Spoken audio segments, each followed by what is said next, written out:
The big man at the end of the bar is sweating. He holds his head low over his double scotch, but every few minutes he glances up and out, behind him, towards the door. A fine sheen of perspiration glistens under the strip lights. He lets out a long, shaky breath, disguised as a sigh, and turns back to his drink. "Hey, excuse me?" I look up from polishing glasses. "Can I get another one here?" I want to tell him it's really not a good idea. It won't help.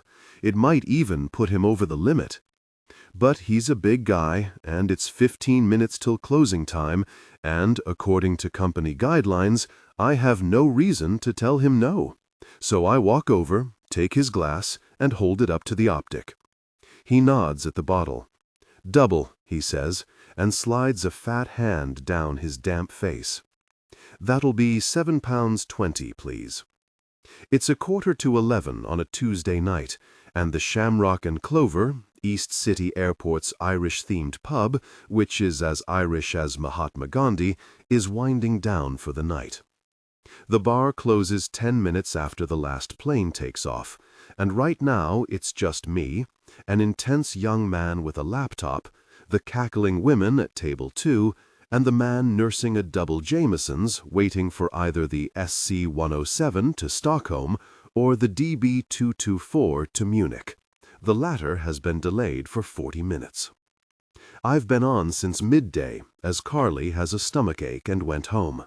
I don't mind. I never mind staying late. Humming softly to Celtic Pipes of the Emerald Isle, Volume 3, I walk over and collect the glasses from the two women, who are peering intently at some video footage on a phone. They laugh the easy laugh of the well-lubricated. "My granddaughter, 5 days old," says the blonde woman, as I reach over the table for her glass. "Lovely," I smile. "All babies look like currant buns to me." "She lives in Sweden. I've never been. But I have to go and see my first grandchild, don't I? We're wetting the baby's head." They burst out laughing again. "Join us in a toast? Go on, take a load off for 5 minutes. We'll never finish this bottle in time. Oops, here we go. Come on, Dor." Alerted by a screen, they gather up their belongings, and perhaps it's only me who notices a slight stagger as they brace themselves for the walk toward security. I place their glasses on the bar, scan the room for anything else that needs washing. "You never tempted, then?" The smaller woman has turned back for her scarf. "I'm sorry? To just walk down there, at the end of a shift? Hop on a plane? I would." She laughs again. "Every bloody day." I smile, the kind of professional smile that might convey anything at all, and turn back towards the bar. Around me, the concession stores are closing up for the night, steel shutters clattering down over the overpriced handbags and emergency gift Toblerones. The lights flicker off at gates 3, 5, 11, the last of the day's travelers winking their way into the night sky. Violet, the Congolese cleaner, pushes her trolley towards me, her walk a slow sway, her rubber-soled shoes squeaking on the shiny marmoleum. "Evenin', darlin'." "Evenin', Violet." "You shouldn't be here this late, sweetheart. You should be home with your loved ones." She says exactly the same thing to me every night. "Not long now," I respond with these exact words every night. Satisfied, she nods and continues on her way. Intense young laptop man and sweaty Scotch drinker have gone. I finish stacking the glasses and cash up, checking twice until the till roll matches what is in the drawer. I note everything in the ledger, check the pumps, jot down what we need to reorder. It is then that I notice the big man's coat is still over his bar stool. I walk over and glance up at the monitor. The flight to Munich would be just boarding if I felt inclined to run his coat down to him. I look again, then walk slowly to the gents. "Hello, anyone in here?" The voice that emerges is strangled, bears a faint edge of hysteria. I push the door. The Scotch drinker is bent low over the sinks, splashing his face. His skin is chalk white. Are they calling my flight? It's only just gone up. You've probably got a few minutes. I make to leave, but something stops me. The man is staring at me, his eyes two tight little buttons of anxiety. I can't do it. He grabs a paper towel and pats at his face. I can't get on the plane. I wait. I'm meant to be traveling over to meet my new boss, and I can't. I haven't had the guts to tell him I'm scared of flying. He shakes his head. Not scared, terrified. I let the door close behind me. What's your new job? He blinks. Car parts. I'm the new senior regional manager. Bracket spares, close bracket, for Hunt Motors. Sounds like a big job, I say. You have. I've been working for it for a long time. He swallows hard. Which is why I don't want to die in a ball of flame. I really don't want to die in an airborne ball of flame. I am tempted to point out that it wouldn't actually be an airborne ball of flame, more a rapidly descending one, but suspect it wouldn't really help. He splashes his face again, and I hand him another paper towel. Thank you. He lets out a shaky breath and straightens, attempting to pull himself together. I bet you never saw a grown man behave like an idiot before, huh? About 4 times a day. His tiny eyes widen. About 4 times a day, I have to fish someone out of the men's loos, and it's usually down to fear of flying. He blinks at me. But, like I say to everyone else, no planes have ever gone down from this airport. His neck shoots back in his collar. Really? Not one? Not even a little crash on the runway? I shrug. It's actually pretty boring here. People fly off, go to where they're going, come back again a few days later. I lean against the door to prop it open. These lavatories never smell any better by the evening. And anyway, personally, I think there are worse things that can happen to you. Well, I suppose that's true. He considers this, looks sideways at me. 4 a day, huh? Sometimes more. Now, if you wouldn't mind, I really have to get back. It's not good for me to be seen coming out of the men's loos too often. He smiles, and for a minute I can see how he might be in other circumstances. A naturally ebullient man, a cheerful man, a man at the top of his game, of continentally manufactured car parts. I think I hear them calling your flight. You reckon I'll be okay? You'll be okay. It's a very safe airline, and it's just a couple of hours out of your life. Look, the SK491 landed 5 minutes ago. As you walk to your departure gate, you'll see the air stewards and stewardesses coming through on their way home, and you'll see them all chatting and laughing. For them, getting on these flights is pretty much like getting on a bus. Some of them do it 2, 3, 4 times a day. And they're not stupid. If it wasn't safe, they wouldn't get on, would they? Like getting on a bus, he repeats. Probably an awful lot safer. Well, that's for sure. He raises his eyebrows. Lot of idiots on the road. I nod. He straightens his tie. And it's a big job. Shame to miss out on it for such a small thing. You'll be fine once you get used to being up there again. Maybe I will. Thank you, Louisa, I say. Thank you, Louisa. You're a very kind girl. He looks at me speculatively. I don't suppose you'd like to go for a drink sometime? I think I hear them calling your flight, sir, I say, and I open the door to allow him to pass through. He nods to cover his embarrassment, makes a fuss of patting his pockets. Right, sure. Well, off I go then. Enjoy those brackets. It's 2 minutes after he has left that I discover he has been sick all over cubicle 3.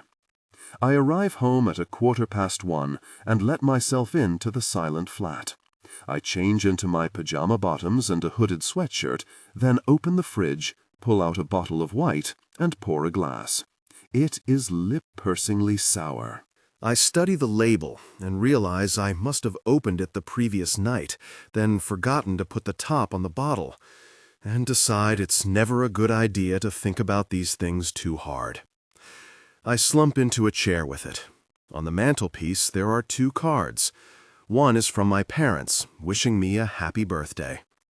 That best wishes from Mum is as piercing as any stab wound. The other is from my sister, suggesting she and Fom come down for the weekend.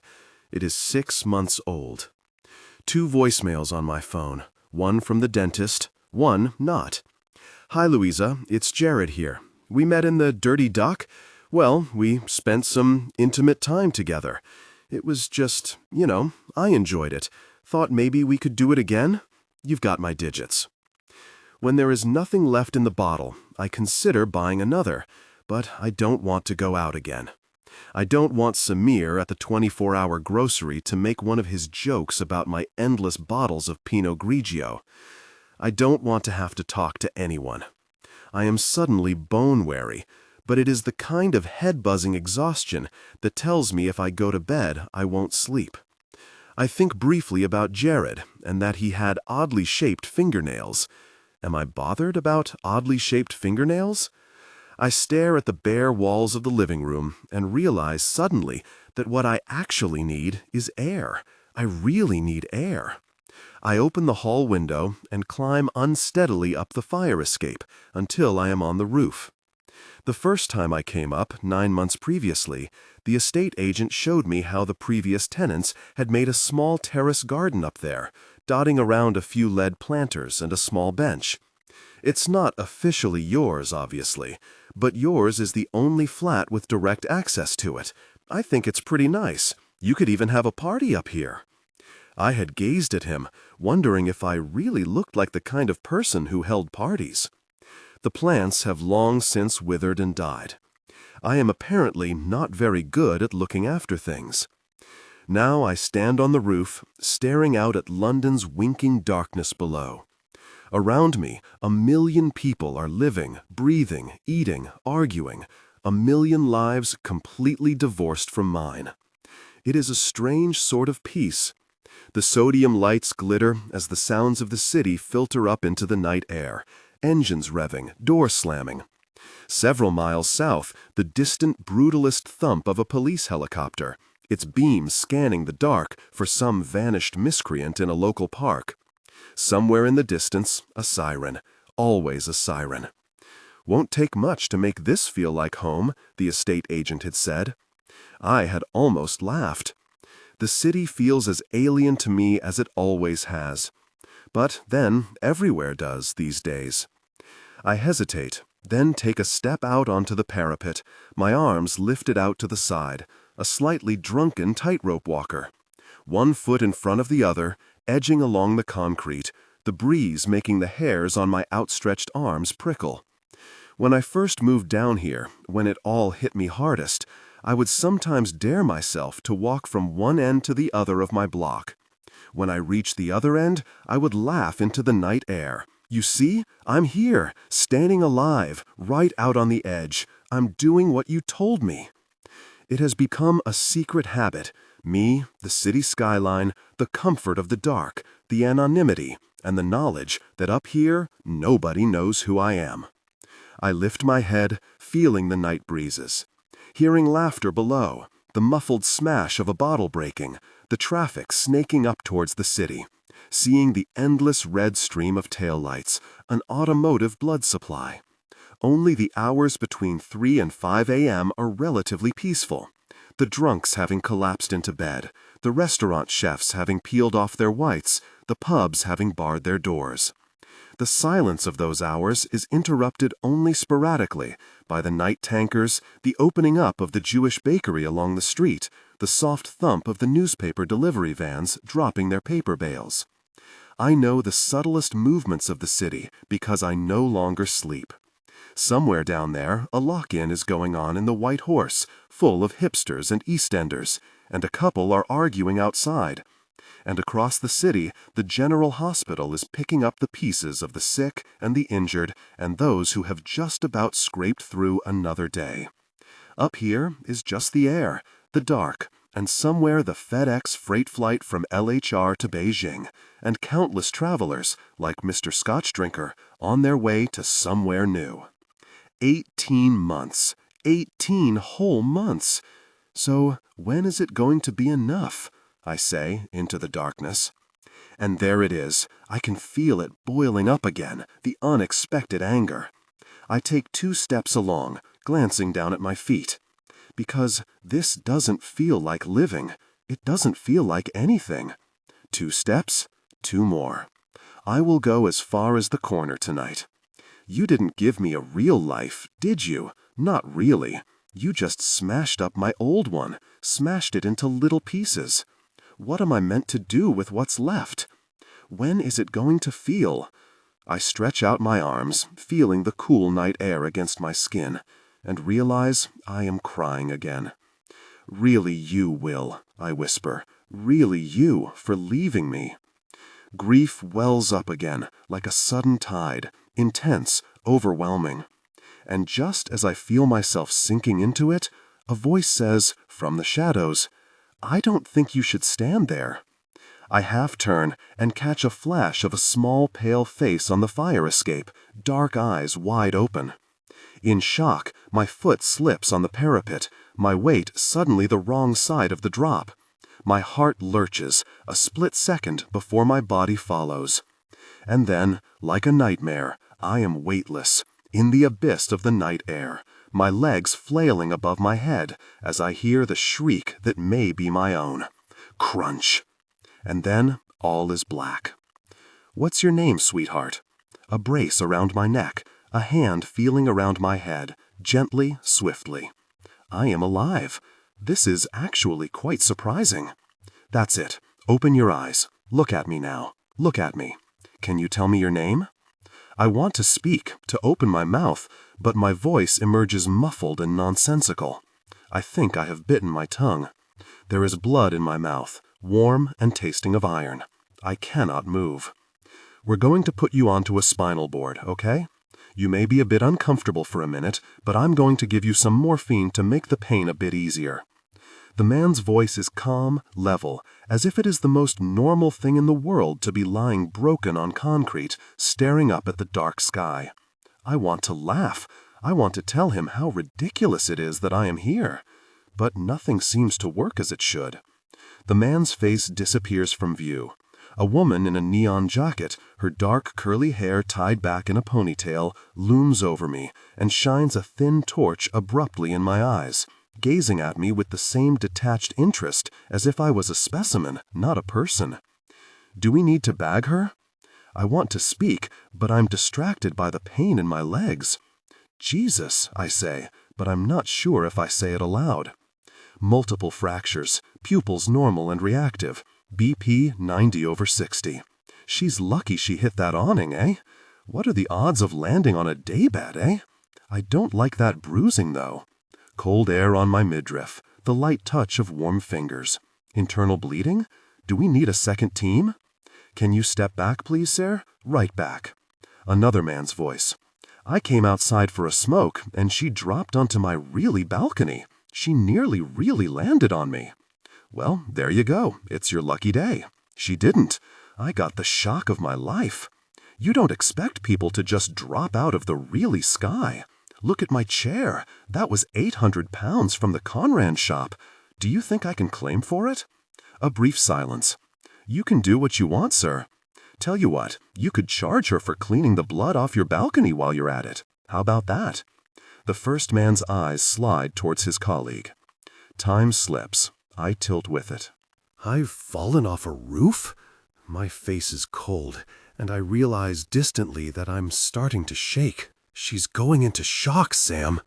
A van door slides open somewhere below, and then the board beneath me moves, and briefly, the pain, the pain, the pain.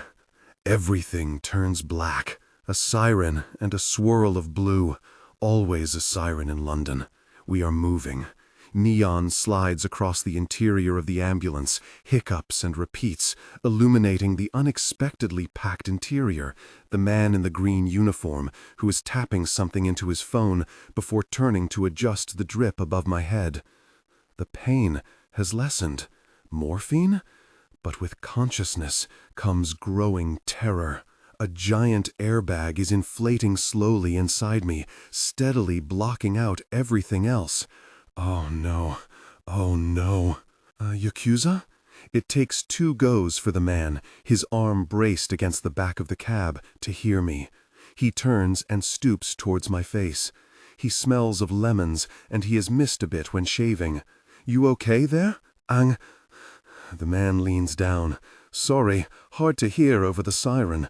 We'll be at the hospital soon. He places a hand on mine. It is dry and warm and reassuring. I'm suddenly panicked in case he decides to let go. Just hang on in there.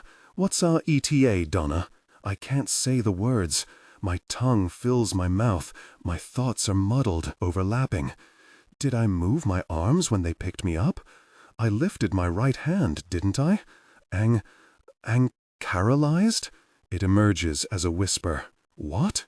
He drops his ear to somewhere near my mouth. Carolized? Carolized? Paralyzed? The man hesitates, his eyes on mine, then turns and looks down at my legs. Can you wiggle your toes? I try to remember how to move my feet. It seems to require several more leaps of concentration than it used to. The man reaches down and lightly touches my toe, as if to remind me where they are. Try again. There you go. Pain shoots up both my legs. A gasp, possibly a sob. Mine. You're all right. Pain is good. I can't say for sure, but I don't think there's any spinal injury. You've done your hip and a few other bits besides. His eyes are on mine. Kind eyes. He seems to understand how much I need convincing. I feel his hand close on mine. I have never needed a human touch more. Really. I'm pretty sure you're not paralyzed. Oh, thank God. I hear my voice as if from afar. My eyes brim with tears. Please, don't let go of me, I whisper. He moves his face closer. I am not letting go of you. I want to speak, but his face blurs, and I am gone again. Afterwards, they tell me I fell 2 floors of the 5, busting through an awning, breaking my fall on a top-of-the-range outsized canvas and wicker effect waterproofed cushioned sun lounger on the balcony of Mr. Anthony Gardner, a copyright lawyer and neighbor I have never met. My hip smashed into 2 pieces, and 2 of my ribs and my collarbone snapped straight through. I broke 2 fingers on my left hand and a metatarsal, which poked through the skin of my foot and caused one of the medical students to faint. My x-rays are a source of some fascination. I keep hearing the voice of the paramedic who treated me. You never know what will happen when you fall from a great height. I am apparently very lucky. They tell me this and wait, smiling, as if I should respond with a huge grin or perhaps a little tap dance. I don't feel lucky. I don't feel anything. I doze and wake, and sometimes the view above me is the bright lights of an operating theater, and then it is a quiet, still room. A nurse's face. Snatches of conversation. Did you see the mess the old woman on D4 made? That's some end of a shift, eh? You work up at the Princess Elizabeth, right? You can tell them we know how to run an ER. Ha ha ha ha. You just rest now, Louisa. We're taking care of everything. Just rest now. The morphine makes me sleepy. They up my dose, and it's a welcome, cold trickle of oblivion. I open my eyes to find my mother at the end of my bed. She's awake! Bernard, she's awake! Do we need to get the nurse? She's changed the color of her hair, I think, distantly. And then, oh, it's my mother. My mother doesn't talk to me anymore. Oh, thank God. Thank God. My mother reaches up and touches the crucifix around her neck. It reminds me of someone, but I cannot think who.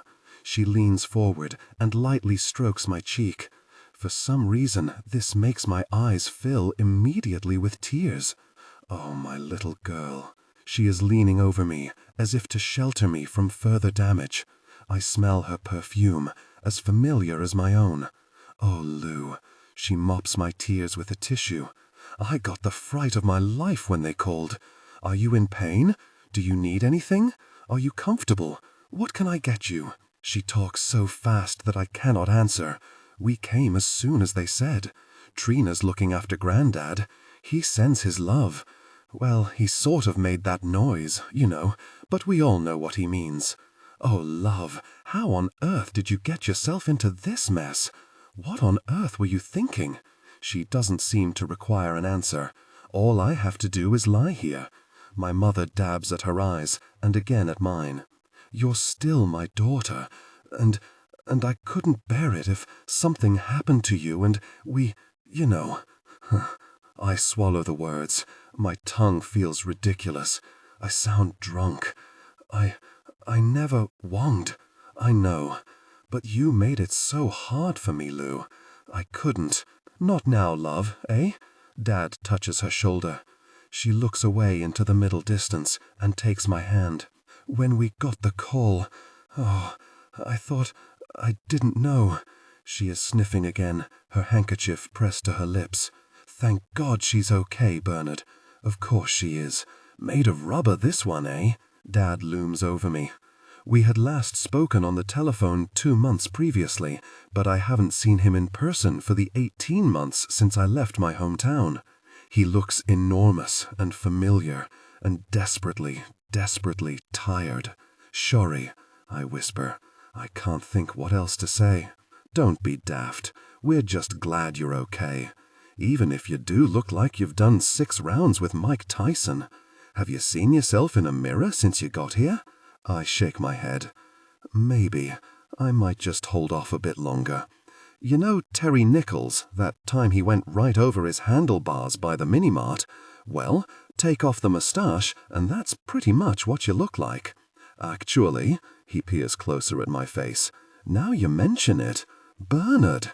Well, we'll bring you some tweezers tomorrow. Anyway, the next time you decide you want flying lessons, let's head down the old ass strip, yes? Jumping and flapping your arms is plainly not working for you. I try to smile. They both bend over me. Their faces are strained, anxious. My parents. She's got thin, Bernard. Don't you think she's got thin? Dad leans closer, and then I see his eyes are a little watery, his smile a bit wobblier than usual. Oh, she looks beautiful, love. Believe me, you look bloody beautiful. He squeezes my hand, then lifts it to his mouth and kisses it. My dad has never done anything like that to me in my whole life. It is then that I realize they thought I was going to die, and a sob bursts unannounced from my chest. I shut my eyes against the hot tears and feel his large, wood-roughened palm around mine. We're here, sweetheart. It's all right now.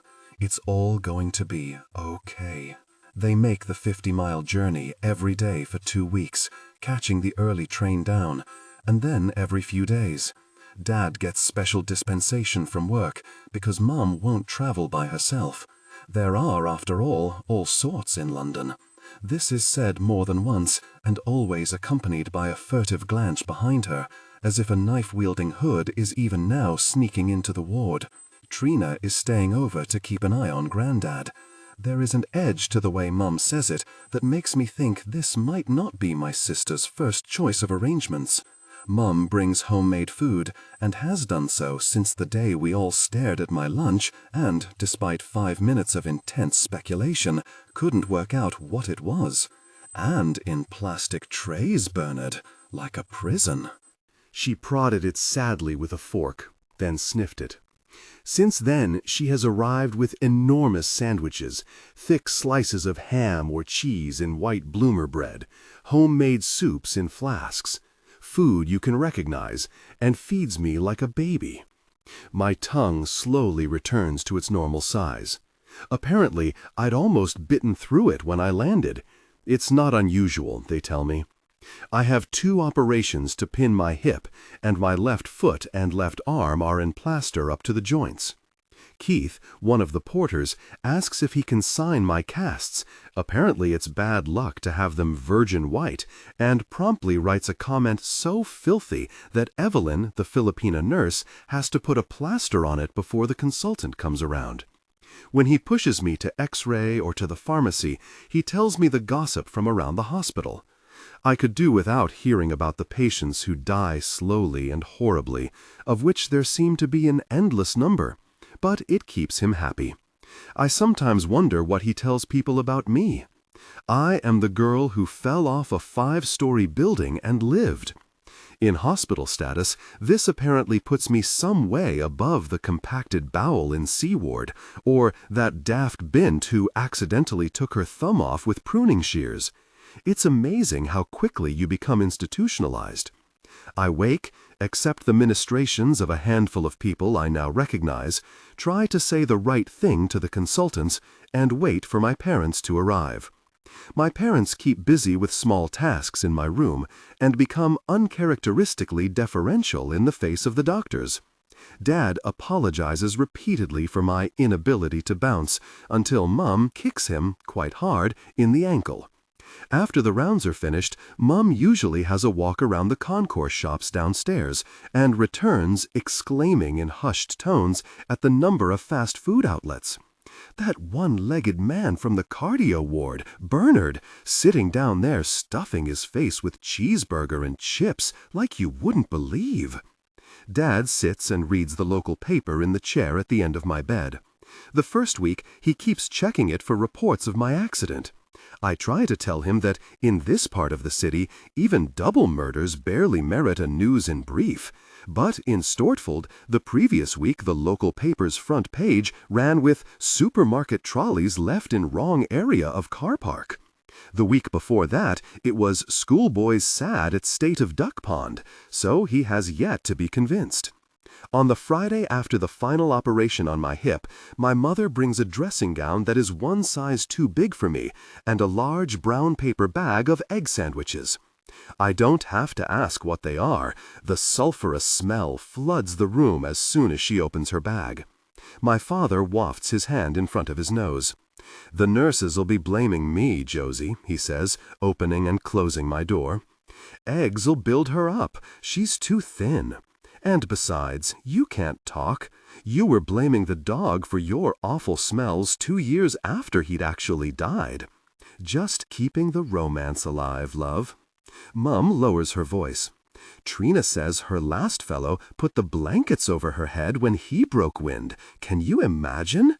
Dad turns to me. "When I do it, your mother won't even stay in the same postcode." There is tension in the air, even as they laugh. I can feel it. When your whole world shrinks to 4 walls, you become acutely attuned to slight variations in atmosphere. It's in the way consultants turn away slightly when they're examining x-rays, or the nurses cover their mouths when they're talking about someone nearby who has just died. "What?" I say. "What is it?" They look awkwardly at each other. So, Mum sits on the end of my bed.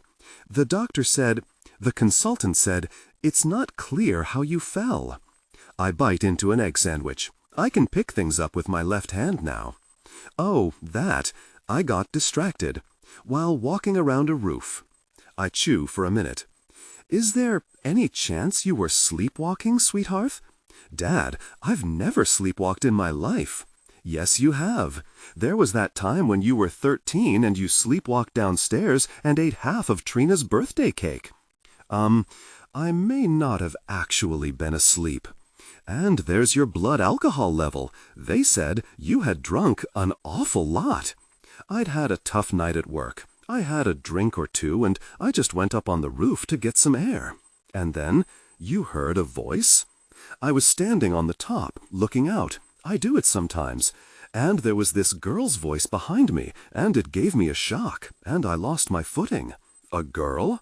"I only really heard her voice." Dad leans forward. "You're sure it was an actual girl? Not an imaginary? It's my hip that's mashed up, Dad, not my brain." "They did say it was a girl who called the ambulance." Mum touches Dad's arm. "So, you're saying it really was an accident?" he says. I stop eating. They look away from each other guiltily. "What? You think I jumped off?" "We're not saying anything." Dad scratches his head.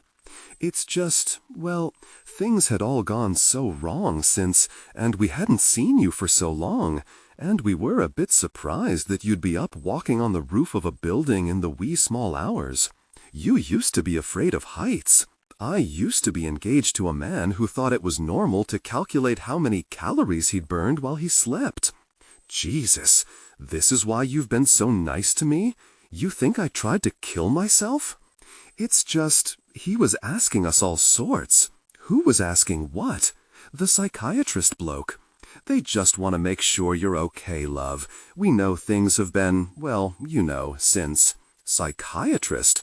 They're putting you on the waiting list to see someone, to talk, you know. And we've had a long chat with the doctors, and you're coming home with us. Just while you recover. You can't stay by yourself in that flat of yours. You've been in my flat? Well, we had to fetch you things. There is a long silence.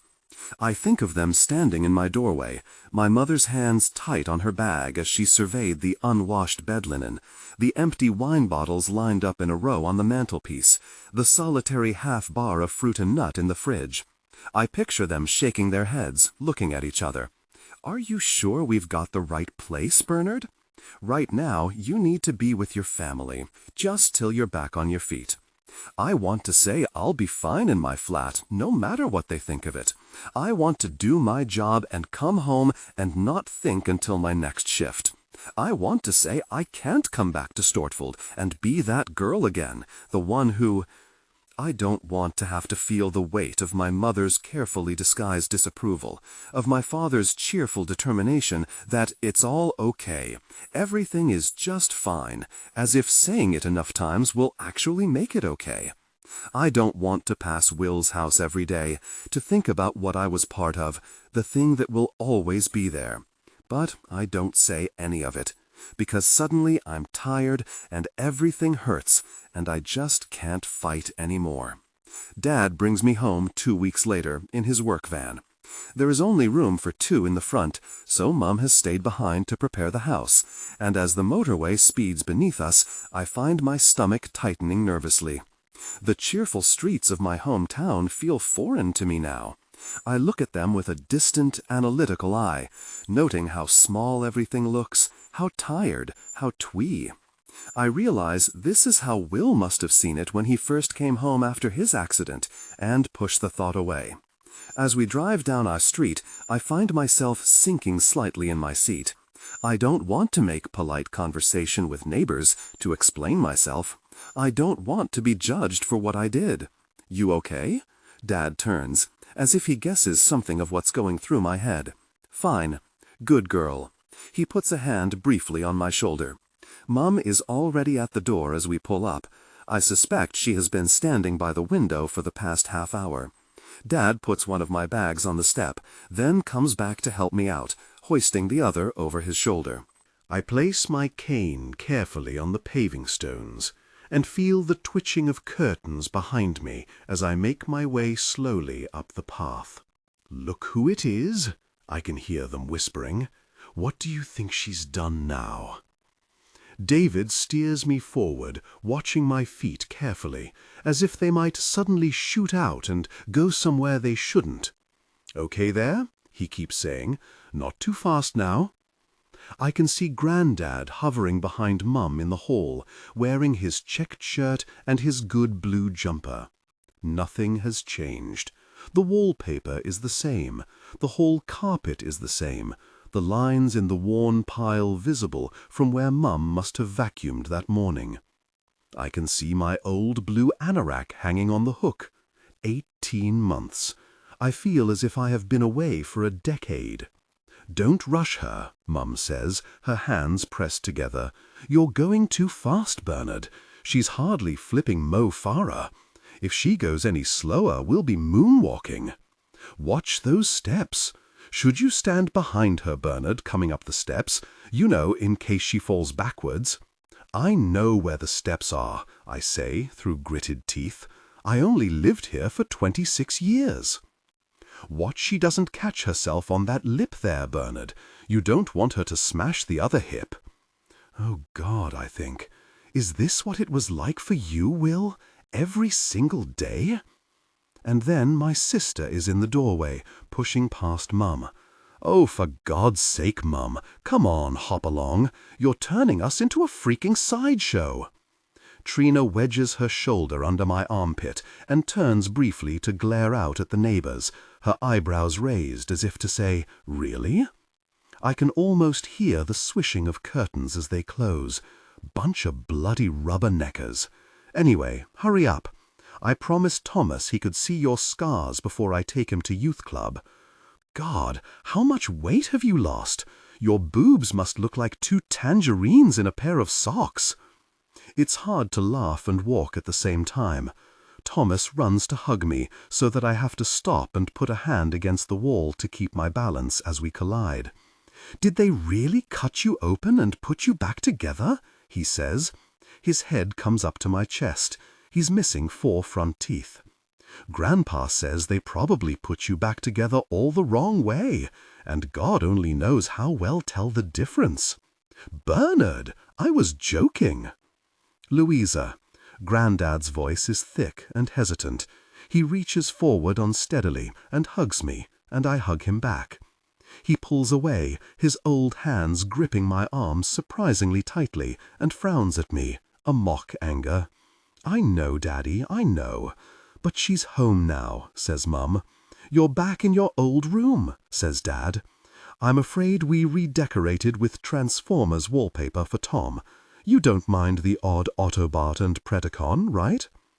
"I had worms in my bottom," says Thomas. "Mum says I'm not to talk about it outside the house, or put my fingers up my—" "Oh, good Lord," says Mum. "Welcome home, Lou," says Dad, and promptly drops my bag on my foot. Looking back, for the first 9 months after Will's death, I was in a kind of daze. I went straight to Paris and simply didn't go home, giddy with freedom, with the appetites that Will had stirred in me. I got a job at a bar favored by expats, where they didn't mind my terrible French, and I grew better at it. I rented a tiny attic room in the 16th, above a Middle Eastern restaurant, and I would lie awake, listening to the sound of the late drinkers and the early morning deliveries, and every day I felt like I was living someone else's life. Those early months, it was as if I had lost a layer of skin. I felt everything more intensely. I woke up laughing or crying, saw everything as if a filter had been removed. I ate new foods, walked strange streets, spoke to people in a language that wasn't mine. Sometimes I felt haunted by him, as if I was seeing it all through his eyes, heard his voice in my ear. "What do you think of that then, Clark? I told you you'd love this. Ease it, try it, go on." I felt lost without our daily routines. It took weeks for my hands not to feel useless without daily contact with his body. The soft shirt I would button, the warm, motionless hands I would wash gently, the silky hair I could still feel between my fingers. I missed his voice, his abrupt, hard-earned laugh, the feel of his lips against my fingers, the way his eyelids would lower when he was about to drop off to sleep. My mother, still aghast at what I had been part of, had told me that while she loved me, she could not reconcile this Louisa with the daughter she had raised. So, with the loss of my family, as well as the man I had loved, every thread that had linked me to who I was had been cut. I felt as if I had simply floated off, untethered, to some unknown universe. So, I acted out. A new life. I made casual arm's-length friendships with other travelers, young English students on gap years, Americans retracing the steps of literary heroes, certain that they would never return to the Midwest, wealthy young bankers, day-trippers, a constantly changing cast that drifted in and through and past, escapes from other lives. I smiled, and I chatted, and I worked, and I told myself I was doing what he wanted, that there had to be comfort, at least, in that. Winter loosened its grip, and the spring was beautiful. Then, almost overnight, I woke up one morning and realized I had fallen out of love with the city. Or, at least, I didn't feel Parisian enough to stay. The stories of the expats began to sound wearyingly similar, the Parisians to seem unfriendly, or, at least, I noticed several times a day the myriad ways in which I would never quite fit in. The city, compelling as it was, felt like a glamorous couture dress that I had bought in haste but didn't quite fit me after all. I handed in my notice and went travelling around Europe. No 2 months had ever left me feeling more inadequate. I was lonely almost all the time. I hated not knowing where I was going to sleep each night, was permanently anxious about train timetables and currency, found it difficult to make friends when I didn't trust anyone I met. And what could I say about myself anyway? When people asked me, I could give them only the most cursory details. All the stuff that was important or interesting about me was what I couldn't share. Without someone to talk to, every sight I saw, whether it was the Trevi Fountain or a canal in Amsterdam, felt simply like a box I'd needed to tick on a list. I spent the last week on a beach in Greece that reminded me too much of a beach I had been on with Will not too long before, and finally, after a week of sitting on the sand, fending off bronzed men, who all seemed to be called Dimitri, and trying to tell myself I was actually having a good time, I gave up and returned to Paris, mostly because that was the first time it had occurred to me that I had nowhere else to go. For 2 weeks I slept on the sofa of a girl I'd worked with at the bar while I tried to decide what to do next. Recalling a conversation I'd had with Will about careers, I wrote to several colleges about fashion courses, but I had no history of work to show them, and they rebuffed me politely. The place on the course I had originally won after Will died had been awarded to someone else because I had failed to defer. I could apply again next year, the administrator said, in the tones of someone who knew I wouldn't. I looked online at jobs websites and saw that, despite everything I had been through, I was still unqualified for the kind of jobs I might be interested in doing. And then, by chance, just as I was wondering what to do next, Michael Lowler, Will's lawyer, rang me and suggested it was time to do something with the money Will had left. It was the excuse to move that I needed. He helped me negotiate a price on a scarily expensive 2-bedroomed flat on the edge of the square mile, which I bought largely because I remembered Will once talking about the wine bar on the corner, which made me feel a bit closer to him. There was a little left over with which to furnish it. 6 weeks later, I came back to England, got a job at the Shamrock and Clover, shared a brief intimacy with a man called Phil I would never see again, and waited to feel as if I had really started living. 9 months on, I was still waiting. I didn't go out much that first week home. I was sore and grew tired quickly, so it was easy to lie in bed and doze, wiped out by extra-strength painkillers, and tell myself that letting my body recover was all that mattered. In a weird way, being back in our little family house suited me. It was the first place I had managed to sleep more than 4 hours at a stretch since I had left. It was small enough that I could always reach out for a wall to support myself. Mum fed me. Granddad kept me company. Trina had gone back to college, taking Thom with her, and I watched a lot of daytime television, marveling at its never-ending advertisements for loan companies and stair lifts, and its preoccupations with minor celebrities that the best part of a year abroad had left me unable to recognize. It was like being in a little cocoon, one that, admittedly, had a whacking great elephant squatting in its corner. We didn't talk about anything that might upset this delicate equilibrium. I would watch whatever celebrity news daytime television threw up, and then say, at supper, "Well, what about that Shayna West then, eh?" And Mom and Dad would leap on the topic gratefully, remarking that she was a trollop, or had nice hair, or that she was no better than she should be. We covered bargains in your attic. I always wonder what that Victorian planter of your mother's would have been worth, ugly old thing. And ideal homes in the country. I wouldn't wash a dog in that bathroom.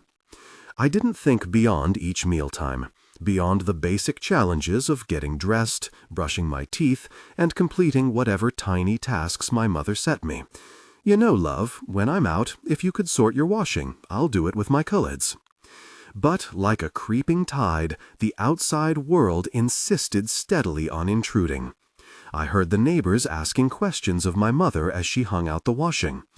"Your Lou home then, is she?" And Mum's uncharacteristically curt response, "She is." I found myself avoiding the rooms in the house from which I could see the castle.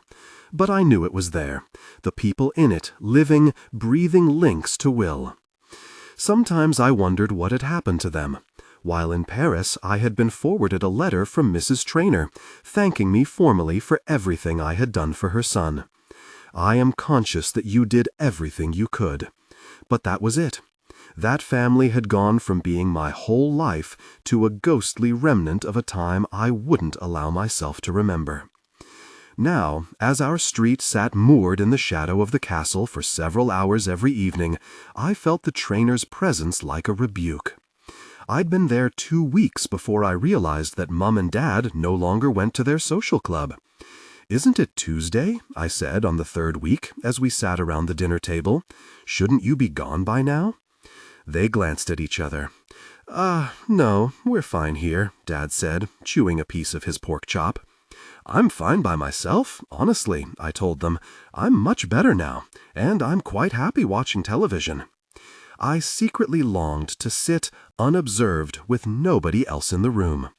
I had barely been left alone for more than half an hour at a time since I'd come home. Really, go out and enjoy yourselves. Don't mind me. We don't really go to the club anymore," said Mom as she sliced through a potato. "People, they had a lot to say." "About what went on?" Dad shrugged. "In the end, it was easier just to stay out of it." The silence that followed this lasted a full 6 minutes. And there were other, more concrete reminders of the life I had left behind, ones that wore skin-tight running pants with special wicking properties. It was on the 4th morning Patrick jogged past our house that I thought it might be more than coincidence. I had heard his voice the first day and limped blearily to the window, peering through the blind. And there he was below me, stretching out his hamstrings while talking to a blonde girl with a ponytail. She was clad in matching blue lycra that was quite form-fitting. They looked like 2 Olympians missing a bobsleigh. I stood back from the window in case he looked up, and within a minute they were gone again, jogging down the road, backs erect, legs pumping, like a pair of glossy turquoise carriage ponies. 2 days later, I was getting dressed when I heard them. Patrick was saying something loudly about carb loading, and this time the girl flicked a suspicious glance towards my house, as if she were wondering why they had stopped in exactly the same place twice. On the 3rd day, I was in the front room with Granddad when they arrived. "We should practice sprints," Patrick was saying loudly. "Tell you what, you go to the 3rd lamppost and back, and I'll time you. 2-minute intervals.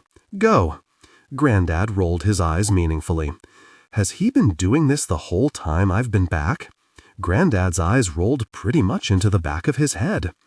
I watched through the net curtains as Patrick stood, eyes fixed on his stopwatch, his best side presented to my window.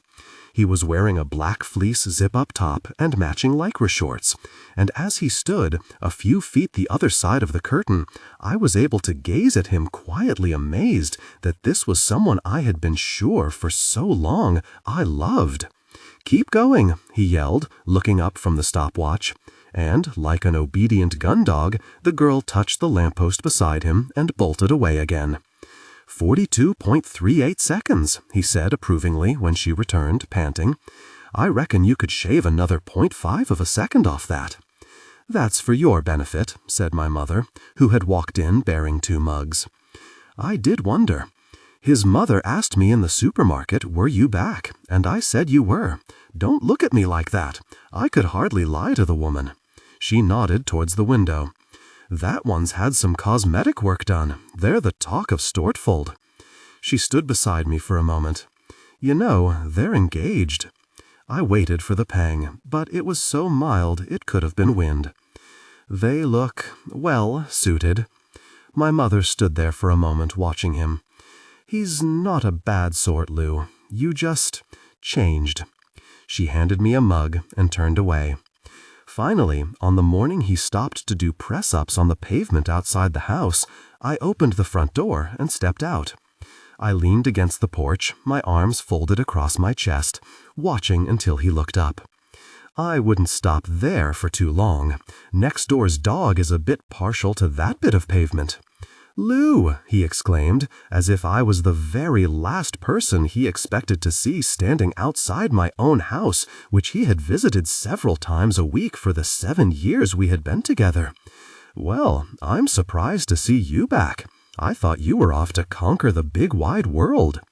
His fiancée, who was doing press-ups beside him, looked up, then back down at the pavement.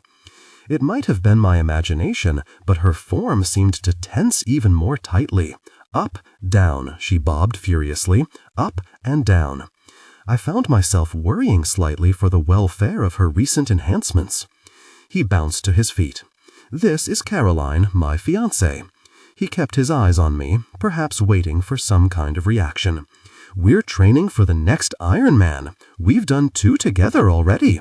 "How romantic," I said. "Well, Caroline and I feel it's good to do things together," he said. "So I see," I replied. "And his and hers turquoise lycra?" "Oh, yeah, team color." There was a short silence. I gave a little air punch. "Go team!" Caroline sprang to her feet and began to stretch out her thigh muscles, folding her leg behind her like a stork. She nodded towards me, the least civility she could reasonably get away with. "You've lost weight," he said. "Yeah, well, a saline drip diet will do that to you. I heard you had an accident." He cocked his head sideways, sympathetically. "News travels fast. Still, I'm glad you're okay." He sniffed, looked down the road. "It must have been hard for you this past year. You know, doing what you did and all." And there it was. I tried to keep control of my breathing. Caroline resolutely refused to look at me, extending her leg in a hamstring stretch. Then, anyway, congratulations on the marriage. He surveyed his future wife proudly, lost in admiration of her sinewy leg. "Well, it's like they say, you just know when you know." He gave me a faux apologetic smile. And that was what finished me off. "I'm sure you did. And I guess you've got plenty put aside to pay for the wedding. They're not cheap, are they?" They both looked at me. "What, with selling my story to the newspapers?" "What did they pay you, Pat? A couple of $1,000? Trina never could find out the exact figure. Still, Will's death should be good for a few matching lycra onesies, right?" The way Caroline's face shot towards his told me this was one particular part of Patrick's history that he had not yet got round to sharing. He stared at me, 2 pinpricks of color bleeding onto his face. That was nothing to do with me. Of course not. "Nice to see you anyway, Pat. Good luck with the wedding, Caroline. I'm sure you'll be the firmest bride around." I turned and walked slowly back inside. I closed the door, resting against it, heart thumping, until I could be sure that they had finally jogged on. "Gosh," said Granddad, as I limped back into the living room. And again, glancing dismissively at the window. "Gosh." Then he chuckled. I stared at him, and, completely unexpectedly, I found I had started to laugh for the first time in as long as I could remember. "So, did you decide what you're going to do when you're better?" I was lying on my bed. Trina was calling from college while she waited for Thomas to come out of his football club. I stared up at the ceiling, on which Thomas had stuck a whole galaxy of Dayglow stickers, which, apparently, nobody could remove without bringing half the ceiling with them. "Not really. You've got to do something. You can't sit around here on your backside for all eternity." "I won't sit on my backside. Besides, my hip still hurts. The physio said I'm better off lying down. Mom and Dad are wondering what you're going to do. There are no jobs in Stortford, I do know that. But you're drifting. You don't seem to be interested in anything." "Trine, I just fell off a building. I'm recuperating. And before that, you were wafting around traveling. And then you were working in a bar until you knew what you wanted to do. You'll have to sort your head out at some point. If you're not going back to school, you have to figure out what it is you're actually going to do with your life. I'm just saying. Anyway, if you're going to stay in Stortfeld, you need to rent out that flat. Mum and Dad can't support you forever. This from the woman who has been supported by the bank of Mum and Dad for the past 8 years. I'm in full-time education. That's different. So, anyway, I went through your bank statements while you were in hospital, and after I'd paid all your bills, I worked out you've got about £1,500 left over, including statutory sick pay. By the way, what the hell were all those transatlantic phone calls? They cost you a fortune. None of your business. So, I made you a list of estate agents in the area who do rentals. And then I thought, maybe we could take another look at college applications. Someone might have dropped out of that course you wanted. Treen, you're making me tired. No point hanging around. You'll feel better once you've got some focus. For all it was annoying, there was something reassuring about my sister nagging at me. Nobody else dared to. It was as if my parents still believed there was something very wrong at the heart of me, and that I must be treated with kid gloves. Mum laid my washing, neatly folded, on the end of my bed, and cooked me 3 meals a day. And when I caught her watching her, she would smile, an awkward half-smile, which covered everything we didn't want to say to each other. Dad took me to my physio appointments, sat beside me on the sofa to watch television, and didn't even take the mickey out of me. Trina was the only one who treated me like she always had. You know what I'm going to say, don't you? I turned onto my side, wincing. I do, and don't. Well, you know what Will would have said. You had a deal. You can't back out of it. Okay, that's it, Trine. We're done with this conversation. Fine. Tom's just coming out of the changing rooms. See you Friday, she said, as if we had just been talking about music, or where she was going on holiday, or soap. And I was left staring at the ceiling. You had a deal. Yeah? And look how that turned out. For all Trina moaned at me, in the weeks that had passed since I'd come home, I had made some progress. I'd stopped using the cane, which had made me feel around 89 years old, and which I had managed to leave behind in almost every place I'd visited since coming home. Most mornings, I took Grandad for a walk around the park, at Mum's request. The doctor had instructed him to take daily exercise, but when she had followed him one day, she had found he was simply walking to the corner shop to buy a bumper pack of pork scratchings and eating them on a slow walk home. We walked slowly, both of us with a limp, and neither of us with any real place to be. Mum kept suggesting we'd do the grounds of the castle for a change of scene, but I ignored her, and as the gate shut behind us each morning, Grandad nodded firmly in the direction of the park. It wasn't just because this way was shorter or closer to the betting shop. I think he knew I didn't want to go back there. I wasn't ready. I wasn't sure I would ever be ready. We did 2 slow circuits of the duck pond and sat on a bench in the watery spring sunshine to watch the toddlers and their parents feeding the fat ducks, and the teenagers smoking, yelling, and whacking each other, the helpless combat of early courtship. We took a stroll over to the bookies so Grandad could lose £3 on an each-way bet on a horse called Wag the Dog. Then, as he crumpled up his betting slip and threw it into the bin, I said I'd buy him a jam donut from the supermarket. "Oh, fat," he said, as we stood in the bakery section. I frowned at him. "Oh, fat," he said, pointing at our donuts, and laughed. "Oh, yep, that's what we'll tell Mom, low-fat donuts." Mum said his new medication made him giggly. I had decided there were worse things that could happen to you.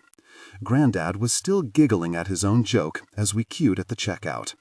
I kept my head down, digging in my pockets for change. I was thinking about whether I would help Dad with the garden that weekend. So it took me a minute to grasp what was being said in whispers behind me. It's the guilt. They say she tried to jump off a block of flats. Well, you would, wouldn't you? I know I couldn't live with myself. I'm surprised she can show her face around here.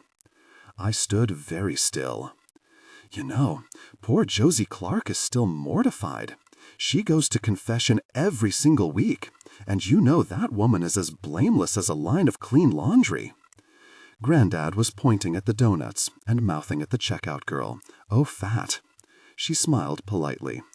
86 pence, please." The Traynors have never been the same. Well, it destroyed them, didn't it? 86 pence, please." It took me several seconds to register that the checkout girl was looking at me, waiting. I pulled a handful of coins from my pocket. My fingers fumbled as I tried to sort through them. You'd think Josie wouldn't dare leave her in sole charge of her granddaddy, wouldn't you? Well, you don't think, Shid. Well, you don't know. She's done it the once, after all. My cheeks were flaming. My money clattered onto the counter. Grandad was still repeating, "Oh, fat." Oh, fat. At the bemused checkout girl, waiting for her to get the joke, I pulled at his sleeve. "Come on, Grandad, we have to go." "Oh, fat," he insisted again. "Right," she said, and smiled kindly. "Please, Grandad." I felt hot and dizzy, as if I might faint. They might still have been talking, but my ears were ringing so loudly I couldn't tell. "Bye-bye," he said. "Bye then," said the girl. "Nice," said Grandad, as we emerged into the sunlight. Then, looking at me, "Why you crying?" So here is the thing about being involved in a catastrophic, life-changing event. You think it's just the catastrophic, life-changing event that you're going to have to deal with. The flashbacks, the sleepless nights, the endless running over events in your head, asking yourself if you had done the right thing, said the things you should have said, whether you could have changed things, had you done it even a degree differently. My mother had told me that being with Will at the end would affect the rest of my life, and I had thought she meant me, psychologically. I'd thought she meant the guilt I would have to learn to get over, the grief, the insomnia, the weird, inappropriate bursts of anger, the endless internal dialogue with someone who wasn't even there. But now I saw it wasn't just me. In a digital age, I would be that person forever. Even if I managed to wipe the whole thing from my memory, I would never be allowed to disassociate myself from Will's death. My name would be tied to his for as long as there were pixels and a screen. People would form judgments about me based on the most cursory knowledge, or sometimes no knowledge at all, and there was nothing I could do about it. I cut my hair into a bob. I changed the way I dressed, bagging up everything that had ever made me distinctive and stuffing it into the back of my wardrobe. I adopted Trina's uniform of jeans and a generic T-shirt. Now, when I read newspaper stories about the bank teller who had stolen a fortune, the woman who had killed her child, the sibling who had disappeared, I found myself not shuddering in horror, as I once might have, but wondering instead at the story that hadn't made it into black and white. What I felt with them was a weird kinship. I was tainted. The world around me knew it. Worse, I had started to know it too. I tucked what remained of my dark hair into a beanie, put my sunglasses on, and walked to the library, doing everything I could not to let my limp show, even though it made my jaw ache with concentration. I made my way past the singing toddler group in the children's corner and the silent genealogy enthusiasts trying to confirm that, yes, they were distantly connected to King Richard III, and sat down in the corner with the files of local papers. It wasn't hard to locate August 2009. I took a breath, then opened them halfway and flicked through the headlines. Local man ends his life at Swiss clinic. Traynor family ask for privacy at difficult time. The 35-year-old son of Stephen Traynor, custodian of Stortford Castle, has ended his life at Dignitas, the controversial centre for assisted suicide. Mr. Traynor was left quadriplegic after a traffic accident in 2007. He apparently travelled to the clinic with his family and his carer, Louisa Clark, 27, also from Stortford. Police are investigating the circumstances surrounding the death. Sources say they have not ruled out the possibility that a prosecution may arise. Louisa Clark's parents, Bernard and Josephine Clark of Renfrew Road, refused to comment. Camilla Traynor, a justice of the peace, is understood to have stood down from the bench following her son's suicide. A local source said her position, given the actions of the family, had become untenable. And then there it was, Will's face, looking out from the grainy newspaper photograph. That slightly sardonic smile, the direct gaze. I felt, briefly, winded. Mr. Traynor's death ends a successful career in the city, where he was known as a ruthless asset stripper, but also as someone with a sure eye for a corporate bargain. His colleagues yesterday lined up to pay tribute to a man who... I closed the newspaper. When I could be sure that I had got my face under control, I looked up. Around me the library hummed with quiet industry. The toddlers kept singing, their reedy voices chaotic and meandering, their mothers clapping fondly around them. The librarian behind me was discussing sotto voce with a colleague the best way to make Thai curry. The man beside me ran his finger down an ancient electoral roll, murmuring, Fisher, Fitzgibbon, Fitzwilliam. I had done nothing. It was more than 18 months, and I had done nothing, bar sell drinks in 2 different countries and feel sorry for myself. And now, after 4 weeks back in the house I'd grown up in, I could feel Stortfold reaching out to suck me in, to reassure me that I could be fine here. It would be all right. There might be no great adventures, sure, and a bit of discomfort as people adjusted to my presence again, but there were worse things, right, than to be with your family, loved and secure, safe. I looked down at the pile of newspapers in front of me. The most recent front-page headline read, Row over disabled parking space in front of the post office. I thought back to Dad, sitting on my hospital bed, looking in vain for a report of an extraordinary accident. I failed you, Will. I failed you in every way possible. You could hear the shouting all the way up the street when I finally arrived home. As I opened the door, my ears were filled with the sound of Thomas wailing. My sister was scolding him, her finger wagging in the corner of the living room. Mum was leaning over Grandad with a washing-up bowl of water and a scouring pad, while Grandad politely battered her away. What's going on? Mum moved to the side, and I saw Grandad's face clearly for the first time. He was sporting a new set of jet-black eyebrows and a thick, black, slightly uneven mustache. "Permanent pen," said Mum. "From now on, nobody is to leave Grandad napping in the same room as Thomas." "You have to stop drawing on things," Trina was yelling. "Paper only, okay? Not walls, not faces, not Mrs. Reynolds' dog, not my pants." "I was doing you days of the week." "I don't need days of the week pants," she shouted, "and if I did, I would spell Wednesday correctly." "Don't scold him, Trine," said Mum, leaning back to see if she'd had any effect.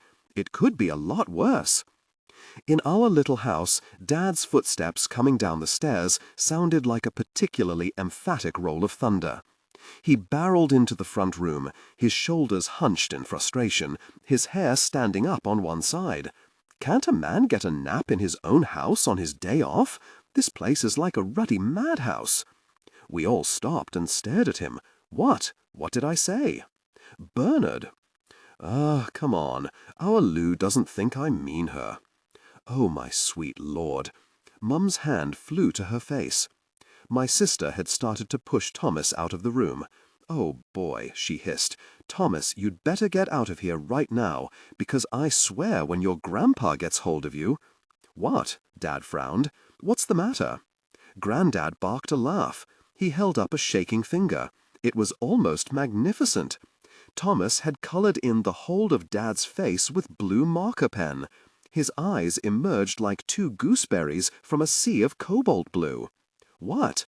Thomas's voice, as he disappeared down the corridor, was a wail of protest. "We were watching Avatar. He said he'd want to be an avatar." Dad's eyes widened. He strode to the mirror over the mantelpiece. There was a brief silence. "Oh, my God. Bernard, don't take the Lord's name in vain. He's turned me bloody blue, Josie. I think I'm entitled to take the Lord's name to Butlins in a flippin' wheelbarrow. Is this permanent pen, Thomo? Is this permanent pen? We'll get it off, Dad. My sister closed the door to the garden behind her. Beyond it, you could just make out Thomas wailing. I'm meant to be overseeing the new fencing at the castle tomorrow. I have contractors coming. How the hell am I meant to deal with contractors if I'm blue? Dad spat on his hand and started to rub at his face.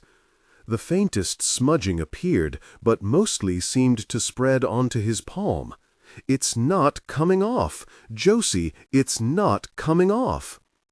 Mum shifted her attention from Grandad and set about Dad with the scouring pad. Just stay still, Bernard. I'm doing what I can. Trina went for her laptop bag.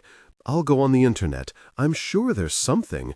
Toothpaste or nail polish remover or bleach or... You are not putting bleach on my ruddy face, Dad roared.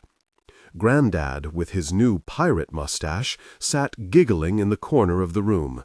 I began to edge past them. Mum was holding Dad's face with her left hand as she scrubbed. She turned as if she'd only just seen me. Lou, I didn't ask, are you okay, love? Did you have a nice walk?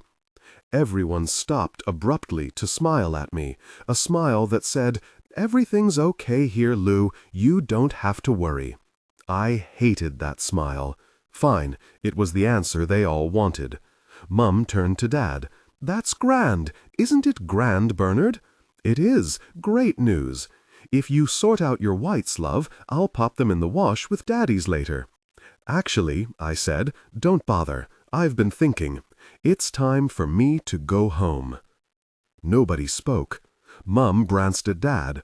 Grandad let out another little giggle and clamped his hand over his mouth. Fair enough, said Dad, with as much dignity as a middle-aged blueberry-colored man could muster. But if you go back to that flat, Louisa, you go on one condition. My name is Natasha, and I lost my husband to cancer 3 years ago.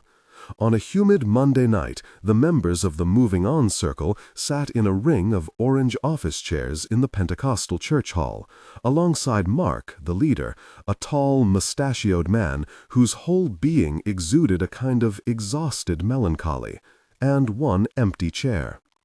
I'm Fred. My wife, Jilly, died in September. She was 74. Sunil. My twin brother died of leukemia 2 years ago. William. Dead father, 6 months ago. All a bit ridiculous, frankly, as we never really got on when he was alive. I keep asking myself why I'm here. There was a peculiar scent to grief. It smelt of damp, imperfectly ventilated church halls and poor-quality tea bags. It smelt of meals for one and stale cigarettes, smoked hunched against the cold. It smelt of spritzed hair and armpits, little practical victories against a morass of despair. That smell alone told me I did not belong there, whatever I had promised Dad. I felt like a fraud. Plus, they all looked so sad. I shifted uneasily in my seat, and Mark caught me. He gave me a reassuring smile. We know, it said, we've been here before. I bet you haven't, I responded silently. Sorry I'm late.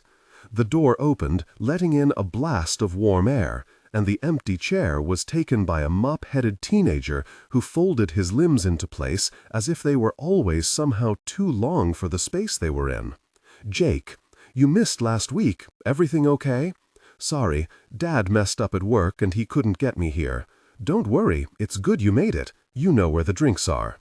The boy glanced around the room from under his long fringe, hesitating slightly when his gaze landed on my glittery green skirt. I pulled my bag onto my lap in an attempt to hide it, and he looked away. Hello, dear. I'm Daphne. My husband took his own life. I don't think it was the nagging. The woman's half-laugh seemed to leak pain. She patted her carefully set hair and peered down awkwardly at her knees. We were happy. We were. The boy's hands were tucked under his thighs. Jake. Mum, 2 years ago. I've been coming here for the past year because my dad can't deal with it, and I needed someone to talk to." "How is your dad this week, Jake?" said Mark. "Not bad. I mean, he brought a woman home last Friday night, but he didn't sit on the sofa and cry afterwards, so that's something." "Jake's father is handling his own grief in his own way," Mark said in my direction. "Being intimate," said Jake. "Mostly being intimate." "I wish I was younger," said Fred wistfully. He was wearing a collar and tie, the kind of man who considers himself undressed without one. "I think that would have been a marvelous way to handle Jilly dying." "My cousin picked up a man at my aunt's funeral," said a woman in the corner who might have been called Leanne. I couldn't remember. She was small and round and had a thick fringe of chocolate-colored hair. "Actually, during the funeral. She said they sought comfort in each other's company after the sandwiches." She shrugged. "It's the heightened emotions, apparently." I was in the wrong place. I could see that now. Surreptitiously, I gathered my belongings, wondering whether I should announce my leaving or whether it would be simpler just to run. Then Mark turned to me, expectantly. I stared blankly at him. He raised his eyebrows. "Oh, me? Actually, I was just leaving. I don't think I'm... Oh, everyone wants to leave on their first day, dear. I wanted to leave on my second and third, too. That's the biscuits. I keep telling Mark we should have better ones. Just tell us the bare bones of it, if you like. Don't worry, you're among friends." They were all waiting. I couldn't run. I hunched back into my seat. Okay, well, my name's Louisa, and the man I loved died at 35. There were a few nods of sympathy. "Too young. When did this happen, Louisa?" 20 months ago, and a week and 2 days. 3 years, 2 weeks, and 2 days. Natasha smiled at me from across the room.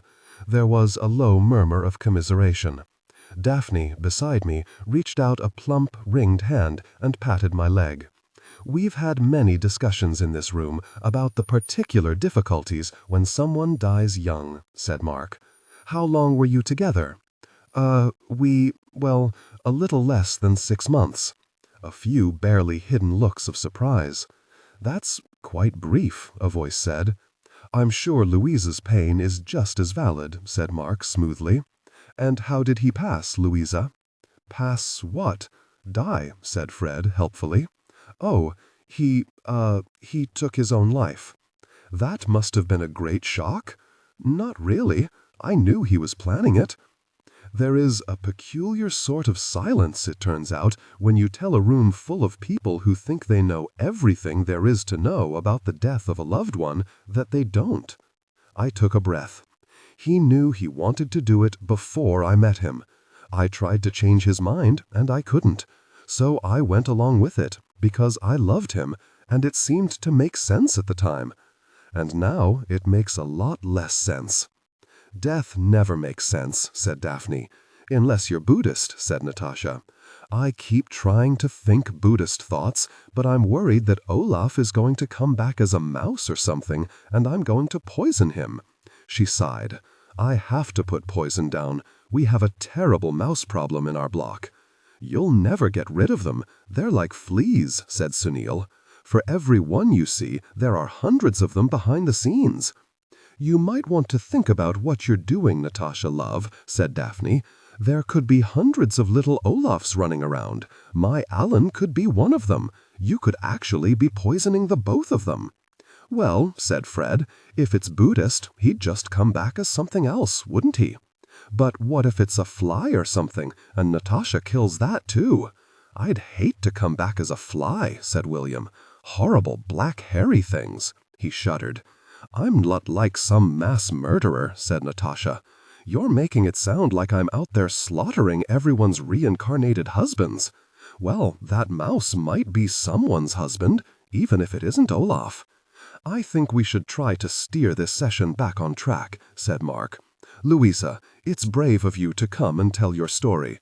Why don't you tell us a bit more about what was his name? How you met. You're in a circle of trust. We've all pledged that our stories go no further than these walls." It was at this point that I happened to catch Jake's eye. He glanced at Daphne, then at me, and shook his head subtly. "I met him at work," I said, "and his name was Bill." Despite what I had promised Dad, I wasn't planning to attend the moving on circle. But my return to work had been so awful that by the time the day ended, I hadn't been able to face going home to an empty flat. "You're back!" Carly had placed the cup of coffee on the bar, taken the businessman's change, and hugged me, all while dropping the coins into the correct sections of the till drawer in one fluid motion. "What on earth happened? Tim just told us you had an accident, and then he left, so I wasn't even sure you were coming back." "Long story." I stared at her. What are you wearing?" 9 o'clock on Monday morning, and the airport had been a blue-gray blur of men charging laptops, staring into iPhones, reading the city pages, or talking discreetly into handsets about market share. Carly caught the eye of someone on the other side of the till. "Yeah, well, things have changed since you've been gone." I turned to see a businessman standing on the wrong side of the bar. I blinked at him and put my bag down. If you'd like to wait there, I'll serve you." "You must be Louise." His handshake was emphatic and without warmth. "I'm the new bar manager, Richard Percival." I took in his slick hair, his suit, his pale blue shirt, and wondered what kind of bars he had actually managed. "Nice to meet you. You're the one who's been off for 2 months." "Well, yes." He walked along the optics, scanning each bottle. "I just want you to know that I'm not a fan of people taking endless sick leave." My neck shifted a few centimeters back in my collar. "I'm just laying down a marker, Louise. I'm not one of those managers who turn a blind eye. I know that in many companies, time off is pretty much considered a staff perk, but not in companies where I work. Believe me, I've not thought of the last 9 weeks as a perk." He examined the underside of a tap and rubbed at it meditatively with his thumb. I took a breath before I spoke. "I fell off a building. Perhaps I could show you my surgery scars, so you can be reassured that I'm unlikely to want to do it again." He stared at me. "There's no need to be sarcastic. I'm not saying you're about to have other accidents, but your sick leave is, pro rata, at an unusually high level for someone who has worked for this company a relatively short time. That's all I wanted to point out, that it has been noted." He wore cufflinks with racing cars on them. "Message received, Mr. Percival," I said. "I'll do my best to avoid further near-fatal accidents. You'll need a uniform. If you give me 5 minutes, I'll get one out of the stockroom. What size are you? 12? 14? I stared at him. 10? He raised an eyebrow. I raised one back. As he walked to his office, Carly leaned over from the coffee machine and smiled sweetly in his direction. Utter jerk," she said from the side of her mouth. She wasn't wrong. From the moment I returned, Richard Percival was, in the words of my father, all over me like a bad suit. He measured my measures, checked every corner of the bar for molecular peanut crumbs, was in and out of the loos checking on hygiene, and wouldn't let us leave until he had stood over us, cashing up and ensuring each till roll matched takings to the last penny. I no longer had time to chat to the customers, to look up departure times, hand over lost passports, contemplate the planes we could see taking off through the great glass window. I didn't even have time to be irritated by Celtic Panpipes Volume 3. If a customer was left waiting to be served for more than 10 seconds, Richard would magically appear from his office, sighing ostentatiously, then apologize loudly and repeatedly because they had been kept waiting so long. Carly and I, usually busy with other customers, would exchange secret glances of resignation and contempt. He spent half the day meeting reps, the rest on the phone to head office, bleating about footfall and spend per head. We were encouraged to upsell with every transaction and taken to one side for a talking to if we forgot. All that was bad enough, but then there was the uniform. Carly came into the ladies as I was finishing getting changed and stood beside me in front of the mirror. "We look like a pair of idiots," she said. Not content with dark skirts and white shirts, some marketing genius high up the corporate ladder had decided that the atmosphere of the Shamrock and Clover chain would benefit from genuine Irish clothing. This genuine Irish clothing had evidently been thought up by someone who believed that across Dublin, right this minute, businesswomen and checkout girls were pirouetting across their workplaces dressed in embroidered tabards, knee-high socks, and laced-up dancing shoes, all in glittering emerald green, with accompanying ringlet wigs. Gosh, if my boyfriend saw me dressed like this, he'd dump me. Carly lit a cigarette and climbed up on the sink to disable the smoke alarm on the ceiling. Mind you, he'd probably want to be intimate first. The difficult person. What do the men have to wear? I pulled my short skirt out at the sides and eyed Carly's lighter nervously, wondering how flammable I was. Look outside. There's only Richard, and he has to wear that shirt with a green logo. The poor thing. That's it. No pixie shoes or little leprechaun hat? Surprise, surprise. It's only us girls who have to work looking like overly suggestive munchkins. I look like Dolly Parton, the early years, in this wig. Grab a red one. Lucky us, we have a choice of 3 colors. From somewhere outside, we could hear Richard calling. My stomach had begun to clench reflexively when I heard his voice. Anyway, I'm not staying. I'm going to river dance my way out of this place and into another job, Carly said.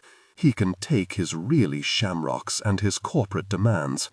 She had given what I could only describe as a sarcastic skip and left the ladies. I spent the rest of the day getting little electric shocks from the static. The moving on circle ended at 9:30. I walked out into the humid summer evening, exhausted by the twin trials of work and the evening's events. I took off my jacket, too hot, feeling suddenly that, having laid myself bare in front of a room full of strangers, being seen in a faux Irish dancer uniform, which was, in truth, ever so slightly too small, didn't really make much difference. I hadn't been able to talk about Will, not the way they talked, as if their loved ones were still part of their lives, perhaps in the next room. Oh yes, my Jilly used to do that all the time. I can't delete my brother's voicemail message. I have a little listen to his voice when I feel like I'm going to forget what he sounded like. Sometimes I can hear him in the next room. I could barely even say Will's name. And listening to their tales of family relationships, of 30-year marriages, shared houses, lives, children, I felt like a fraud. I'd been a carer for someone for 6 months. I'd loved him and watched him end his life. How could these strangers possibly understand what Will and I had been to each other during that time? How could I explain the way we had so swiftly understood each other, the shorthand jokes, the blunt truths and raw secrets?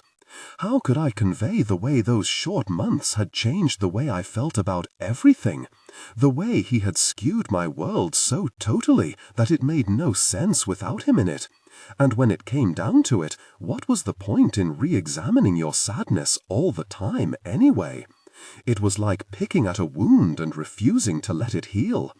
I knew what I had been part of. I knew what my role was. What was the point in going over and over it?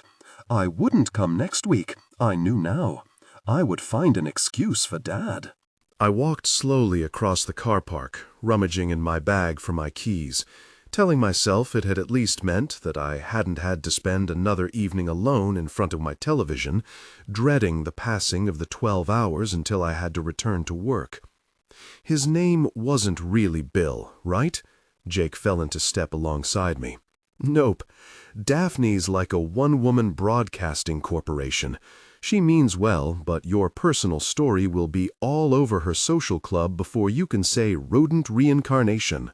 "Thanks for that." He grinned at me and nodded towards my lurex skirt. "Nice threads, by the way. It's a good look for a grief counseling session." He stopped briefly to retie a shoelace. I stopped with him. I hesitated, then said, "I'm sorry about your mum." His face was somber. "You can't say that. It's like prison. You can't ask someone what they're in for." "Really? Oh, I'm sorry. I didn't—" "I'm joking. See you next week." A man leaning against a motorbike lifted a hand in greeting. He stepped forward as Jake crossed the car park and enveloped him in a bear hug, kissing his cheek. I stopped to watch, mostly because it was rare to see a man hug his son like that in public once they were over satchel-carrying age. "How was it?" "Okay, the usual." Jake gestured to me. "Oh, this is Louisa. She's new." The man squinted at me. He was tall and broad-shouldered. A nose that might once have been broken gave him the faintly bruising appearance of a former boxer. I nodded a polite greeting. "It was nice to meet you, Jake." "Bye then." I lifted a hand and began to make my way to my car. But as I passed the man, he kept staring at me, and I felt myself color under the intensity of his gaze. "You're that girl," he said.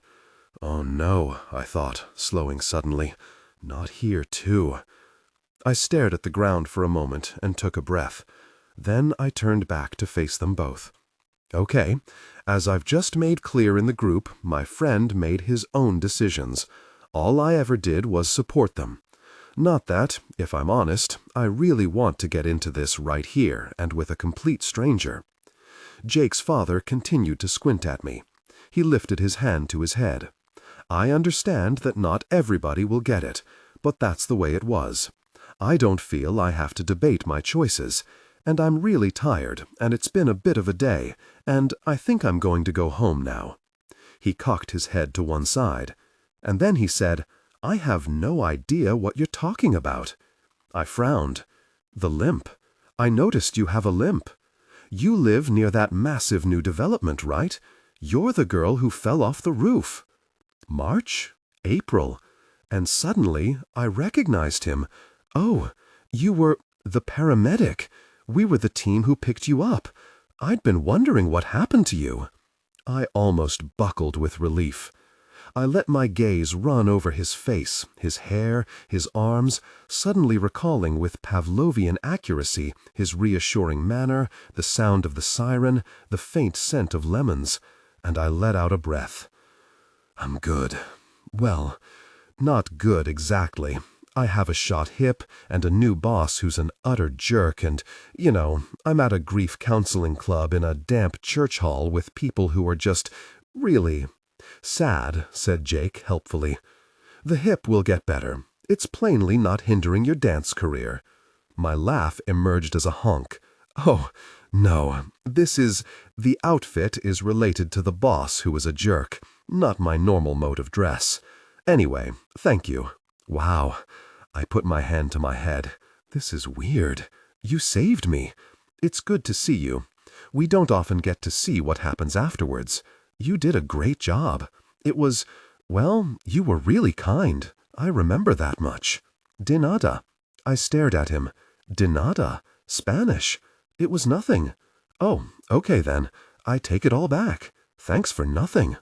He smiled and raised a paddle-sized hand. Afterwards, I didn't know what made me do it. "Hey," he looked back towards me. "It's Sam, actually. Sam." I didn't jump. "Okay. No, really. I mean, I know you've just seen me coming out of a grief counseling group and everything, but I wouldn't jump." He gave me a look that seemed to suggest he had seen and heard everything. Good to know. We gazed at each other for a minute. Then he lifted his hand again. "Nice to see you, Louisa." He pulled on a helmet, and Jake slid onto the bike behind him. I found myself watching as they pulled out of the car park. And because I was still watching, I caught Jake's exaggerated eye roll as he pulled on his own helmet. And then I remembered what he had said in the session, the compulsive flirt. Idiot, I told myself, and limped across the rest of the tarmac to where my car was boiling gently in the evening heat. I lived on the edge of the city. In case I was in any doubt, across the road stood a huge office block-sized crater surrounded by a developer's hoarding upon which was written, "Farthingate, where the city begins." We existed at the exact point where the glossy glass temples to finance butted up against the grubby old brick and sash windows of curry shops and 24-hour grocers, of entertainment pubs and minicab offices that resolutely refused to die. My block sat among those architectural refuseniks, a lead-stained warehouse-style building staring at the steady onslaught of glass and steel, and wondering how long it could survive, perhaps rescued by a hipster juice bar or pop-up retail experience. I knew nobody except Samir, who ran the convenience store, and the woman in the bagel bakery, who smiled at me in greeting, but didn't seem to speak any English. Mostly, this anonymity suited me. I had come here, after all, to escape my history, from feeling as if everyone knew everything there was to know about me. And the city had begun to alter me. I had come to know my little corner of it, its rhythms and its danger points. I learned that if you gave money to the drunk at the bus station, he would come and sit outside your flat for the next 8 weeks. That if I had to walk through the estate at night, it was wise to do it with my keys lodged between my fingers. That if I was walking out to get a late-night bottle of wine, it was probably better not to glance at the group of young men huddled outside Kebab Corner. I was no longer disturbed by the persistent whoomp, whoomp, whoomp of the police helicopter overhead. I could survive. Besides, I knew, more than anyone, that worse things could happen. Hey, Lou, can't sleep again? It's just gone 10 o'clock here, so what's up? Nathan, Will's former physio, had spent the last 9 months working in New York for a middle-aged CEO with a Wall Street reputation, a 4-story townhouse, and a muscular condition. Calling him in my sleepless small hours had become something of a habit. It was good to know there was someone who understood, out there in the dark, even if sometimes his news felt tinged with a series of small blows. Everyone else has moved on. Everyone else has achieved something. So, how's the Big Apple? Not bad. His Antipodean drawl made every answer a question. I lay down on the sofa, pushing my feet up on the armrest. Yeah, that doesn't tell me a whole lot. Okay, well, got a pay rise, so that was cool. Booked myself a flight home in a couple of weeks to see the olds, so that'll be good. They're over the moon because my sister's having a baby. Oh, and I met a really fit bird in a bar down on 6th Avenue, and we were getting on real well, so I asked her out. And when I told her what I did, she said, "Sorry, but she only went out with guys who wore suits to work." He laughed. I found I was smiling. So scrubs don't count? Apparently not. Though she did say she might have changed her mind if I was an actual doctor. He laughed again. Nathan was made of equanimity. It's cool. Girls like that get all picky if you don't take them to the right restaurants and stuff. Better to know sooner, right? How about you? I shrugged. Getting there, sort of. You still sleeping in his t-shirt? No. It stopped smelling of him, and it had started to get a bit unsavory, if I'm honest. I washed it, and I've packed it in tissue. But I've got his jumper for bad days. Good to have backup. Oh, and I went to the grief counseling group. How was it? Crap. I felt like a fraud. Nathan waited. I shifted the pillow under my head. Did I imagine it all, Nathan? Sometimes I think I've made what happened between Will and me so much bigger in my head. Like, how can I have loved someone that much in such a short time? And all these things I think about the two of us, did we actually feel what I remember? The further we get from it, the more those 6 months just seems like this weird dream. There was a tiny pause before Nathan responded. You didn't imagine it, mate. I rubbed my eyes. Am I the only one? Still missing him? Another short silence. Nah, he was a good bloke. The best. That was one of the things I liked about Nathan. He didn't mind a lengthy phone silence. I finally sat up and blew my nose. Anyway, I don't think I'll go back. I'm not sure it's my thing. Give it a go, Lou. You can't judge anything from one session. You sound like my dad. Well, he always was a sensible fella. I started at the sound of the doorbell. Nobody ever rang my doorbell, aside from Mrs. Nellis in flat 12 when the postman had accidentally swapped our mail. I doubted she was up at this hour, and I certainly was not in receipt of her Elizabethan doll part work magazine. It rang again, a third time, shrill and insistent. I've got to go, someone's at the door. Keep your pecker up, mate. You'll be okay. I put the phone down and stood up warily. I had no friends nearby.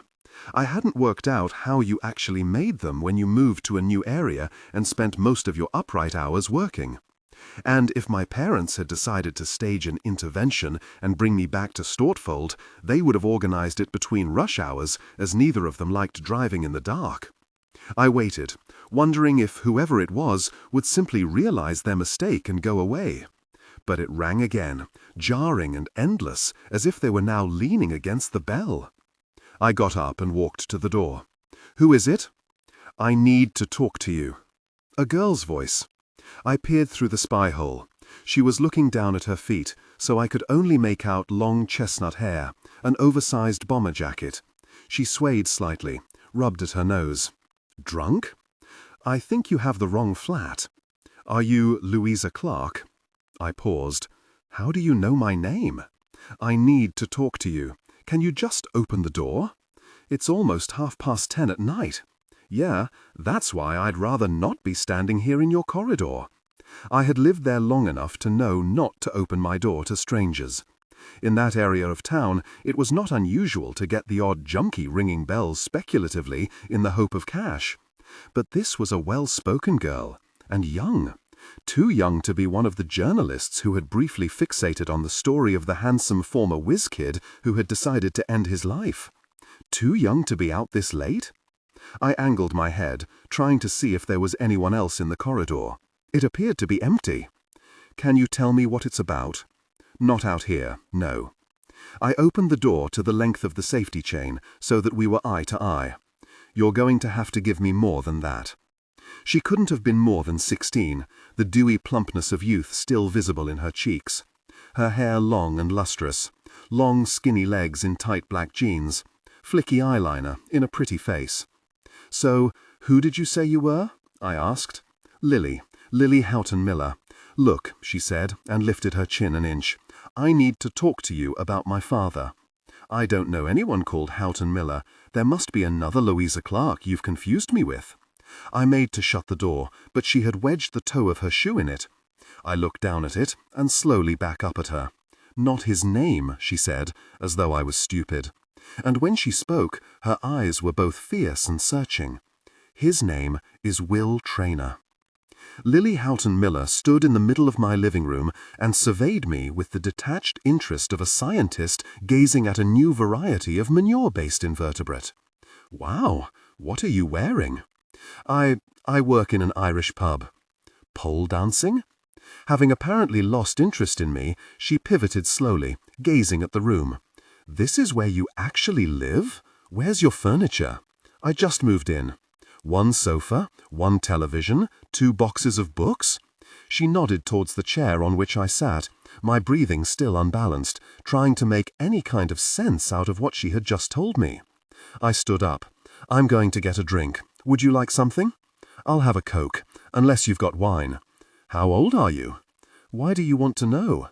"I don't understand." I went behind the kitchen counter. "Will didn't have children. I would have known." I frowned at her, suddenly suspicious. Is this some kind of joke? A joke? Will and I talked, a lot. He would have told me. Yeah, well, turns out he didn't. And I need to talk about him to someone who is not going to totally freak out every time I even mention his name, like the rest of my family. She picked up the card from my mother and put it down again. "I'm hardly going to say it as a joke. I mean, yeah, my real dad, some sad bloke in a wheelchair, like that's funny." I handed her a glass of water. "But who is your family? I mean, who is your mother? Have you got any cigarettes?" She had started pacing around the room, touching things, picking up the few belongings I had and putting them down. When I shook my head, she said, "My mother is called Tanya Miller. She's married to my stepdad, who is called Francis Stupid Jerk Houghton. Nice name." She put down the water and pulled a packet of cigarettes from her bomber jacket and lit one. I was going to say she couldn't smoke in my home, but I was too taken aback, so I simply walked over to the window and opened it. I couldn't take my eyes off her. I could maybe see little hints of Will. It was in her blue eyes, that vaguely caramel coloring. It was in the way she tilted her chin slightly before she spoke, her unblinking stare. Or was I seeing what I wanted to see? She gazed out of the window at the street below. "Lily, before we go on, there's something I know he's dead," she said. She inhaled sharply and blew the smoke into the center of the room. "I mean, that was how I found out. There was some documentary on television about assisted suicide, and they mentioned his name. And Mum totally freaked out for no reason and ran to the bathroom. And the jerk went after her, so obviously I listened outside. And she was in total shock because she hadn't even known that he'd ended up in a wheelchair. I heard the whole thing. I mean, it's not like I didn't know the jerk wasn't my real dad.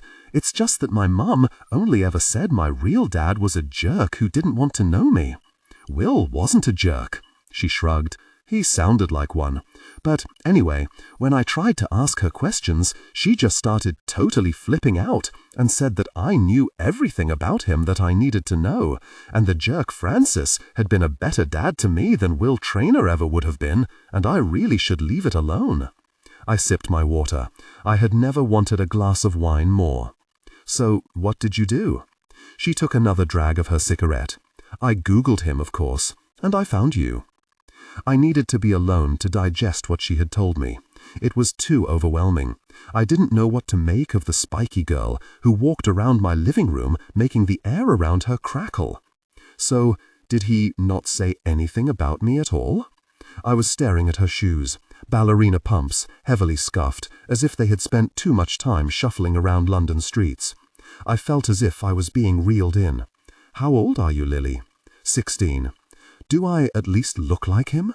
I saw a picture on Google Images, but I was thinking maybe you had a photograph." She gazed around the living room. "Are all your photographs in boxes?" She eyed the cardboard crates in the corner, and I wondered whether she would actually open them and start going through them. I was pretty sure the one she was about to go into contained Will's jumper, and I felt a sudden panic. Lily, this is all quite a lot to take in, and if you are who you say you are, then we do have a lot to discuss. But it's nearly 11 o'clock, and I'm not sure this is the time to start. Where do you live?" "St. John's Wood." "Well, your parents are going to be wondering where you are. Why don't I give you my number, and I can't go home." She faced the window, flicked the ash out with a practiced finger. "Strictly speaking, I'm not even meant to be here. I'm meant to be at school, weekly boarding. They'll all be freaking out now because I'm not there." She pulled out her phone as an afterthought and grimaced at whatever she saw on its screen, then shoved it back in her pocket. "Well, I'm not sure what I can do other than... I thought maybe I could stay here, just tonight, and then you could tell me some more stuff about him." "Stay here? No, I'm sorry, you can't. I don't know you. But you did know my dad. Did you say you think he didn't actually know about me? You need to go home. Look, let's call your parents. They can come and collect you. Let's do that." And she stared at me. "I thought you'd help me." "I will help you, Lily, but this isn't the way to... You don't believe me, do you? I have no idea what to... You don't want to help. You don't want to do anything. What have you actually told me about my dad? Nothing. How have you actually helped? You haven't. Thanks. Hold on. That's not fair. We've only just... But the girl flicked her cigarette butt out of the window and turned to walk past me out of the room. "What? Where are you going?" "Oh, what do you care?" she said. And before I could say anything more, the front door had slammed, and she was gone. I sat very still on my sofa, trying to digest what had just happened for the best part of an hour. Lily's voice ringing in my ears. Had I heard her correctly?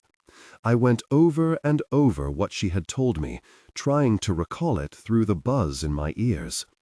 My father was Will Traynor. Lily's mother had apparently told her Will had not wanted anything to do with her. But surely he would have mentioned something to me. We had no secrets from each other. Weren't we the two people who had managed to talk about everything? For a moment, I wobbled. Had Will not been as honest with me as I'd believed? Had he actually possessed the ability simply to airbrush an entire daughter out of his conscience? My thoughts were chasing each other in circles. I grabbed my laptop, sat cross-legged on the sofa, and typed Lily Houghton Miller into a search engine. And when that came up with no results, I tried again with various spellings, settling on Lily Houghton Miller, which brought up a number of hockey fixture results posted by a school called Upton Tilton in Shropshire. I called up some of the images, and as I zoomed in, there she was, an unsmiling girl in a row of smiling hockey players. Lily Houghton Miller played a brave, if unsuccessful, defense. It was dated 2 years ago. Boarding school. She'd said she was meant to be at boarding school. But it still didn't mean she was any relation of Will, or, indeed, that her mother had been telling the truth about her parentage.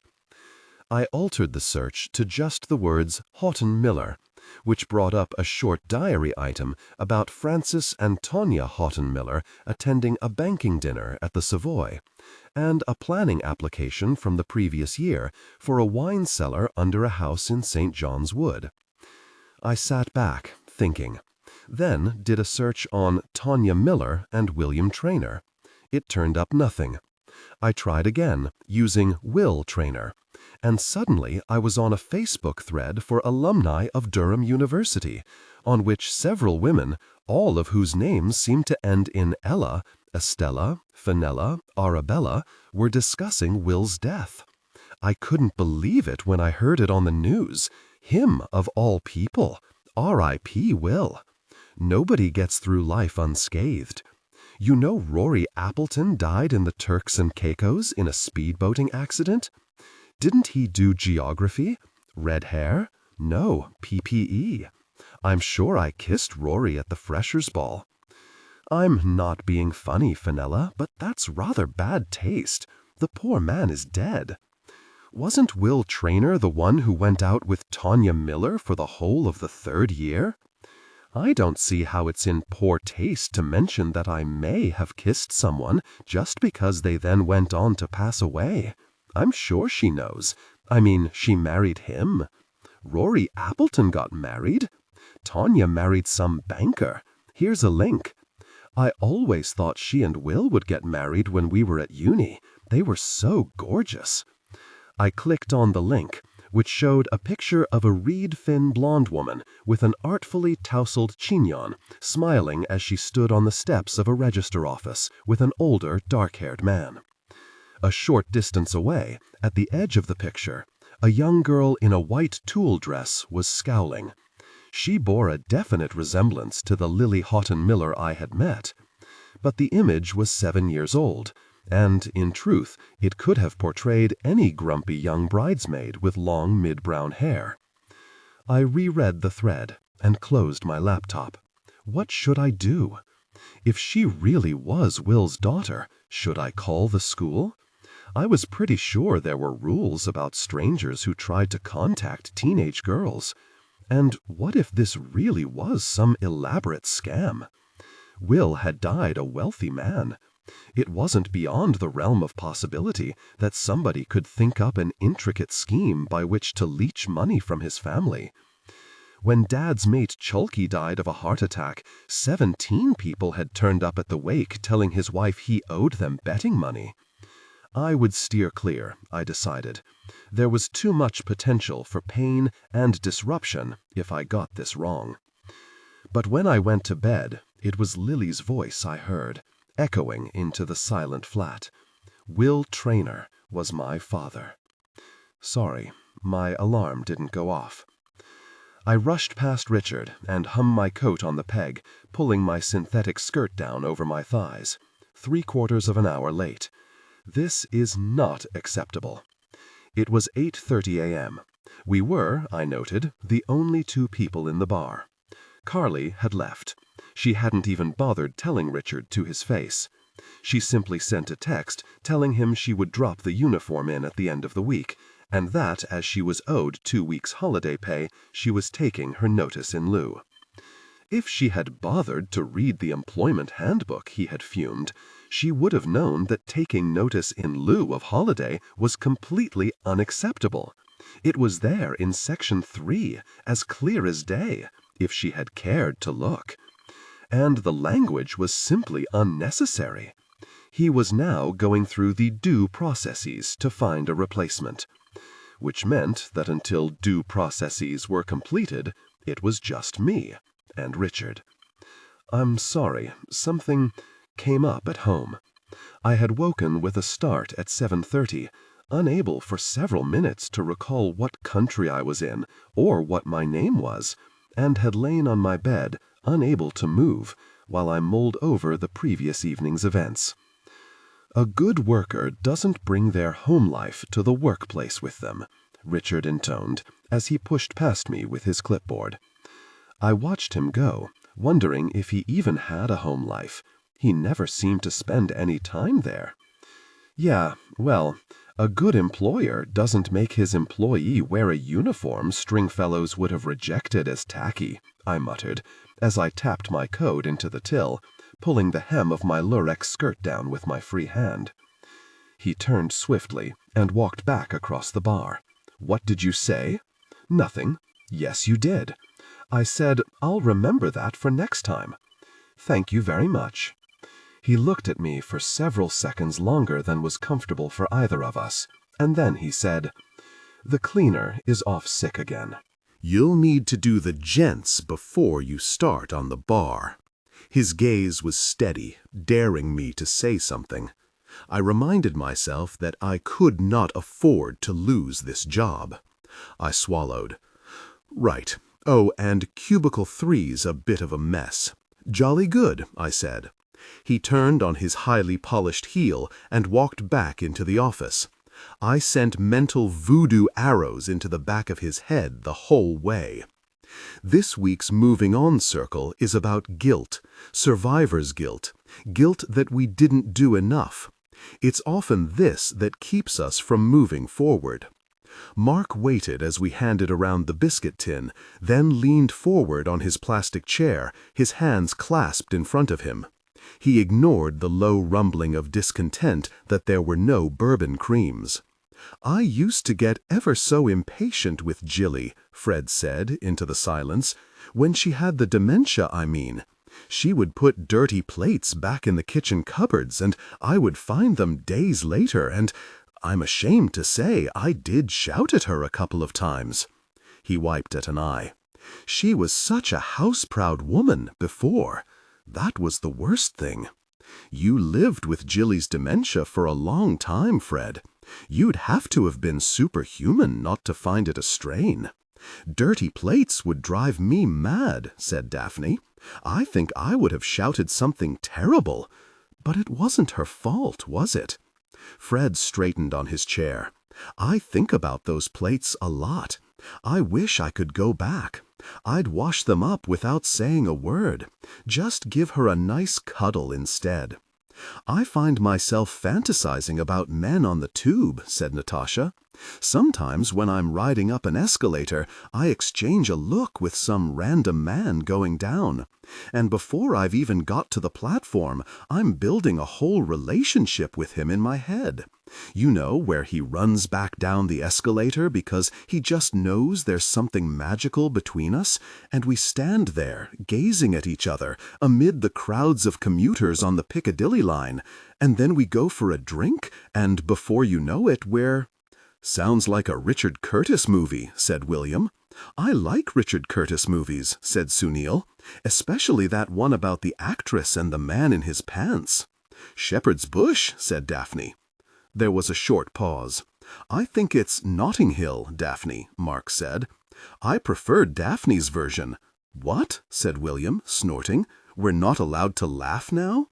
"So, in my head, we're getting married," said Natasha. "And then, when we're standing at the altar, I think, what am I doing? Olaf only died 3 years ago, and I'm fantasizing about other men." Mark leaned back in his chair. "You don't think that's natural, after 3 years by yourself, to fantasize about other relationships? But if I had really loved Olaf, surely I wouldn't think about anyone else." "It's not the Victorian age," said William. "You don't have to wear widow's weeds till you're elderly. If it was me that died, I'd hate the thought of Olaf falling in love with someone else." "You wouldn't know," said William. "You'd be dead." "What about you, Louisa?" Mark had noticed my silence. "Do you suffer feelings of guilt? Can we do someone else?" "I'm Catholic," said Daphne. "I feel guilty about everything. It's the nuns, you know." "What do you find difficult about this subject, Louisa?" I took a swig of coffee.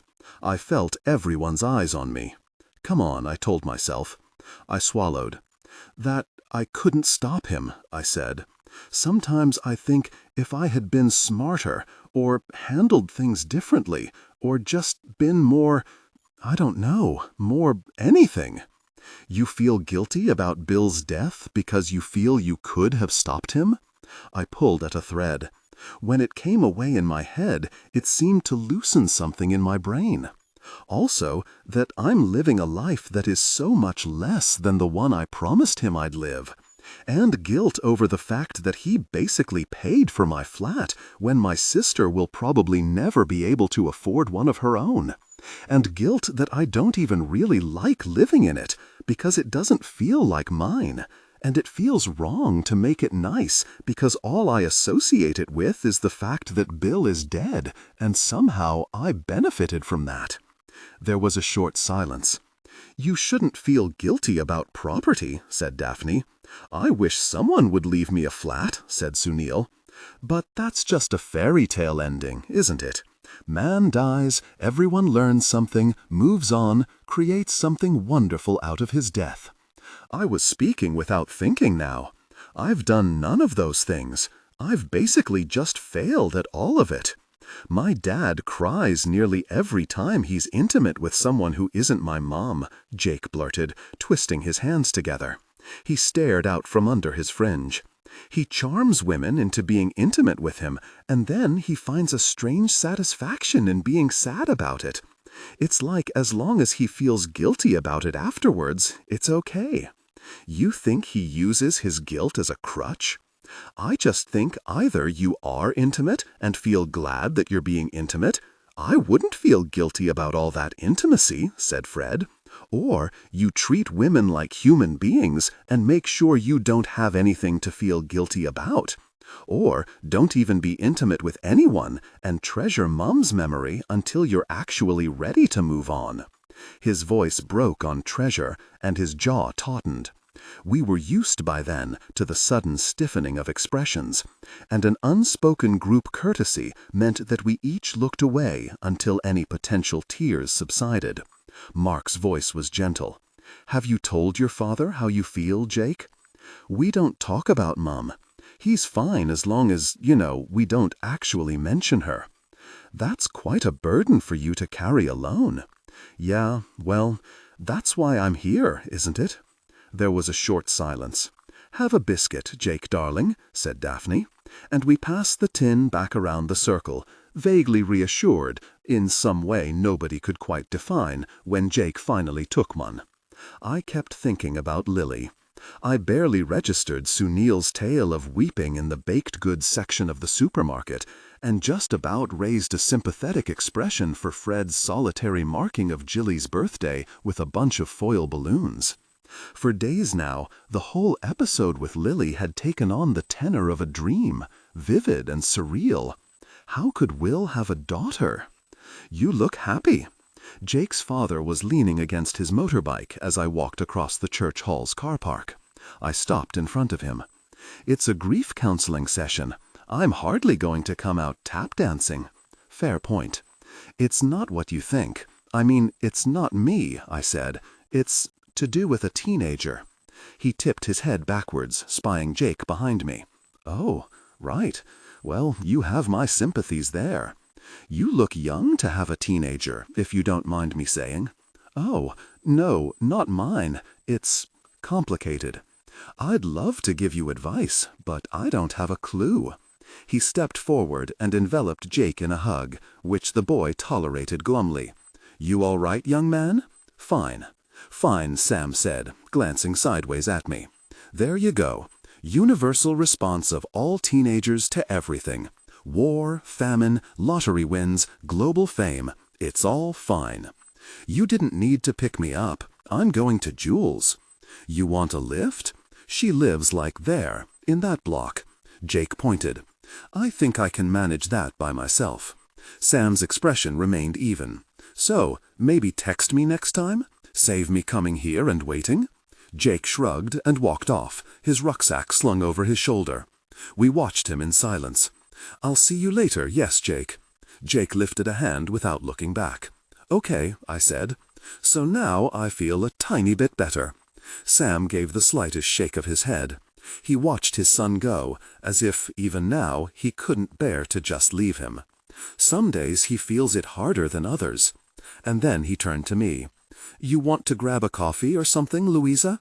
Just so I don't have to feel like the world's biggest loser. It is Louisa, right?" I thought of what Jake had said in that evening session. "On Friday, Dad brought home this psycho blonde called Mags who's obsessed with him." When he was in the shower, she kept asking me if he talked about her when she wasn't there. The compulsive person. But he was nice enough, and he had helped put me back together in the ambulance, and the alternative was another night at home wondering what had been going on in Lily Houghton Miller's head. If we can talk about anything but teenagers, can we talk about your outfit? I looked down at my green lurex skirt and my Irish dancing shoes. Absolutely not. It was worth a try, he said, and climbed onto his motorbike. We sat outside a near-empty bar a short distance from my flat. He drank black coffee, and I had fruit juice. I had time to study him surreptitiously now that I wasn't dodging cars in a car park or lying strapped to a hospital gurney. His nose held a telltale ridge, and his eyes crinkled in a way that suggested there was almost no human behavior he hadn't seen and, perhaps, been slightly amused by. He was tall and broad, his features coarser than Will's somehow, yet he moved with a kind of gentle economy, as if he had absorbed the effort of not damaging things just from his size. He was evidently more comfortable with listening than talking, or perhaps it was just that it was unsettling to be on my own with a man after so much time, because I found I was gabbling. I talked about my job at the bar, making him laugh about Richard Percival and the horrors of my outfit, and how strange it had been to live briefly at home again, and my father's bad jokes, and Granddad and his donuts, and my nephew's unorthodox use of a blue marker pen. But I was conscious as I spoke, as so often these days, of how much I didn't say. About Will, about the surreal thing that had happened to me the previous evening. About me. With Will, I had never had to consider what I said. Talking to him was as effortless as breathing. Now I was good at not really saying anything about myself at all. He just sat and nodded, watched the traffic go by, and sipped his coffee, as if it were perfectly normal for him to be passing the time with a feverishly chatting stranger in a green lurex miniskirt. "So, how's the hip?" he asked, when finally I ground to a halt. "Not bad. I'd quite like to stop limping, though." "You'll get there if you keep up the physio." For a moment, I could hear that voice from the back of the ambulance. Calm, unfazed, reassuring. The other injuries? I peered down at myself, as if I could see through what I was wearing. Well, other than the fact that I look like someone's drawn all over bits of me with a particularly vivid red pen, not bad. Sam nodded. "You were lucky. That was quite a fall."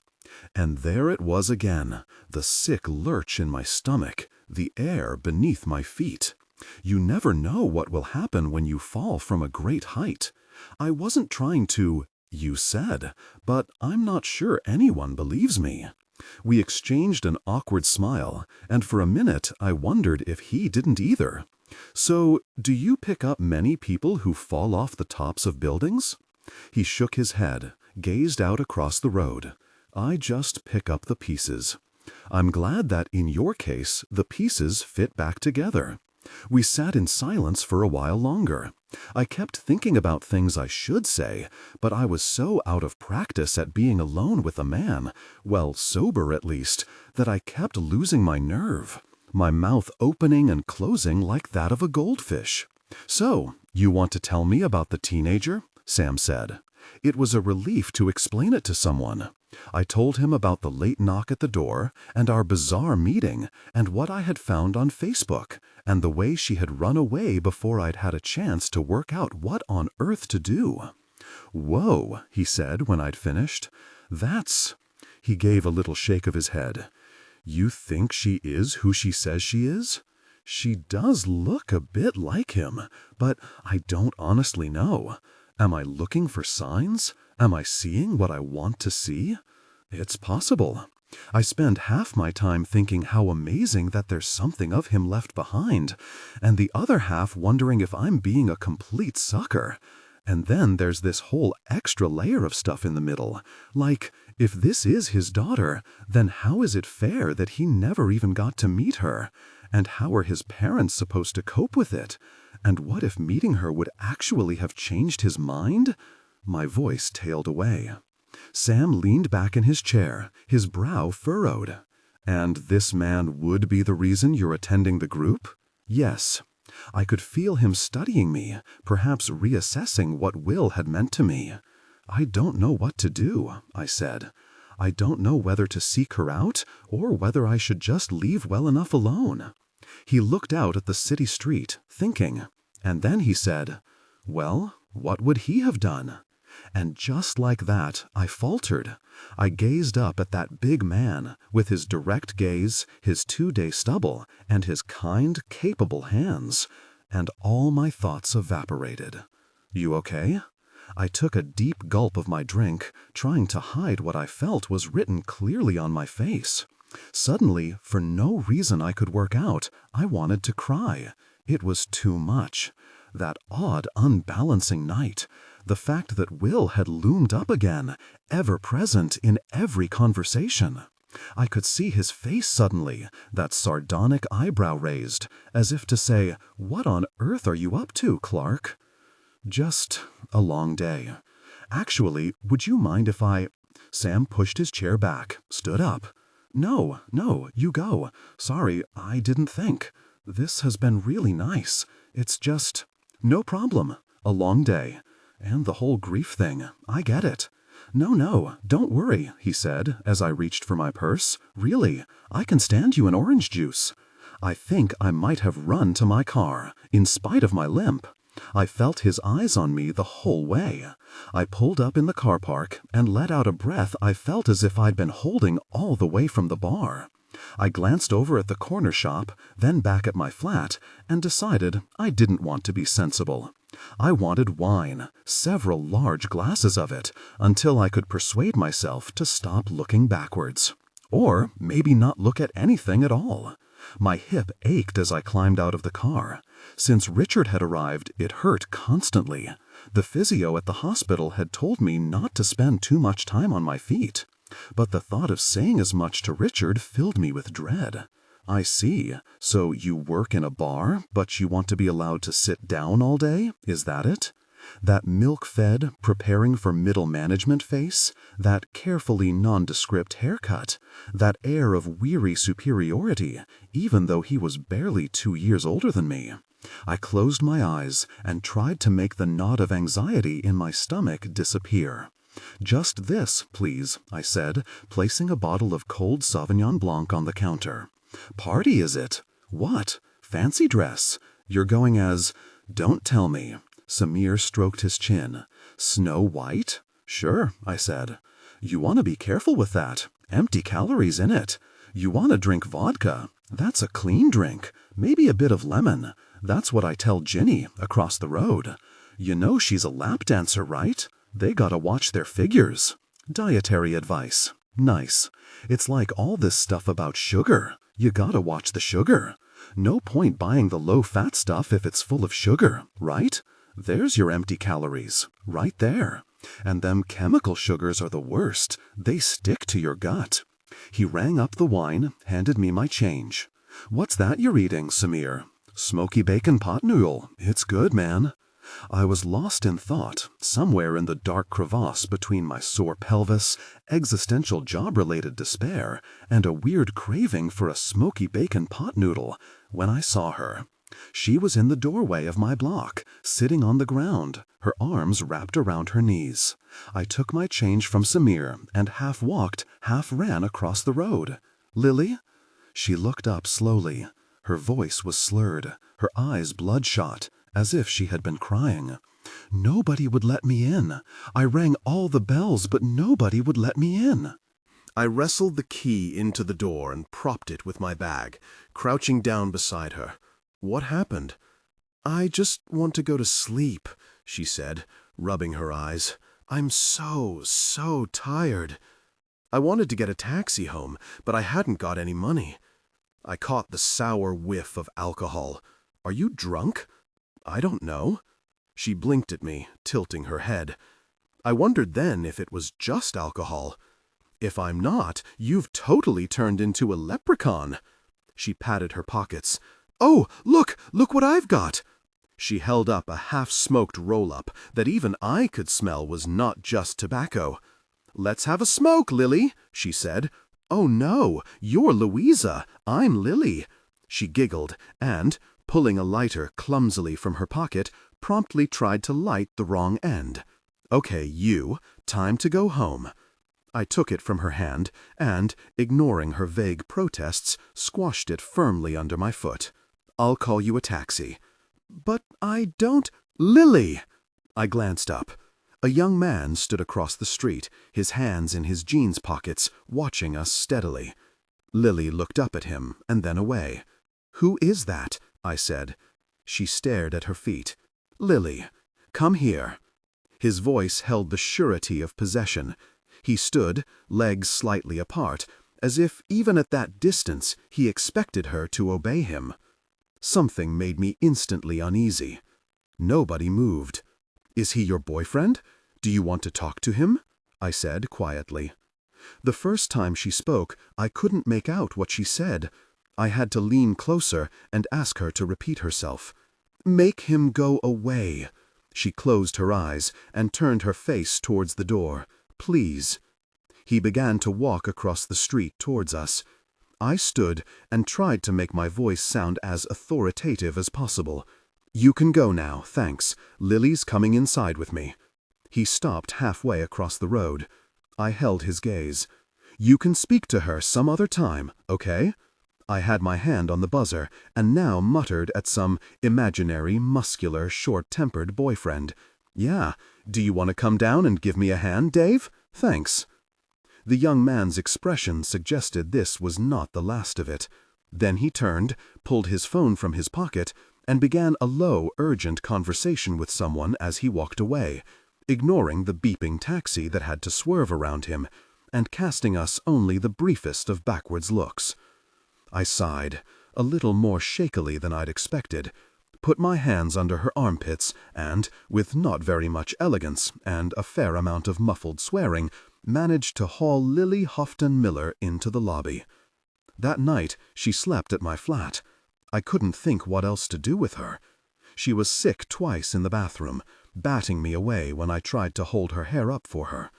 She refused to give me a home phone number, or maybe couldn't remember it, and her mobile phone was pin-locked.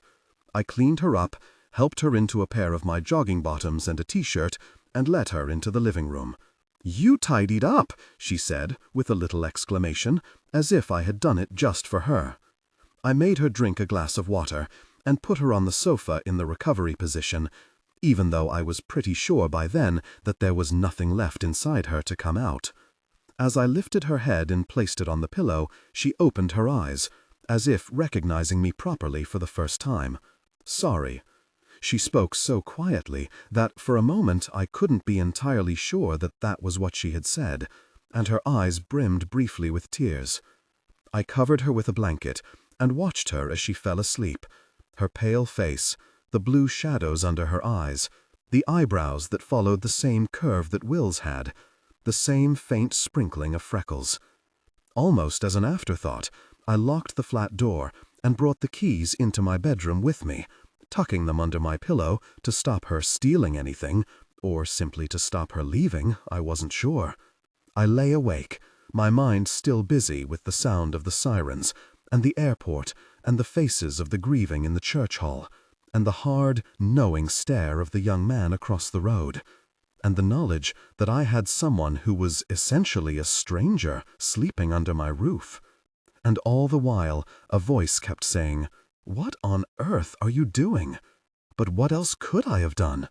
Finally, some time after the birds started singing and the bakery van unloaded its morning delivery downstairs, my thoughts slowed and stilled, and I fell asleep. I could smell coffee.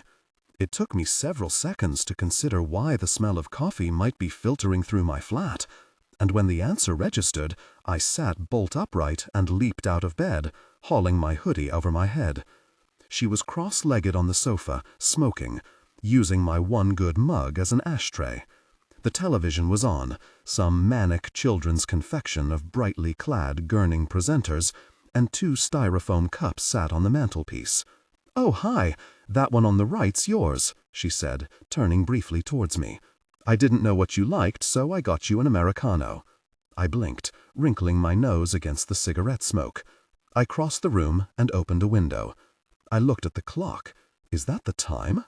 Yeah, the coffee might be a bit cold. Didn't know whether to wake you. "It's my day off," I said, reaching for the coffee. It was warm enough. I took a slug gratefully. Then I stared at the cup. "Hang on. How did you get these?" "I locked the front door." "I went down the fire escape," she said. "I didn't have any money, so I told the guy at the bakery whose flat it was, and he said you could bring it in later. Oh, and you also owe him for 2 bagels with smoked salmon and cream cheese." "I do?" I wanted to be cross, but I was suddenly really hungry. She followed my gaze. "Oh, I ate those." She blew a smoke ring into the center of the room. "You didn't have anything much in your fridge. You really do need to sort this place out." The Lily of this morning was such a different character from the girl I had picked off the street last night that it was hard to believe they were the same person. I walked back into the bedroom to get dressed, listening to her watching television, padding into the kitchen to fetch herself a drink. "Hey, Thingy, Louise, could you lend me some money?" she called out. "If it's to get off your face again, no." She walked into my bedroom without knocking. I pulled my sweatshirt up to my chest. "And can I stay tonight?" "I need to talk to your mum, Lily." "What for?" "I need to know a little bit more about what's actually going on here." She stood in the doorway. "So you don't believe me?" I gestured to her to turn around so I could finish putting my bra on. "I do believe you, but that's the deal. You want something from me, I need to know a bit more about you first." Just as I pulled my t-shirt over my head, she turned back again. "Suit yourself. I need to pick up some more clothes anyway." "Why? Where have you been staying?" She walked away from me, as if she hadn't heard, sniffing her armpit. "Can I use your shower? I absolutely reek." An hour later, we drove to St. John's Wood. I was exhausted, both by the night's events and the strange energy Lily gave off beside me. She fidgeted constantly, smoked endless cigarettes, then sat in a silence so loaded I could almost feel the weight of her thoughts. "So, who was he, that guy last night?" I kept my face to the front, my voice neutral. "Just someone. You told me he was your boyfriend." "Then that's who he was." Her voice had hardened, her face closed. As we drew nearer to her parents' house, she crossed her arms in front of her, bringing her knees up to her chin, her gaze set and defiant, as if already in silent battle. I had wondered if she had been telling me the truth about St. John's Wood, but she gestured to a wide, tree-lined street and told me to take the third left, and we were in the kind of road where diplomats or expat American bankers live, the kind of road that nobody ever seems to go in or come out of. I pulled the car up, gazing out of the window at the tall, white stucco buildings, the carefully trimmed yew hedging, and immaculate window boxes. "You live here?" She slammed the passenger door behind her so hard that my little car rattled. "I don't live here. They live here." She let herself in, and I followed awkwardly, feeling like an intruder. We were in a spacious, high-ceilinged hallway, with parquet flooring and a huge, gilt mirror on the wall, a slew of white-card invitations jostling for space in its frame. A vase of beautifully arranged flowers sat on a small antique table. The air was scented with their perfume. From upstairs came the sound of commotion, possibly children's voices. It was hard to tell. "My half-brothers," Lily said dismissively, and walked through to the kitchen, apparently expecting me to follow. It was enormous, in modernist gray, with an endless, mushroom-colored polished concrete worktop. Everything in it screamed money, from the dualet toaster to the coffee maker, which was large and complicated enough not to be out of place in a Milanese café. Lily opened the fridge and scanned it, finally pulling out a box of fresh pineapple pieces that she started to eat with her fingers. "Lily?" A voice from upstairs, urgent, female. "Lily, is that you?" The sound of footsteps racing down. Lily rolled her eyes. A blonde woman appeared in the doorway. She stared at me, then at Lily, who was dropping a piece of pineapple languidly into her mouth. She walked over and snatched the container from her hands. "Where in the world have you been? The school is beside themselves. Daddy was out driving around the neighborhood. We thought you'd been murdered. Where were you?" "He's not my dad." "Don't get smart with me, young lady. You can't just walk back in here like nothing's happened. Do you have any idea of the trouble you've caused? I was up with your brother half the night, and then I couldn't sleep for worrying about what had happened to you. I've had to cancel our trip to Granny Houghton's because we didn't know where you were." Lily stared at her coolly. "I don't know why you bothered. You don't usually care where I am." The woman stiffened with rage. She was thin, the kind of thin that comes with fatty diets or compulsive exercise. Her hair was expensively cut and colored so that it looked neither, and she was wearing what I assumed were designer jeans. But her face, tanned as it was, betrayed her. She looked exhausted. She spun round to me. "Is it you she's been staying with?" "Well, yes, but—" She looked me up and down and apparently decided she was not enamored of what she saw. "Do you know the trouble you're causing? Do you have any idea how old she is? What in the world do you want with a girl that young anyway? You must be, what, 30?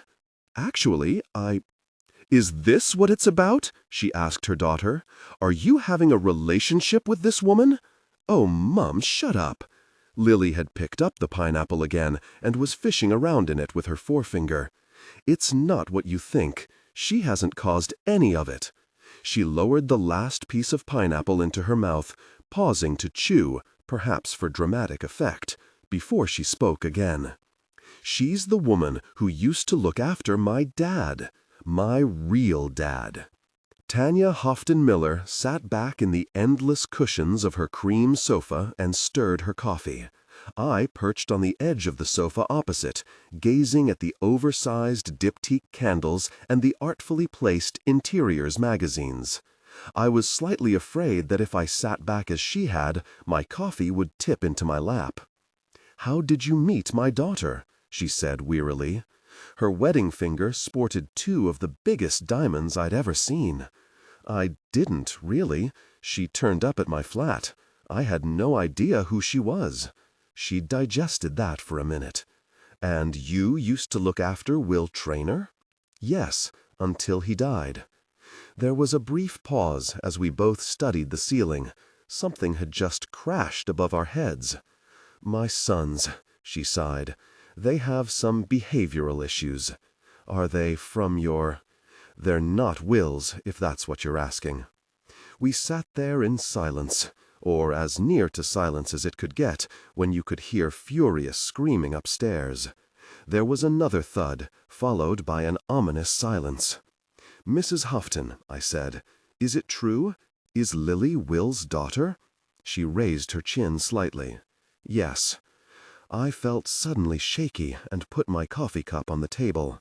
"I don't understand. I don't understand how." "It's quite simple. Will and I were together during the last year of uni.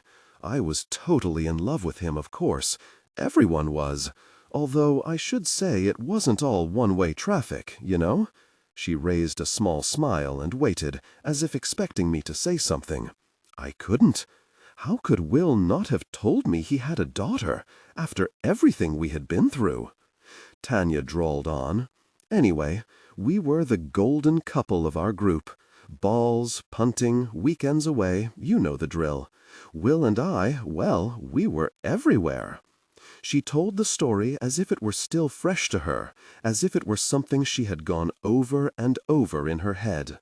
And then, at our founders' ball, I had to leave to help my friend Liza, who had got herself into a bit of a mess. And when I came back, Will was gone. No idea where he was. So I waited there for ages, and all the cars came and took everyone home, and finally a girl I didn't even know very well came up to me and told me that Will had gone off with a girl called Stephanie Loudon. You won't know her, but she'd had her eye on him forever. At first I didn't believe it, but I drove to her house anyway and sat outside. And sure enough, at 5 a.m., he came out and they stood there kissing on the doorstep, like they couldn't care who saw. And when I got out of the car and confronted him, he didn't even have the grace to be ashamed. He just said there was no point in us getting emotional, as we were never going to last beyond college anyway. And then, of course, college finished, which was something of a relief, to be honest, because who wants to be the girl Will Traynor dumped? But it was so hard to get over, because it had ended so abruptly. After we left and he started work in the city, I wrote to him, asking if we could at least meet for a drink so I could work out what on earth had gone wrong. Because as far as I was concerned, we had been really happy, you know? And he just got his secretary to send this card, saying she was very sorry, but Will's diary was absolutely full, and he didn't have time right now, but he wished me all the best. All the best. She grimaced. I winced internally. Much as I wanted to discount her story, this version of Will held a horrible ring of truth. Will himself had looked back at his earlier life with utter clarity, had confessed how badly he had treated women when he was younger. His exact words were, "I was a complete jerk." Tanya was still talking. And then, about 2 months later, I discovered I was pregnant. And it was already awfully late, because my periods had always been erratic, and I hadn't realized I'd already missed 2. So I decided to go ahead and have Lily. But, here she lifted her chin again, as if braced to defend herself, there was no point in telling him, not after everything he'd said and done. My coffee had gone cold. No point in telling him. He'd as good as said he didn't want anything to do with me. He would have acted as if I'd done it deliberately to trap him or something. My mouth was hanging open. I closed it. But you don't think he had the right to know, Mrs. Houghton Miller? You don't think he might have wanted to meet his child, regardless of what had happened between the two of you? She put down her cup. She's 16, I said. She would have been 14, 15 when he died. That's an awful long... And by that time she had Francis. He was her father, and he has been very good to her. We were a family. Are a family. I don't understand. Will didn't deserve to know her. The words settled in the air between us. He was a jerk, okay? Will Traynor was a selfish jerk. She pushed a strand of hair back from her face. Obviously, I didn't know what had happened to him. That came as a complete shock. But I can't honestly say it would have made a difference. It took me a moment to find my voice. It would have made every difference. To him. She looked at me sharply. Will killed himself, I said, and my voice cracked a little. Will ended his life because he couldn't see any reason to go on. If he'd known he had a daughter... She stood up. Oh no, you don't pin that on me, Miss Whoever you are. I am not going to be made to feel responsible for that man's suicide. You think my life isn't complicated enough? Don't you dare come here judging me. If you'd had to cope with half of what I cope with... No, Will Traynor was a horrible man. Will Traynor was the finest man I ever knew. She let her gaze run up and down me. Yes, well, I can imagine that's probably true. I thought I had never been filled with such an instant dislike for someone. I had stood to leave when a voice broke into the silence. So, my dad really didn't know about me? Lily was standing very still in the doorway. Tanya Houghton Miller blanched. Then she recovered herself. I was saving you from hurt, Lily. I knew Will very well, and I was not prepared to put either of us through the humiliation of trying to persuade him to be part of a relationship he wouldn't have wanted. She smoothed her hair. And you really must stop this awful eavesdropping habit. You're likely to get quite the wrong end of the stick. I couldn't listen to any more. I walked to the door as a boy began shouting upstairs. A plastic truck flew down the stairs and crashed into pieces somewhere below. An anxious face, Filipina, gazed at me over the banister. I began to walk down the stairs. Where are you going? I'm sorry, Lily. Well, perhaps we'll talk some other time. But you've hardly told me anything about my dad. He wasn't your father, Tanya Houghton Miller said. Francis has done more for you since you were little than Will ever would have done. Francis is not my dad, Lily roared. Another crash from upstairs, and a woman's voice shouting in a language I didn't understand. A toy machine gun sent tinny blasts into the air. Tanya put her hands to her head. I can't cope with this. I simply can't cope. Lily caught up with me at the door. Can I stay with you? What? At your flat? I can't stay here. Lily, I don't think. Just for tonight, please. Oh, be my guest. Have her stay with you for a day or two. She's just delightful company. Tanya waved a hand. Polite, helpful, loving. A dream to have around. Her face hardened. Let's see how that works out. You know she drinks and smokes in the house, and that she was suspended from school? She's told you all this, has she? Lily seemed almost bored, as if she had heard this 1,000,000 times before. She didn't even bother turning up for her exams. We've done everything possible for her. Counselors, the best schools, private tutors. Francis has treated her as if she were his own, and she just throws it all back in our faces. My husband is having a very difficult time at the bank right now, and the boys have their issues, and she doesn't give us an inch. She never has. How would you even know? I've been with nannies half my life. When the boys were born, you sent me to boarding school. I couldn't cope with all of you. I did what I could. You did what you wanted, which was to start your perfect family all over again, without me. Lily turned back to me. Please, just for a bit. I promise I won't get under your feet at all. I'll be really helpful. I should have said no. I knew I should. But I was so angry with that woman. And just for a moment, I felt as if I had to stand in for Will, to do the thing he couldn't do. Fine, I said, as a large Lego creation whistled past my ear and smashed into tiny colored pieces by my feet. Grab your things. I'll be waiting outside. The rest of the day was a blur. We moved my boxes out of the spare room, stacking them in my bedroom, and made the room hers, or at least less of a storage area, putting up the blind I had never quite got round to fixing, and moving in a lamp and my spare bedside table. I bought a camp bed, and we carried it up the stairs together, with a hanging rail for her few things, a new duvet commoner and pillowcases. She seemed to like having a purpose, and was completely unfazed at the idea of moving in with somebody she hardly knew. I watched her arranging her few belongings in the spare room that evening, and felt oddly sad.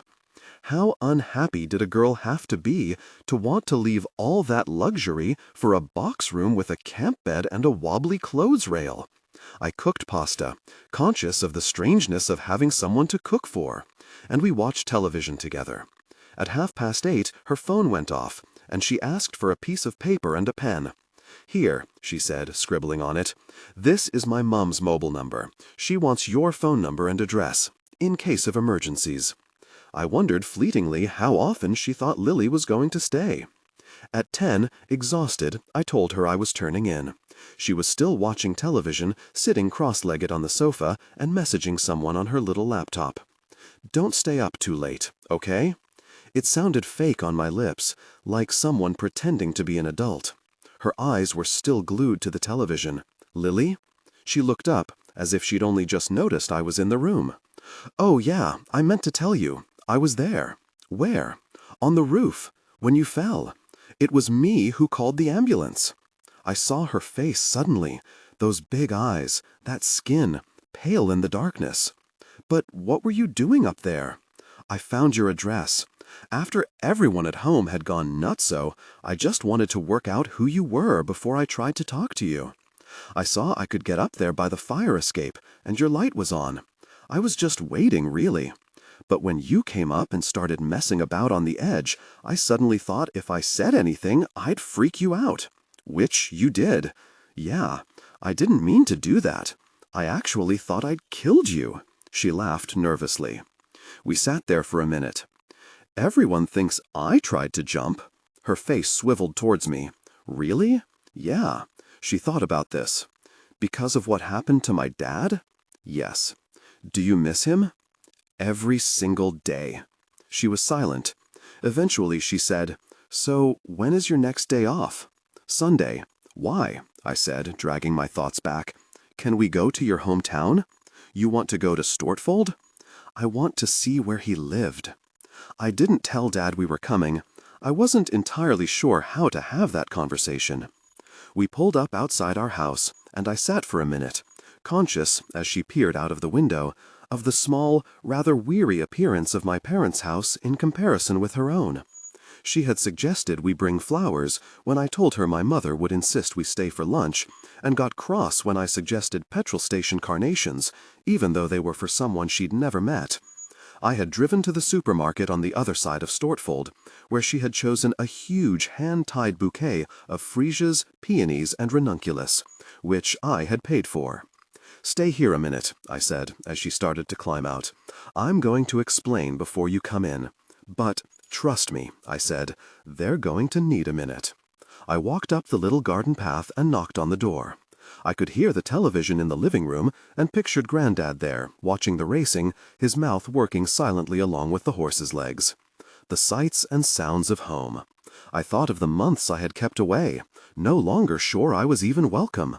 Of how I had refused to allow myself to think of how it felt to walk up this path.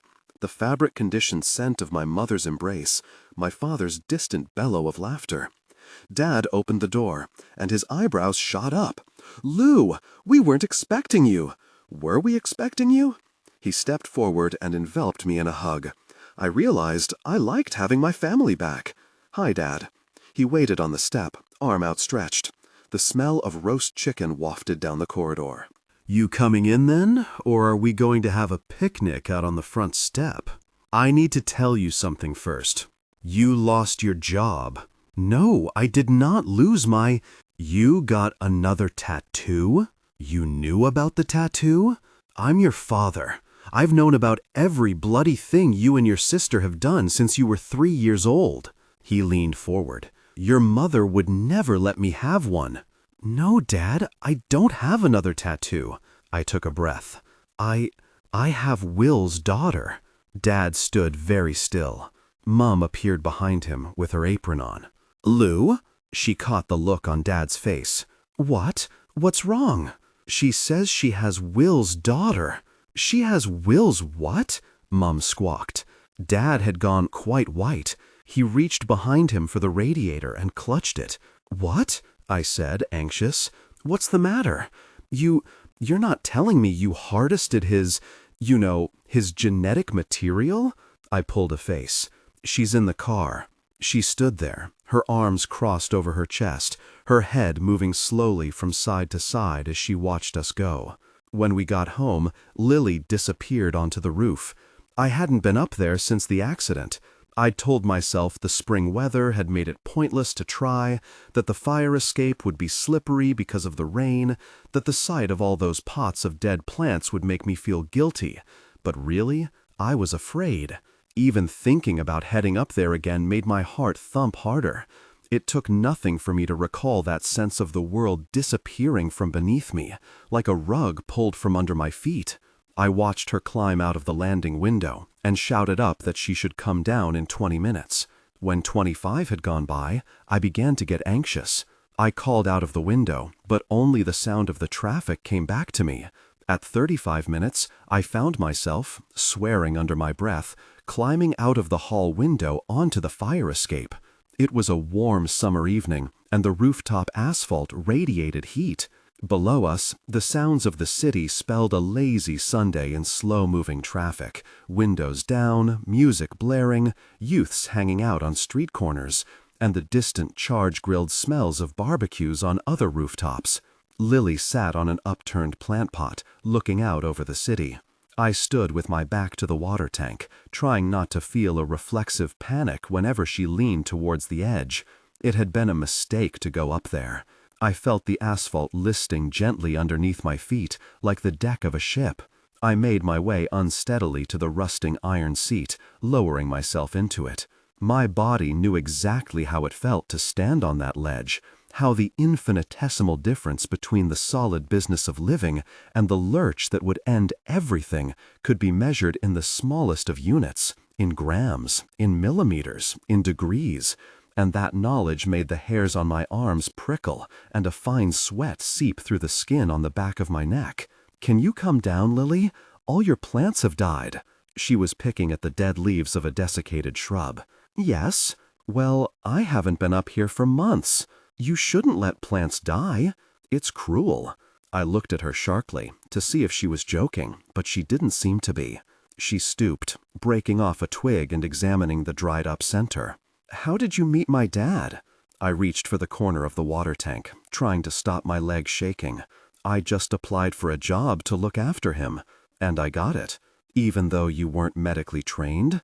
"Yes." She considered this, flicked the dead stem away into the air, then got up, walked to the far end of the terrace, and stood, her hands on her hips, legs braced, a skinny Amazon warrior.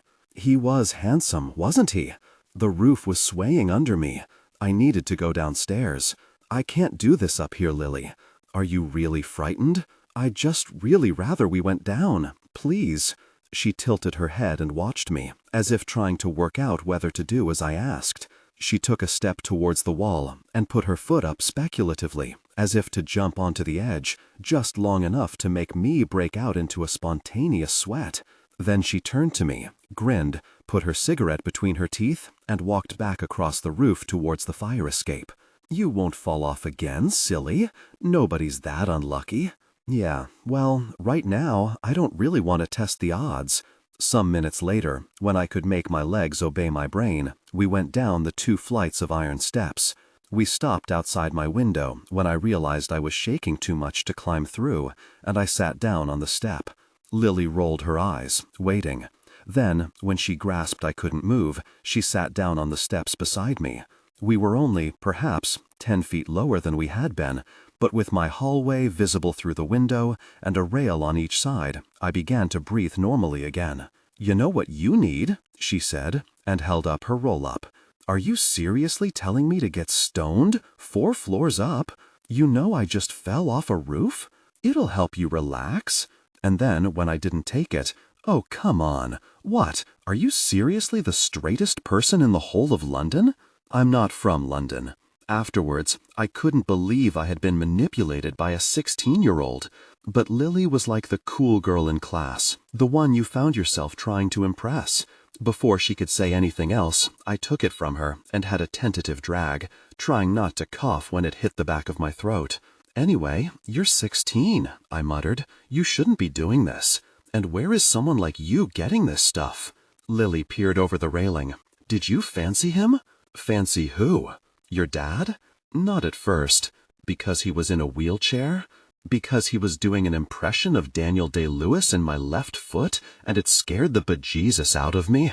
I wanted to say, but it would have taken too much explaining. "No, the wheelchair was the least important thing about him. I didn't fancy him because he was very angry, and a bit intimidating, and those 2 things made him quite hard to fancy." "Do I look like him?" "I Googled him, but I can't tell." "A bit. Your coloring is the same. Maybe your eyes. My mum said he was really handsome, and that was what made him such a jerk." "One of the things. Whenever I'm getting on her nerves now, she tells me I'm just like him." "Oh gosh, you're just like Will Traynor." "She always calls him Will Traynor, though, not your father." "She's determined to make out like jerk-face as my dad, even though he is patently not. It's like she thinks she can just make a family by insisting that we are one." I took another drag. I could feel myself getting woozy. Apart from one night at a house party in Paris, it had been years since I'd had a joint. "You know, I think I'd enjoy this more if there wasn't a small possibility of me falling off this fire escape." She took it from me. "Gosh, Louise, you need to have some fun." She inhaled deeply and leaned her head back. "Did he tell you about how he was feeling? Like the real stuff?" She inhaled again and handed it back to me. She seemed totally unaffected. "Yes." "Did you argue?" "Quite a lot, but we laughed a lot, too." "Did he fancy you? Fancy me?" I don't know if fancy is the right word. My mouth worked silently around words I couldn't find. How could I explain to this girl what Will and I had been to each other? The way I felt that no person in the world had ever understood me like he did, or ever would again. How could she understand that losing him was like having a hole shot straight through me, a painful, constant reminder, an absence I could never fill? She stared at me. "He did! My dad fancied you!" She started to giggle, and it was such a ridiculous thing to say, such a useless word, faced with what Will and I had been to each other, that, despite myself, I giggled too. "My dad had the hots for you! How mad is that?" She gasped. "Oh my God, in a different universe, you could have been my stepmom!" We gazed at each other in mock horror, and somehow this fact swelled between us until a bubble of merriment lodged in my chest. I began to laugh, the kind of laugh that verges on hysteria, that makes your stomach hurt, where the mere act of looking at someone sets you off again. Okay, this conversation has now got weird. Lily pulled a face. "Your whole relationship sounds weird." It wasn't at all. It was suddenly too much. The rooftop, the questions, the joint, the memories of Will. We seemed to be conjuring him out of the air between us, his smile, his skin, the feel of his face against mine, and I wasn't sure I wanted to do it. I let my head fall slightly between my knees. Breathe, I told myself. Louisa? What? Did he always plan to go to that place, Dignitas? I nodded. I repeated the word to myself, trying to quell my rising sense of panic. In. Out. Just breathe. Did you try to change his mind? Will was stubborn. Did you argue about it? I swallowed.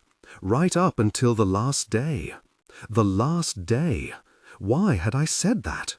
I closed my eyes. When I finally opened them again, she was watching me. Were you with him when he died? Our eyes locked. The young are terrifying, I thought. They are without boundaries. They fear nothing. I could see the next question forming on her lips, the faint searching in her gaze. But perhaps she was not as brave as I'd thought. Finally, she dropped her gaze. So, when are you going to tell his parents about me? My heart lurched. This week. I'll call this week. She nodded, turned her face away so that I couldn't see her expression. I watched as she inhaled again. And then, abruptly, she dropped the joint through the bars of the fire escape steps, stood up, and climbed inside without a backward look. I waited until my legs felt as if they could support me again, then followed her through the window. I called on Tuesday lunchtime, when a joint one-day strike by French and German air traffic control had left the bar almost empty. I waited until Richard had disappeared to the wholesalers, then stood out on the concourse, outside the last ladies before security, and searched my phone for the number I had never been able to delete. The phone rang 3-4 times, and just for a moment I was filled with the overwhelming urge to press end call. But then a man's voice answered, his vowels clipped, familiar. Hello? Mr. Traynor? It's Lou. Louisa Clark. A short silence. I could hear his memories thudding down on him, along with the simple fact of my name, and felt oddly guilty. The last time I had seen him had been at Will's graveside, a prematurely aged man, repeatedly straightening his shoulders as he struggled under the weight of his grief. Louisa. Well, goodness, how are you? I shifted to allow Violet to sway past with her trolley. She gave me a knowing smile, adjusting her purple turban with her free hand. I noticed she had little Union Jacks painted on her fingernails. I'm very well, thank you. And how are you? Oh, actually, I'm very well too. Circumstances have changed a little since we last saw each other, but it's all. That temporary and uncharacteristic loss of bonhomie almost caused me to falter. I took a deep breath. Mr. Traynor, I'm ringing because I really need to talk to you about something. I thought Michael Lawler had sorted out all the financial matters. His tone altered just slightly. It's not to do with money. I closed my eyes. Mr. Traynor, I had a visitor a short time ago, and it's someone I think you need to meet. A woman bumped into my legs with her wheeled case and mouthed an apology. Okay, there's no simple way of doing this, so I'm just going to say it. Will had a daughter, and she turned up on my doorstep. She's desperate to meet you. A long silence this time. Mr. Traynor, I'm sorry, can you repeat what you just said? Will had a daughter. He didn't know about her. The mother is an old girlfriend of his from university who took it upon herself not to tell him. He had a daughter, and she tracked me down, and she really wants to meet you.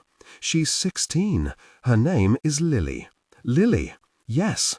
I've spoken to her mother, and she seems genuine. A woman called Miller, Tanya Miller. I don't remember her, but Will did have an awful lot of girlfriends. Another long silence. When he spoke again, his voice cracked. Will had a daughter? Yes, your granddaughter. You really think she is his daughter? I've met her mother and heard what she had to say, and yes, I really think she is.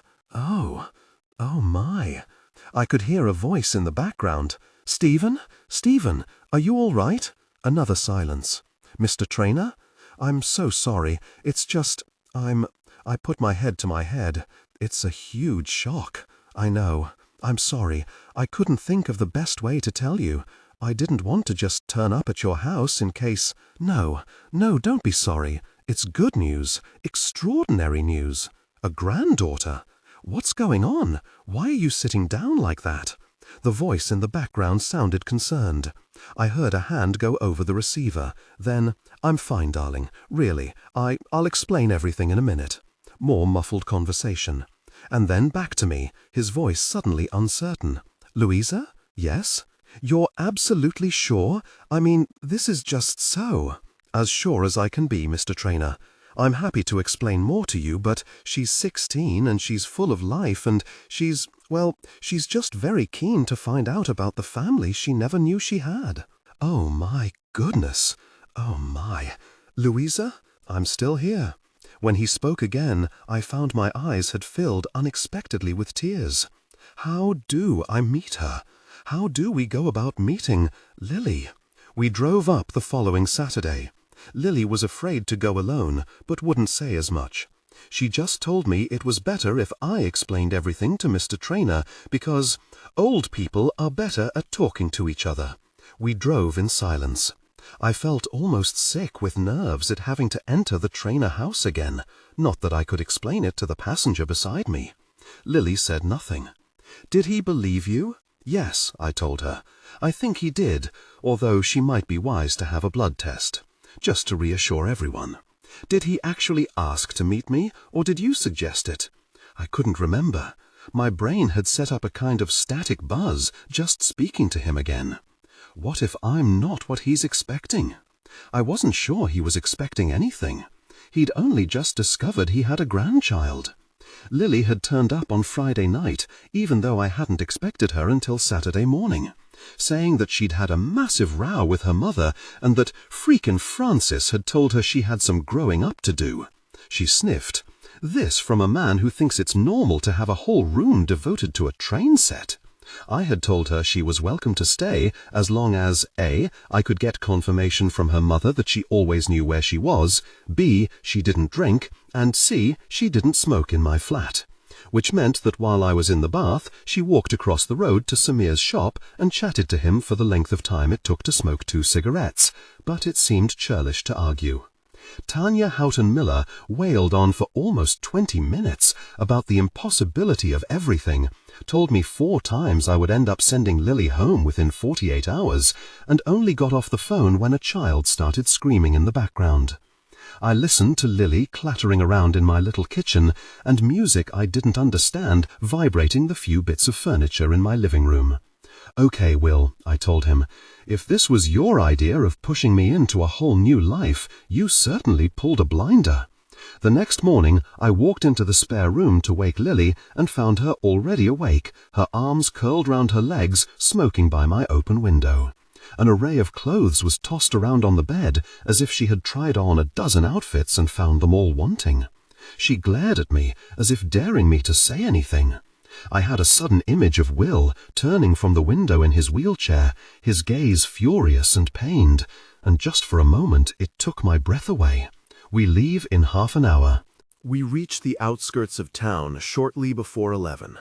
Summer had brought the tourists flocking back to the narrow streets of Stortfold, like clumps of earthbound, gaudily colored swallows, clutching guidebooks and ice creams, weaving their way aimlessly past the cafes and seasonal shops full of castle-imprinted coasters and calendars that would be swiftly placed in drawers at home and rarely looked at again. I drove slowly past the castle in the long queue of National Trust traffic, wondering at the Pacamacs, the anoraks, and sun hats that seemed to stay the same every year.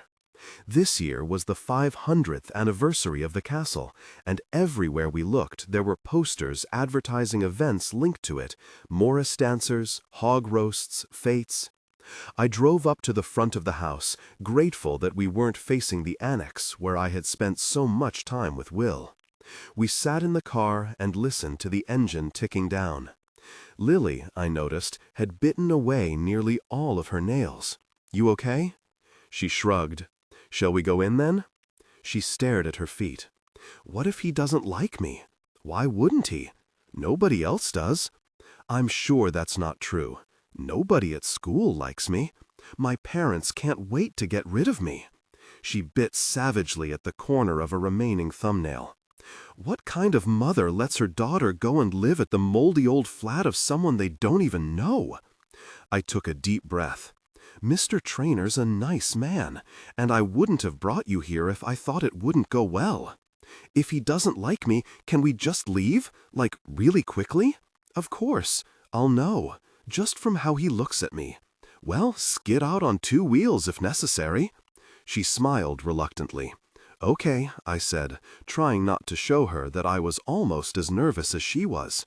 "Let's go."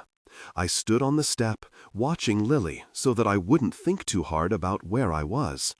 The door opened slowly, and there he stood, still in the same cornflower blue shirt I remembered from 2 summers previously, but a newer, shorter haircut, perhaps a vain attempt to combat the aging effects of extreme grief.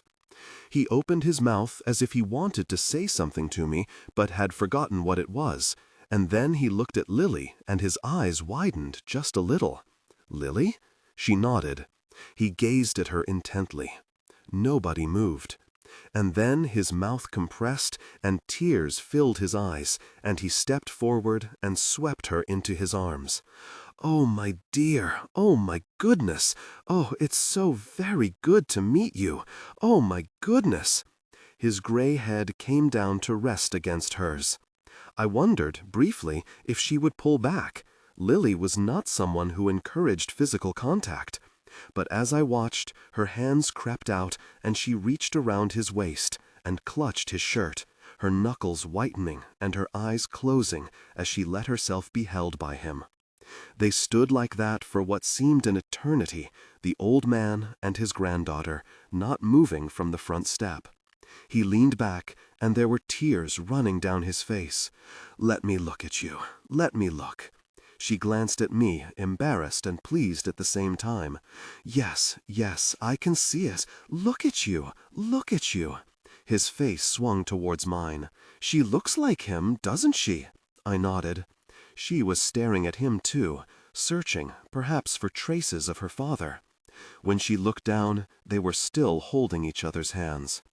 Until that moment, I hadn't realized I was crying.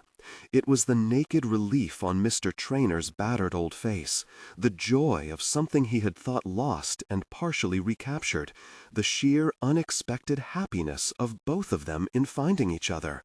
And as she smiled back at him, a slow, sweet smile of recognition, my nervousness and any doubts I'd had about Lily Houghton Miller were banished. It had been less than 2 years, but Granta House had changed significantly since I had last been there.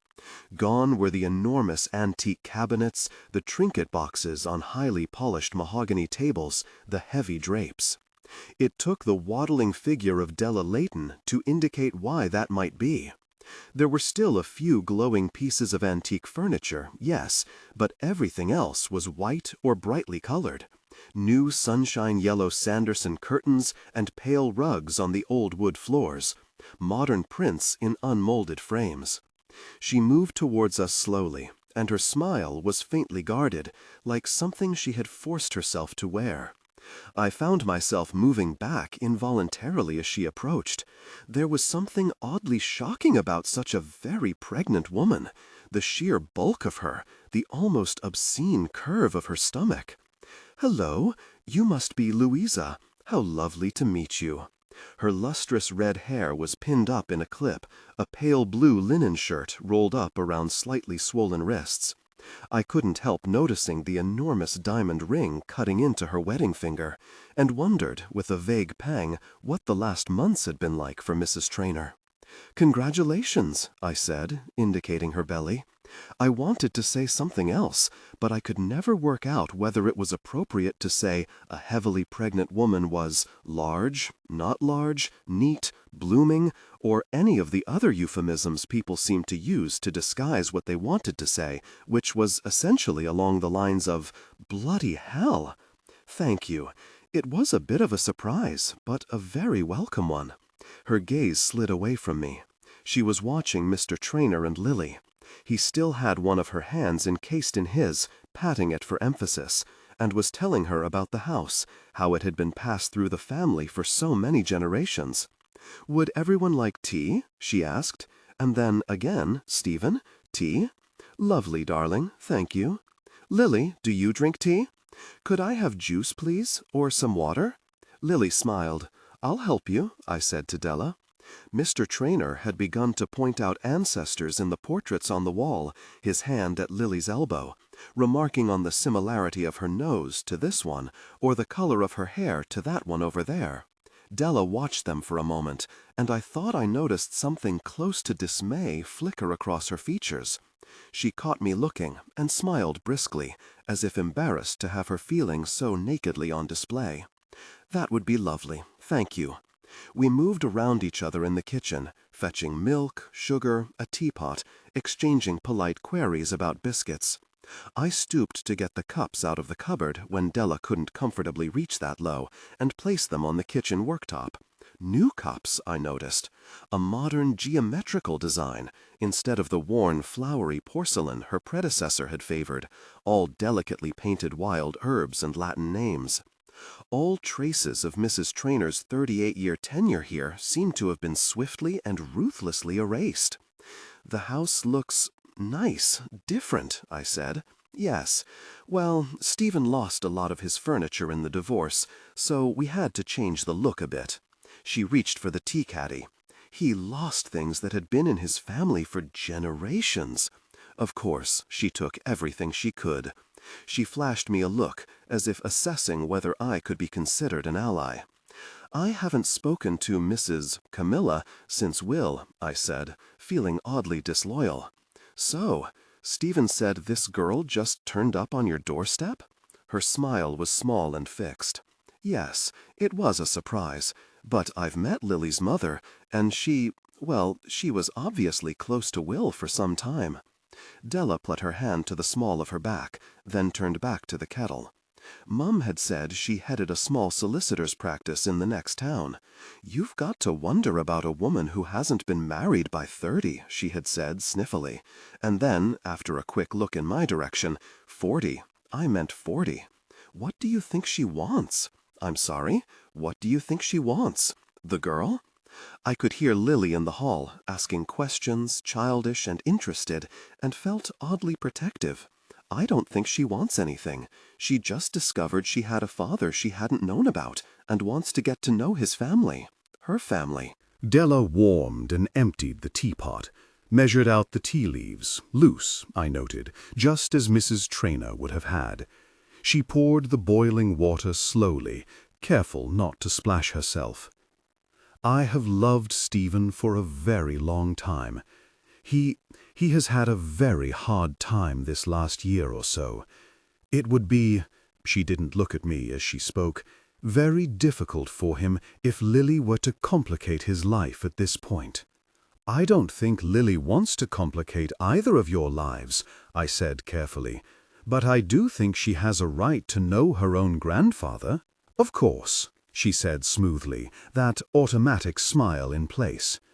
I realized in that instant that I had failed some internal test, and also that I didn't care. And then, with a final murmured check of the tray, Della picked it up and, accepting my offer to bring the cake and the teapot, carried it through to the drawing-room. "And how are you, Louisa?" Mr. Traynor leaned back in his easy chair, a broad smile breaking his saggy features. He had talked to Lily almost constantly throughout tea, asking questions about her mother, where she lived, what she was studying, she didn't tell him about the problems at school, whether she preferred fruitcake or chocolate, me too, or ginger, no, and cricket, not really, well, we'll have to do something about that. He seemed reassured by her likeness to his son. At that point, he probably wouldn't have cared if she had announced that her mother had a very unconventional background. I watched him sneaking looks at Lily when she was talking, studying her in profile, as if perhaps he could see Will there too. Other times I caught a flicker of melancholy in his expression. I suspected that he was thinking what I had thought, this new grief that his son would never know her. Then he would almost visibly pull himself together, forcing himself a little more upright, a ready smile back upon his face. He had walked her around the grounds for half an hour, exclaiming when they returned that Lily has found her way out of the maze on your first go. It must be a genetic thing. Lily had smiled as broadly if she had won a prize. And, Louisa, what is happening in your life? I'm fine, thank you. Are you still working as a carer? No, I went traveling for a bit, and now I'm working at an airport. Oh, good. British Airways, I hope. I felt my cheeks color. Management, is it? I work in a bar, at the airport. He hesitated, just a fraction of a second, and nodded firmly. People always need bars, especially at airports. I always have a double whiskey before I get on a plane, don't I, darling? Yes, you do, replied Della. And I suppose it must be rather interesting watching everyone fly off every day. Exciting. I have other things in the pipeline. Of course you do. Good, good. There was a short silence. When is the baby due? I said, to shift everybody's attention away from me. Next month, said Della, her hands resting on the swell of her belly. It's a girl. How lovely. What are you going to call her? They exchanged the glances that parents-to-be do when they have chosen a name but don't want to tell anyone. Oh, we don't know. Feels most odd. To be a father again, at my age. Can't quite imagine it. You know, changing nappies, that sort of thing. He glanced at Della, then added reassuringly, It's marvelous, though. I'm a very lucky man. We're both very lucky, aren't we, Della? She smiled at him. I'm sure, I said. How's Georgina? Perhaps only I would have noticed how Mr. Traynor's expression changed, just a degree. Oh, she's fine. Still in Australia, you know. Right. She did come over a few months ago, but she spent most of her time with her mother. She was very busy. Of course. I think she's got a boyfriend. I'm sure someone told me she had a boyfriend. So that's nice. Della's hand reached across and touched his. Who's Georgina? Lily was eating a biscuit. Will's younger sister, said Mr. Traynor, turning to her. Your aunt? Yes. In fact, she looked a little like you when she was your age. Can I see a picture? I'll find you one. Mr. Traynor rubbed the side of his face. I'm trying to remember where we put that graduation photo. Your study, said Della. Stay there, darling. I'll get it. Good for me to keep moving. She levered herself out of the sofa and walked heavily out of the room. Lily insisted on going with her. I want to see the rest of the photographs. I want to see who I look like. Mr. Traynor watched them go, still smiling. We sat and sipped our tea in silence. He turned to me. Have you spoken to her yet? Camilla? I don't know where she lives. I was going to ask you for her details. I know Lily wants to meet her too. She's had a difficult time of it. George says so anyway. We haven't really spoken. It's all a bit complicated because of... He nodded toward the door and let out an almost imperceptible sigh. Would you like to tell her about Lily? Oh, no. Oh, no. I'm not sure she'd really want. He ran a hand over his brow. Probably better if you do it. He copied out the address and phone number on a piece of paper and handed it to me. It's some distance away, he noted, and smiled apologetically. Think she wanted a fresh start. Give her my best, won't you? It's odd to finally have a grandchild in these circumstances. He lowered his voice. Funnily enough, Camilla is the only person who could really understand how I'm feeling right now. If he had been anybody else, I might have hugged him just then. But we were English, and he had once been my boss of sorts, so we simply smiled awkwardly at each other, and possibly wished we were somewhere else. Mr. Traynor straightened in his chair. Still, I'm a lucky man. A new start, at my age. Not sure I really deserve it. I'm not sure happiness is a matter of what you deserve. And you, I know you were very fond of Will. He's a hard act to follow. I was conscious of a lump in my throat. When it cleared, Mr. Traynor was still looking at me. My son was all about living, Louisa. I don't need to tell you that. That's the thing, though, isn't it? He waited. He was just better at it than the rest of us. You'll get there, Louisa. We all get there, in our ways. He touched my elbow, his expression soft. Della, arriving back in the room, began to load the tray, stacking the cups so ostentatiously that it could only have been a signal.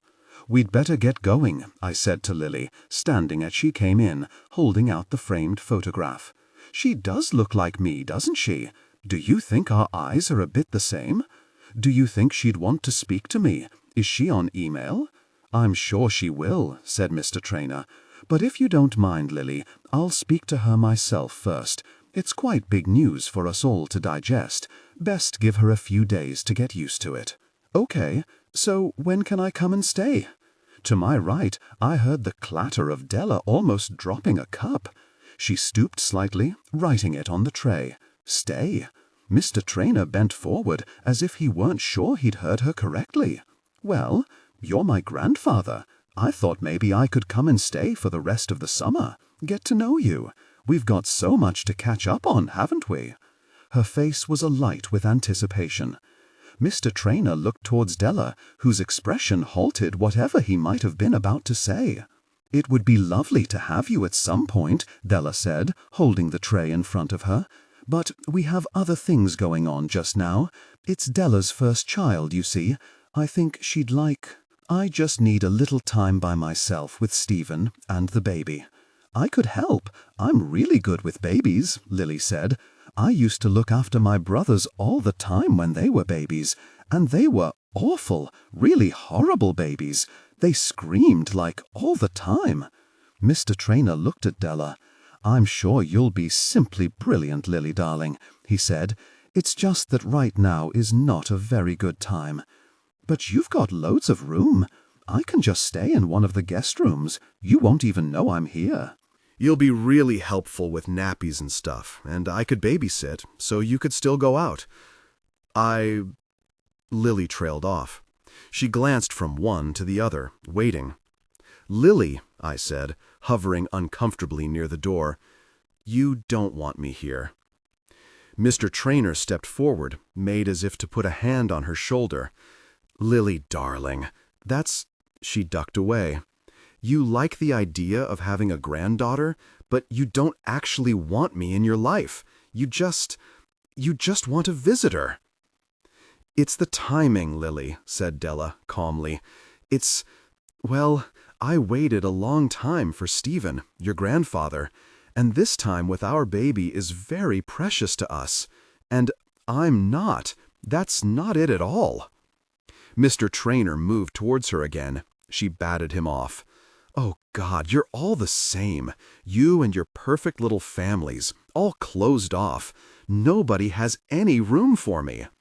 "Oh, come on, let's not be dramatic about—" Della began. "Get lost," Lily spat, and as Della shrank back and Mr. Traynor's eyes widened in shock, she ran, and I left them in the silent drawing room to race after her. I emailed Nathan. The answer came back, "Lou, have you started on strong meds? What on earth?" I sent him a second email, filling in a little more detail, and his normal equanimity seemed to return. Well, the old dog still had some surprises for us, eh? I didn't hear from Lily for 2 days. Half of me was concerned, the other a tiny bit relieved just to have a brief interlude of calm. I wondered if, once she was free of any fairy tale ideas about Will's family, she might be more inclined to build bridges with her own. Then I wondered whether Mr. Traynor would call her directly to smooth things over. And I wondered where Lily was, and whether her absence involved the young man who had stood and watched her in my doorway. There had been something about him, about Lily's evasiveness when I asked about him, that had stayed with me. I had thought a lot about Sam, regretting my rapid exit.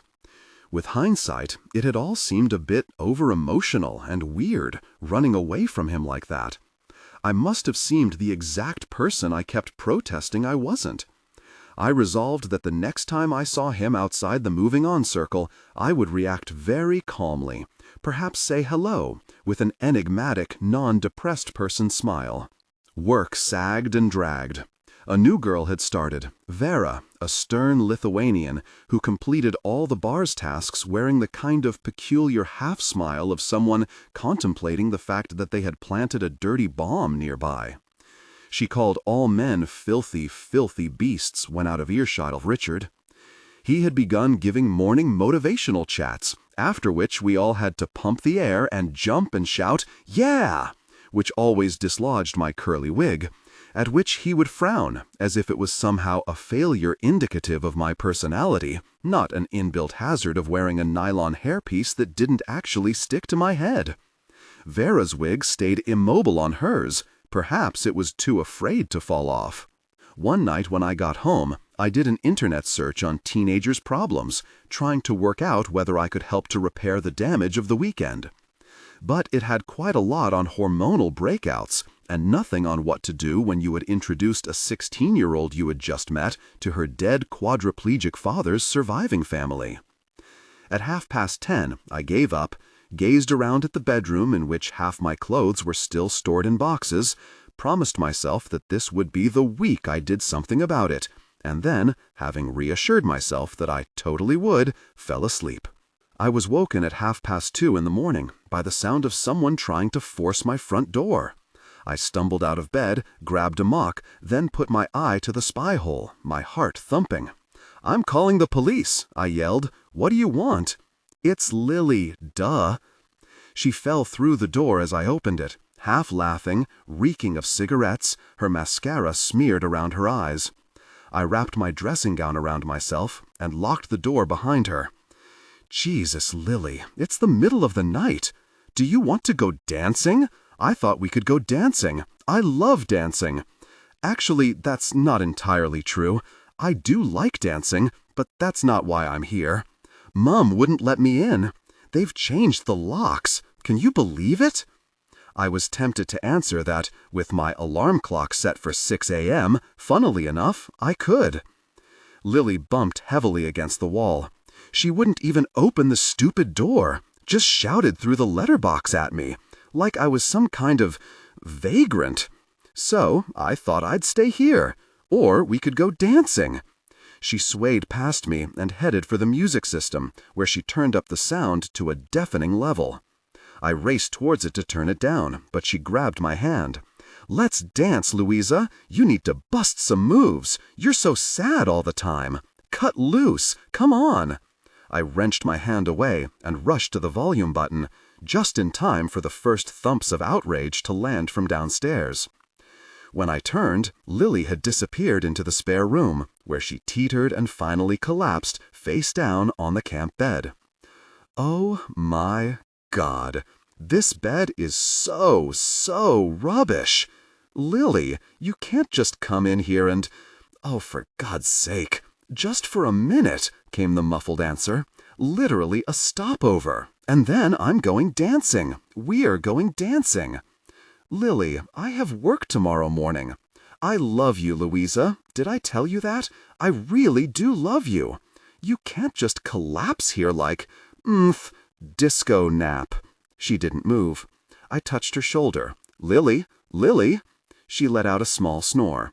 I sighed, waited a few minutes, then carefully removed her tatty pumps and the contents of her pocket, cigarettes, mobile phone, a crumpled $5, which I took into my room. I propped her on her side in the recovery position, and finally, wide awake at 3 a.m., knowing I would probably not sleep for fear she would choke, sat on the chair to watch her. Lily's face was peaceful. The wary scowl and the manic, overeager smile had stilled into something unearthly and beautiful, her hair fanned around her shoulders. Maddening as her behavior was, I couldn't be angry. I kept recalling the hurt on her face that Sunday. Lily was my polar opposite. She didn't nurse a hurt or contain it. She lashed out, got drunk, did God knew what to try to forget. She was more like her father than I thought. "What would you have made of this, Will?" I asked him silently. But just as I had struggled to help him, I didn't know what to do for her. I didn't know how to make it better. I thought of my sister's words, "You won't be able to cope, you know." And, just for a few still pre-dawn moments, I hated her for being right. We developed a routine of sorts, in which Lily would turn up to see me every few days. I was never certain which Lily I would find at my door. Manically cheerful Lily, demanding that we go out and eat at this restaurant, or look at the totally gorgeous cat outside on the wall downstairs, or dance in the living room to some band she'd just discovered, or subdued, wary Lily, who would nod a silent greeting on her way in, then lie on my sofa and watch television. Sometimes she would ask random questions about Will. What programs did he like? He barely watched television, he preferred films. Did he have a favorite fruit? Seedless grapes, red ones. When was the last time I'd seen him laugh? He didn't laugh much, but his smile, I could picture it now, a rare flash of even white teeth, his eyes crinkling. I was never sure whether she found my answers satisfactory. And then, every 10 days or so, there was drunk Lily, or worse, I was never sure, who would hammer on my door in the small hours, ignoring my protests about time and lost sleep, stumble past me with mascara-smudged cheeks and missing shoes, and pass out on the little camp bed, refusing to wake when I left in the morning. She seemed to have no hobbies and few friends. She would talk to anyone in the street, asking favors with the unembarrassed insolence of a feral kid. But she wouldn't answer the phone at home, and seemed to expect everyone she met to dislike her. Given that most private schools had finished for the summer, I asked her where she was when she wasn't at my flat or visiting her mother, and after a brief pause, she said, "Martin's." When I asked if he was her boyfriend, she pulled the universal teenage face in response to an adult who had said something not just spectacularly stupid, but revolting too. Sometimes she would be angry, at others rude, but I could never refuse her. Chaotic as her behavior was, I got the feeling my flat was a safe haven. I found myself searching for clues, examining her phone for messages, pin-locked, her pockets for drugs, none apart from that one joint, and once, 10 minutes after she had come in, tear-stained and drunk, staring down at the car outside my block, its horn blaring intermittently for the best part of 3/4 of an hour. Eventually, one of my neighbors went downstairs and thumped on the window so hard that the occupant had driven off. "You know, I'm not judging, but it's not a good idea to get so drunk that you don't know what you're doing, Lily," I said one morning as I made us both coffee. Lily spent so much time with me now that I'd had to adjust the way I lived, shopping for two, picking up mess that wasn't my own, making twice the hot drinks, remembering to lock the bathroom door to avoid shrieks of, "Oh my God, gross." "You are totally judging. That's exactly what it's not a good idea means. I'm serious. Do I tell you how to live your life? Do I tell you that this flat is depressing and you dress like someone who has lost the will to live, apart from when you're being a gammy-legged, strangely attired pixie? Do I? Do I? No, I don't say anything, so just leave me alone." I wanted to tell her then. I wanted to tell her what had happened to me 9 years previously, on a night when I had drunk too much, and how my sister had led me home, shoeless and crying silently, in the early hours. But she would no doubt greet it with the same childish scorn with which she greeted most of my revelations, and it was a conversation I had only ever managed to have with one person. And he wasn't here anymore. It's also not fair to wake me up in the middle of the night. I have to get up early for work. So give me a key. Then I won't wake you up, will I? She blasted me with that winning smile.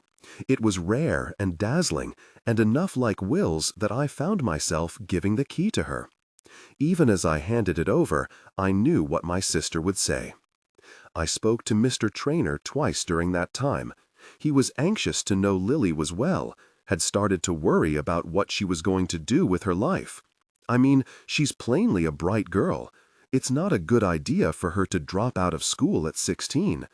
Do her parents not have anything to say about it? They don't seem to speak very much. Should I have a word with them? Do you think she needs a university fund? I have to say, things are a tad tighter than they were since the divorce, but Will left a fair bit, so I thought that might be an appropriate use for it. He lowered his voice. It might be wise, though, for us not to mention anything to Della just now. I don't want her getting the wrong idea. I resisted the urge to ask what the right idea might be. Louisa, do you think you could persuade Lily to come back? I keep thinking about her. I'd like us to all try again. I know Della would love to get to know her better, too.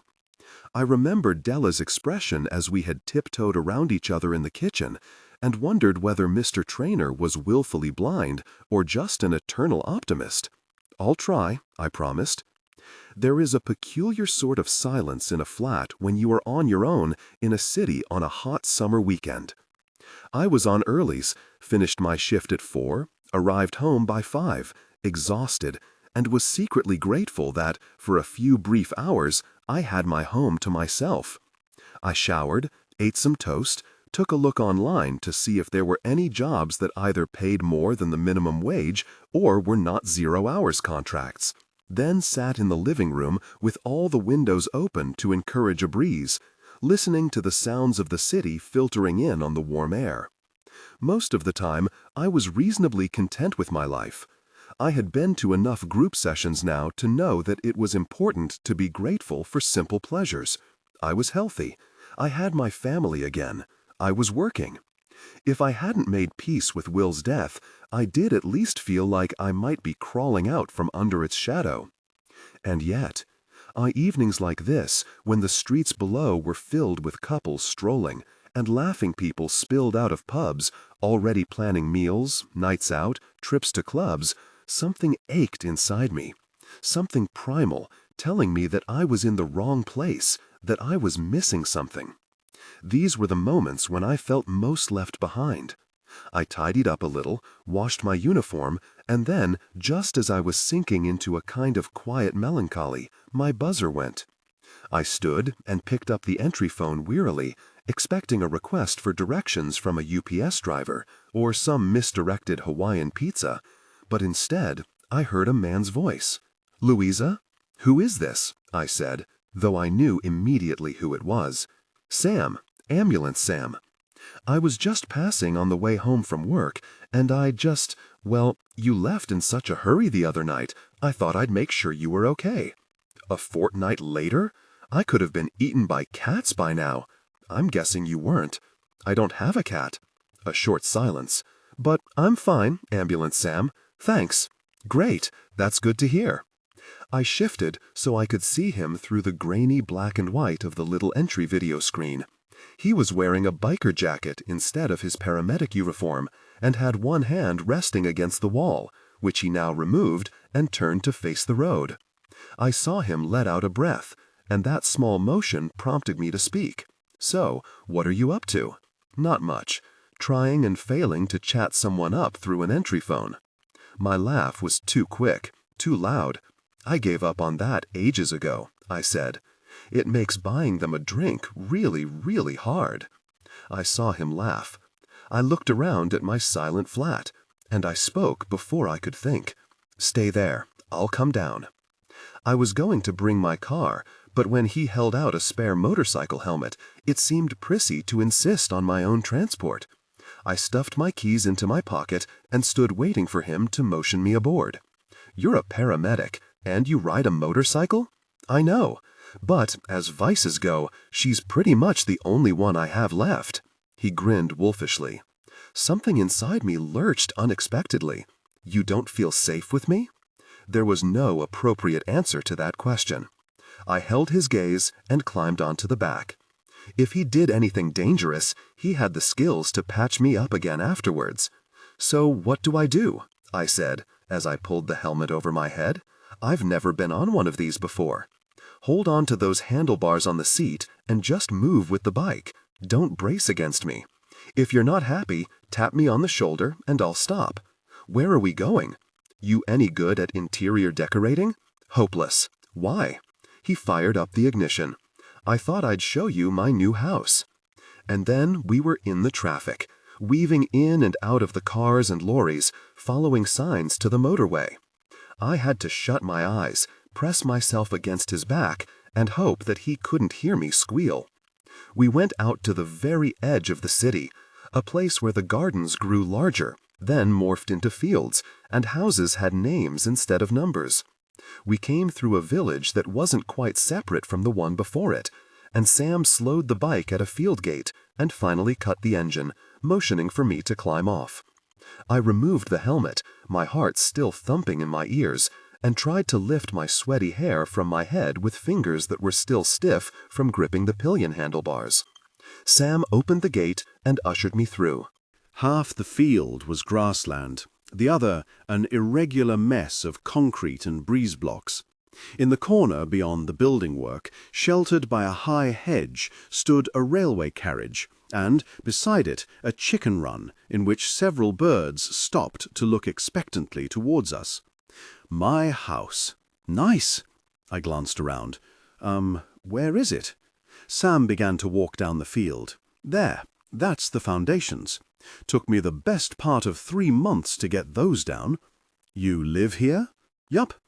I stared at the concrete slabs. When I looked at him, something in his expression made me bite back what I was going to say. I rubbed at my head. So, are you going to stand there all evening, or are you going to give me a guided tour? Bathed in the evening sun and surrounded by the scents of grass and lavender and the lazy hum of the bees, we walked slowly from one slab to another, Sam pointing to where the windows and doors would be. This is the bathroom. Bit drafty. Yeah, I need to do something about that. Watch out, that's not actually a doorway. You just walked into the shower. He stepped over a pile of breeze blocks onto another large grey slab, holding out his hand so that I could step safely over them too. And here's the living room. So, if you look through that window there, he held his fingers in a square, you get the views of the open countryside. I looked out at the shimmering landscape below. I felt as if we were 1,000,000 miles out of the city, not 10. I took a deep breath, enjoying the unexpectedness of it all. "It's nice, but I think your sofa's in the wrong place," I said. "You need 2, one here and maybe one there. And I'm guessing you have a window here?" "Oh yes, got to be dual aspect." Plus, you totally need to rethink your storage." The crazy thing was, within a few minutes of our walking and talking, I could actually see the house. I followed the line of Sam's hands as he gestured towards invisible fireplaces, summoned staircases out of his imagination, drew lines across invisible ceilings. I could see its overheight windows, the banisters that a friend of his would carve from aged oak. "It's going to be lovely," I said, when we had conjured the last ensuite. "In about 10 years. But, yup, I hope so." I gazed around the field, taking in the vegetable patch, the chicken run, the bird song. I have to tell you, this is not what I expected. You aren't tempted to, get builders in? I probably will eventually, but I like doing it. It's good for the soul, building a house. He shrugged. When you spend all day patching up stab wounds and overconfident cyclists, and the wives whose husbands have used them as a punch bag, and the kids with chronic asthma from the damp, and the daft women who fall off rooftops, those too. He gestured towards the concrete mixer, the piles of bricks. I do this so I can live with that. Beer? He climbed into the railway carriage, motioning for me to join him. It was no longer a carriage inside. It had a small, immaculately laid-out kitchen area and an L-shaped upholstered seat at the end, though it still carried the faint smell of beeswax and tweedy passengers. "I don't like mobile homes," he said, as if in explanation. He waved to the seat, "Sit," then pulled a cold beer from the fridge, cracking it open and handing me the bottle. He set a kettle on the stove for himself. "You're not drinking?" He shook his head. I found after a couple of years on the job that I'd come home and have a drink to relax, and then it was 2, and then I found I couldn't relax until I'd had those 2, or maybe 3. He opened a caddy, dropped a tea bag into a mug. And then I lost someone close to me, and I decided that either I stopped or I would never stop drinking again. He didn't look at me while he said this, just moved around the railway carriage, a bulky yet oddly graceful presence within its narrow walls. I do have the odd beer, but not tonight. I'm driving you home later.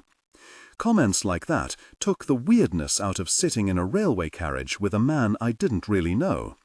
How could you maintain a reserve with someone who had tended your broken, partially unclothed body? How could you feel anxious around a man who had already told you of his plan to take you home again? It was as if the manner of our first meeting had removed the normal awkward obstacles to getting to know someone. He had seen me in my underwear. Hell, he had seen under my actual skin. It meant I felt at ease around Sam in a way I didn't with anyone else.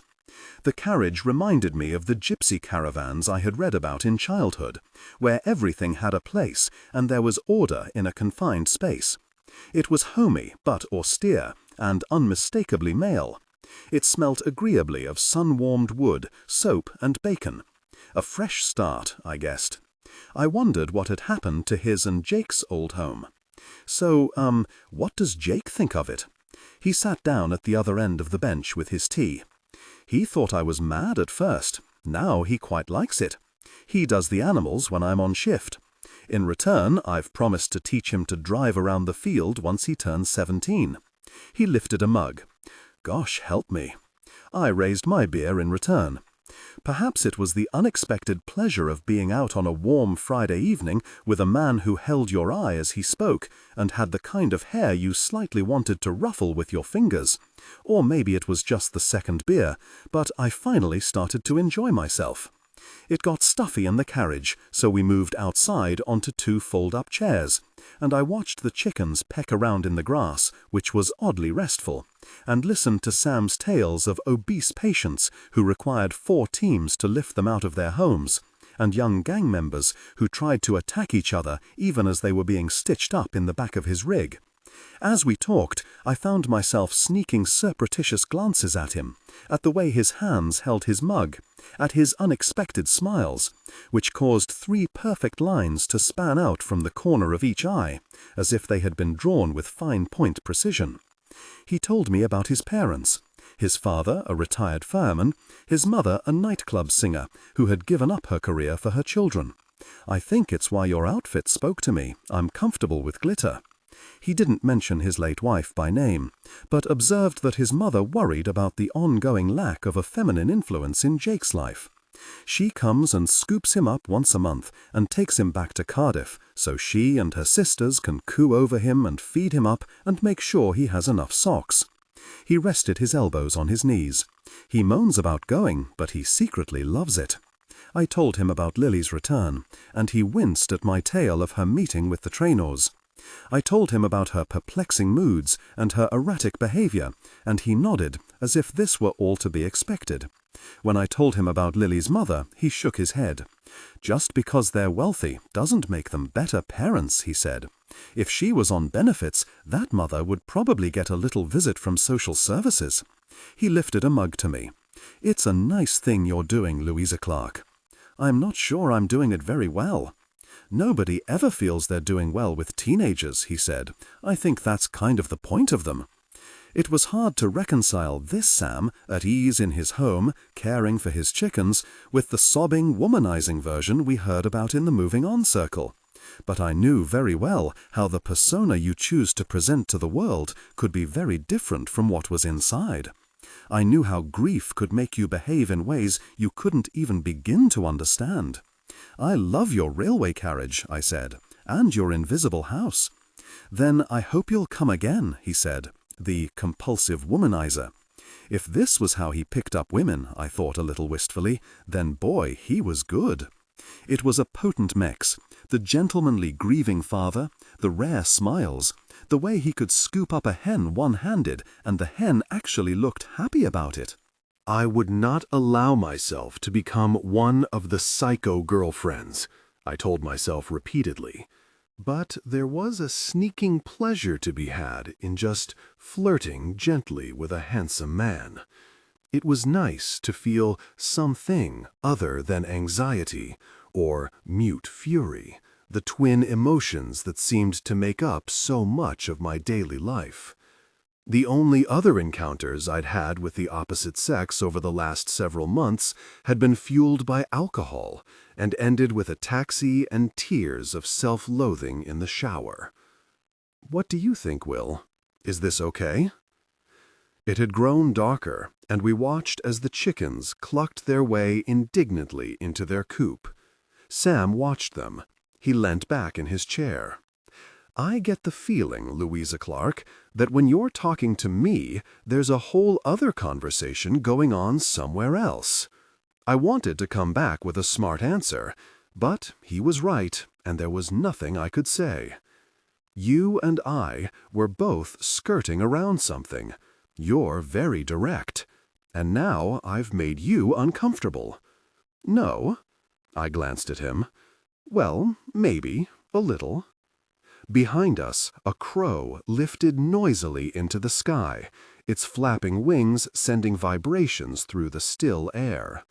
I fought the urge to smooth my hair, and instead took a last swig of my beer. Okay, well, here's a real question. How long do you think it takes to get over someone dying? Someone you really loved, I mean. I'm not sure why I asked him. It was almost cruelly blunt, given his circumstances. Perhaps I was afraid that the compulsive womanizer was about to come out to play. Sam's eyes widened a little. Whoa. Well, he peered down at his mug and then out at the shadowy fields. I'm not sure you ever do. That's cheery. No, really, I've thought about it a lot. You learn to live with it, with them, because they do stay with you, even if they're not living, breathing people anymore. It's not the same crushing grief you felt at first, the kind that swamps you and makes you want to cry in the wrong places and get irrationally angry with all the idiots who are still alive when the person you love is dead. It's just something you learn to accommodate, like adapting around a hole. I don't know. It's like you become a donut instead of a bun. There was such sadness in his face that I felt suddenly guilty. A donut? Stupid analogy, he said with a half smile. I didn't mean to. He shook his head. He looked at the grass between his feet, then sideways at me. Come on, let's get you home. We walked across the field to his bike. The air had cooled, and I crossed my arms over my chest.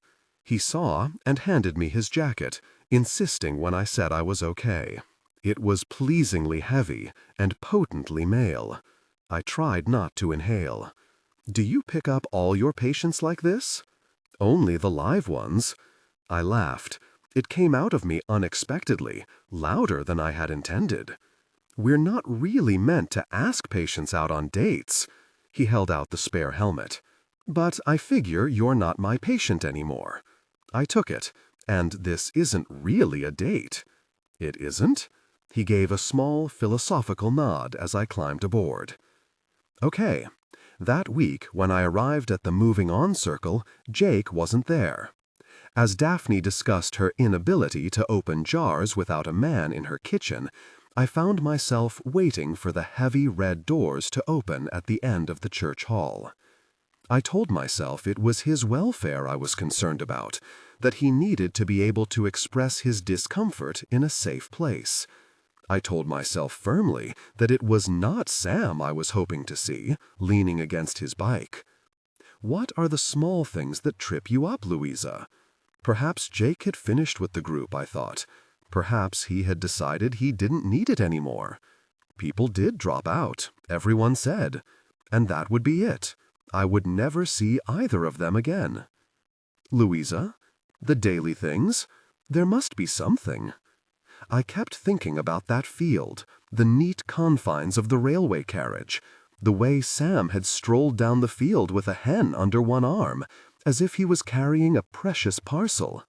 The feathers on her chest had been as soft as a whisper. Daphne nudged me. We were discussing the small things in day-to-day life that force you to contemplate loss, said Mark. I miss sex, said Natasha. That's not a small thing, replied William. You didn't know my husband, said Natasha, and snorted a laugh. Not really. That's a terrible joke to make. I'm sorry. I don't know what came over me. It's good to joke, said Mark, encouragingly. Olaf was a very capable man, in fact. Natasha's eyes flickered around us. When nobody spoke, she nodded emphatically. We were very happy.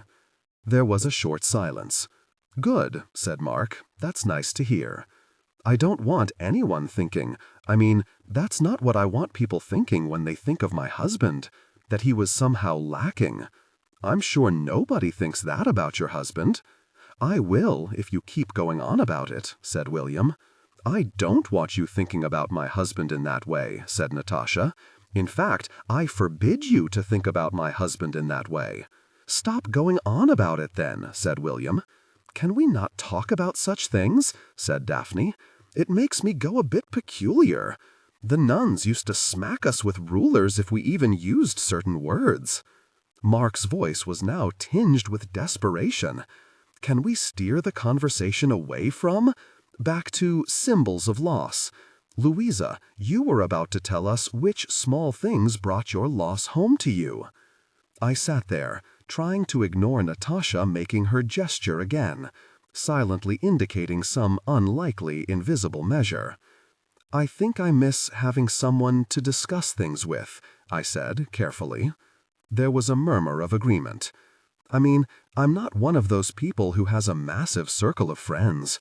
I was with my last boyfriend for ages, and we didn't really go out much. And then there was Bill. We just used to talk all the time, about music and people and things we'd done and wanted to do, and I never worried about whether I was going to say the wrong thing or offend someone, because he just got me, you know? And now I've moved to London, and I'm sort of on my own, apart from my family, and talking to them is tricky. Word, said Sunil. And now there's something going on that I'd really like to chat to him about. I talk to him in my head, but it isn't the same. I miss having that ability to just go, hey, what do you think of this? And knowing that whatever he said was probably going to be the right thing. The group was silent for a minute. You can talk to us, Louisa, said Mark. It's complicated. It's always complicated, said Leanne. I looked at their faces, kind and expectant, and completely unlikely to understand anything I told them, not really understand it. Daphne adjusted her silk scarf. What Louisa needs is another young man to talk to. Of course she does. You're young and pretty. You'll find someone else, she said. And you, Natasha, get back out there. It's too late for me, but you two shouldn't be sitting in this dingy old hall. Sorry, Mark, but they shouldn't. You should be out dancing, having a laugh. Natasha and I exchanged a look.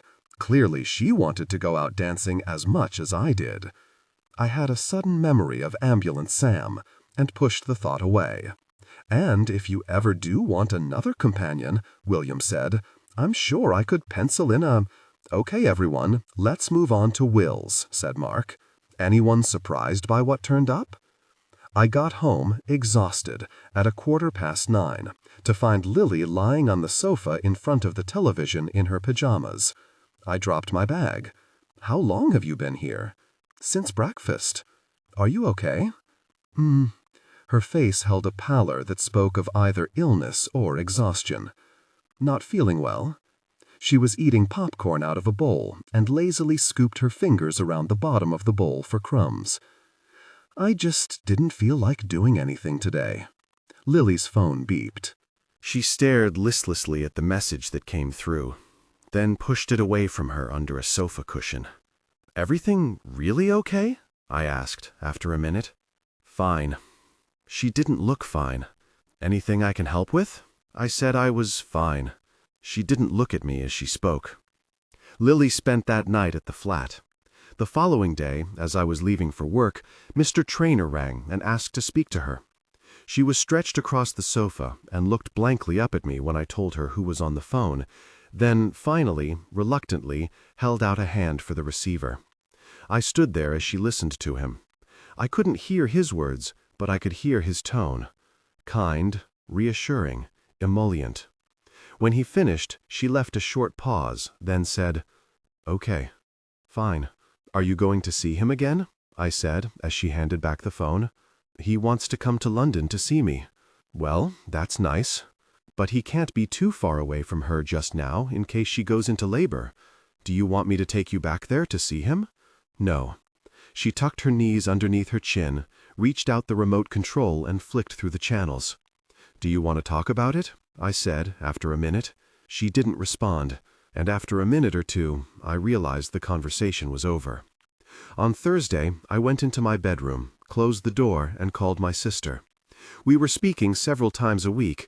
It was easier now that my estrangement from our parents no longer hung between us, like a conversational minefield. "Do you think it's normal? Dad told me I once didn't speak to him for 2 whole weeks when I was 16, only grunts. And I was actually quite happy. She's not even grunting. She just looks miserable. All teenagers do. It's their default setting. It's the cheerful ones you want to worry about. They're probably hiding some massive eating disorder or stealing lipsticks from Boots. She spent the last 3 days just lying on the sofa. And your point is? I think something's wrong. She's 16 years old. Her dad never knew she existed and popped his clogs before she could meet him.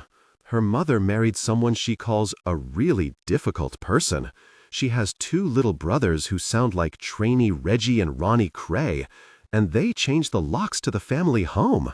I would probably lie on a sofa for a year if I was her." Traynor took a noisy slurp of her tea. "Plus, she's living with someone who wears glittery green spandex to a bar job and calls it a career. Lurex. It's Lurex. Whatever. So when are you going to find yourself a decent job?" "Soon. I just need to get this situation sorted first." "This situation?" She's really down. I feel bad for her. You know what makes me feel down? The way you keep promising to live some kind of a life, then sacrifice yourself to every waif and stray who comes across your path. Will was not a waif and stray, but Lily is. You don't even know this girl, Lou. You should be focusing on moving forward. You should be sending off your CV, talking to contacts, working out where your strengths are, not finding yet another excuse to put your own life on hold. I stared outside at the city sky.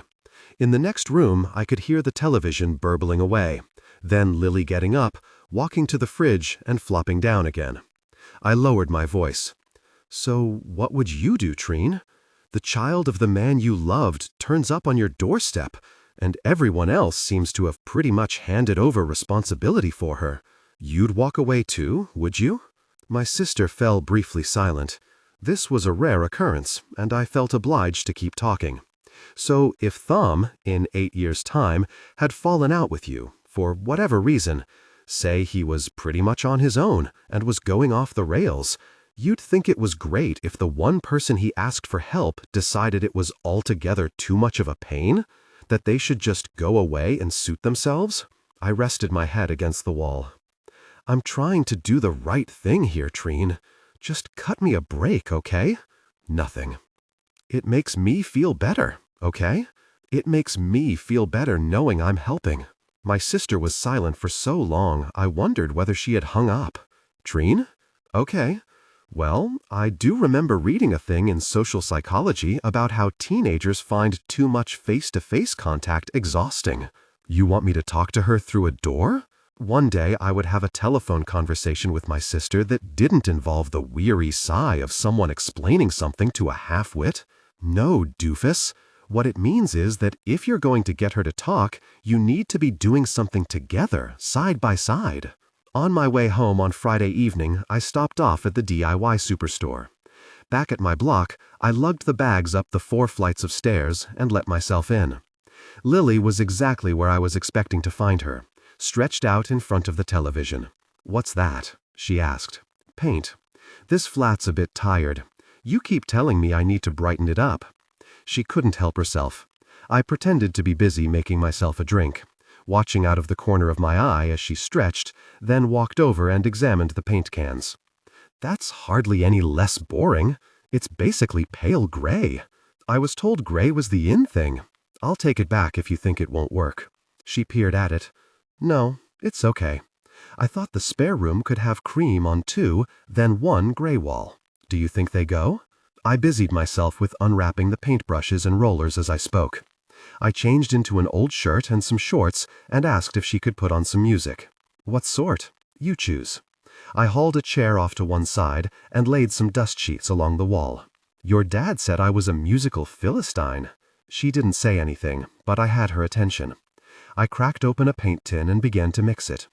"He made me go to my first ever concert. Classical, not pop. I only agreed because it meant he would leave the house. He didn't like going out much in the early days.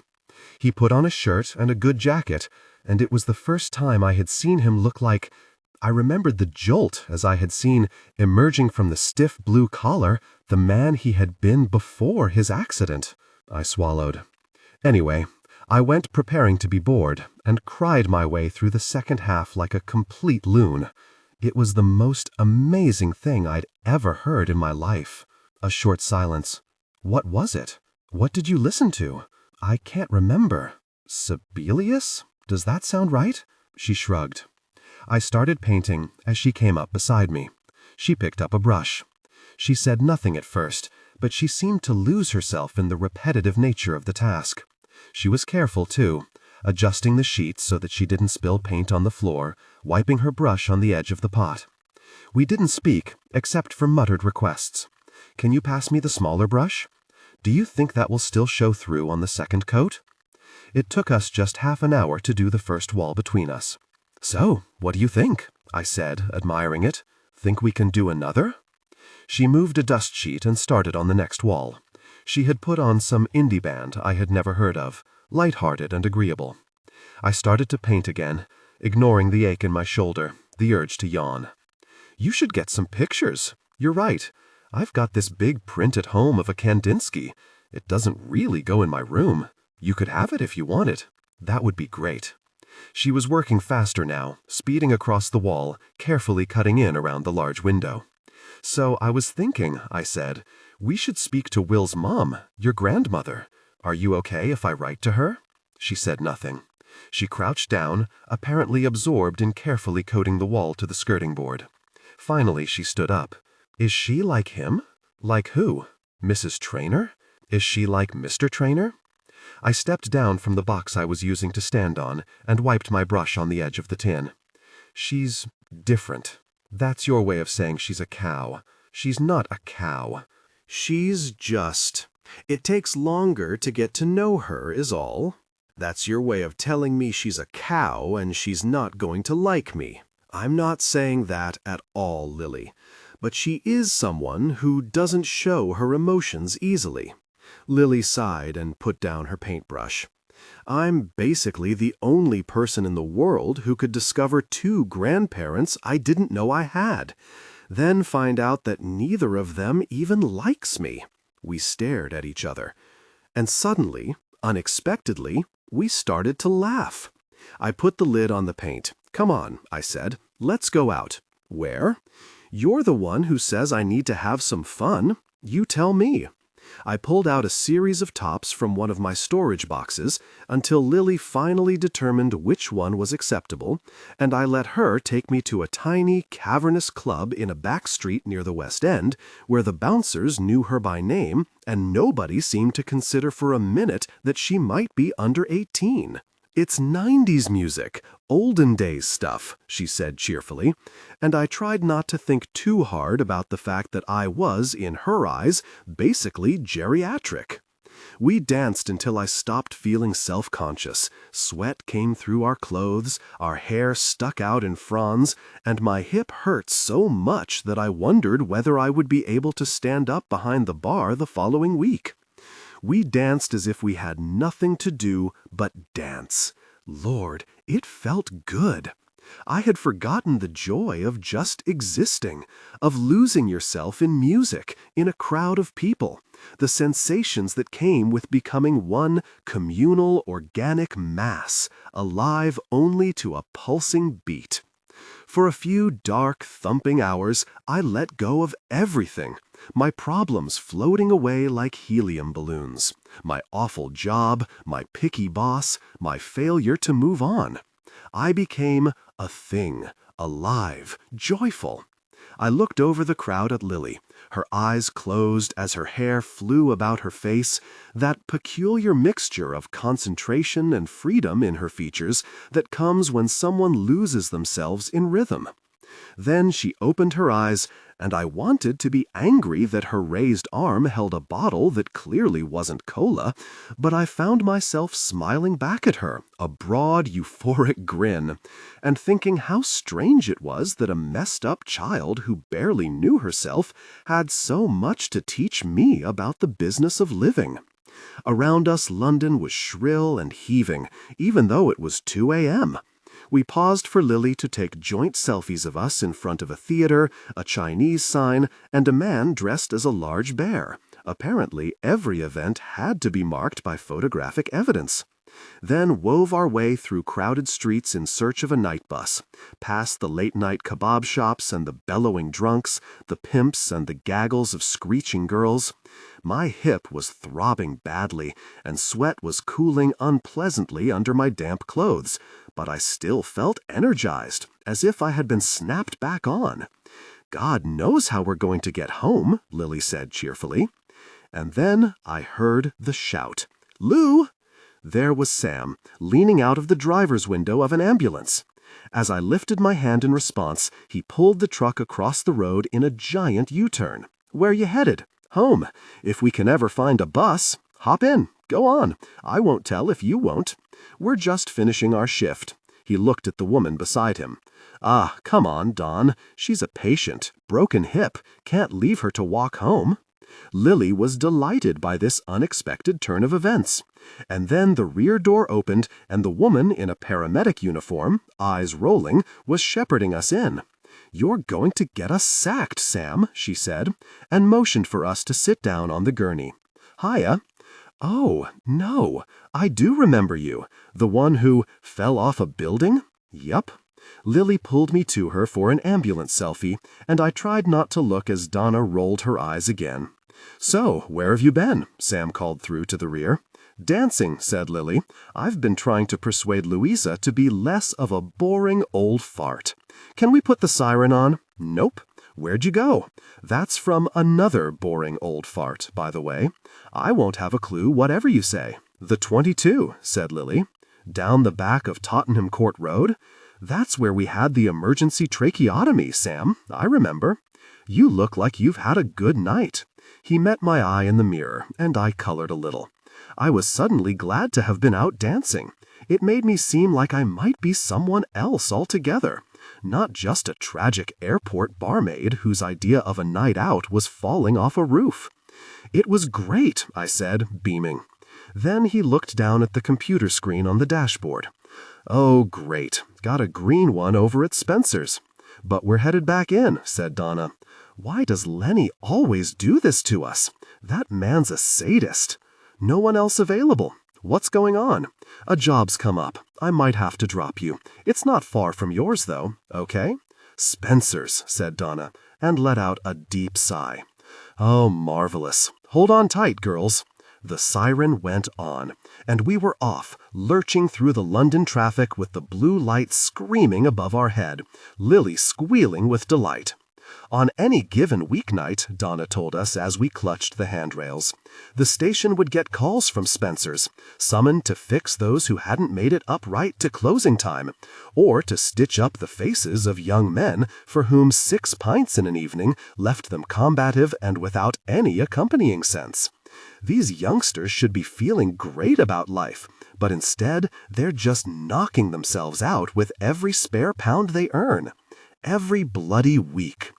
We were there in minutes, the ambulance slowing outside to avoid the drunks spilling out onto the pavement.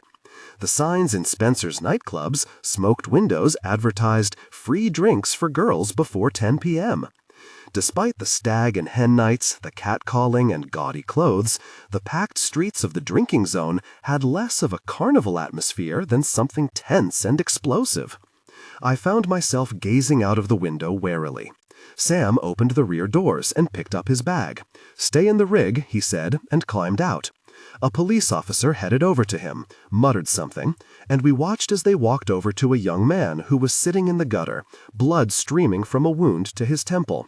Sam squatted beside him, while the officer attempted to keep back the drunken gawkers, the helpful friends, the wailing girlfriends. He seemed to be surrounded by a bunch of well-dressed extras from The Walking Dead, swaying mindlessly and grunting, occasionally bloodied and toppling. "I hate these jobs," said Donna, checking briskly through her pack of plastic-wrapped medical supplies as we watched. "Give me a woman in labor or a nice old granny with cardiomyopathy any day." Oh, flippin' heck, he's off. Sam was tilting the young lad's face to examine it, when another boy, his hair thick with gel and the collar of his shirt soaked in blood, grabbed at his shoulder.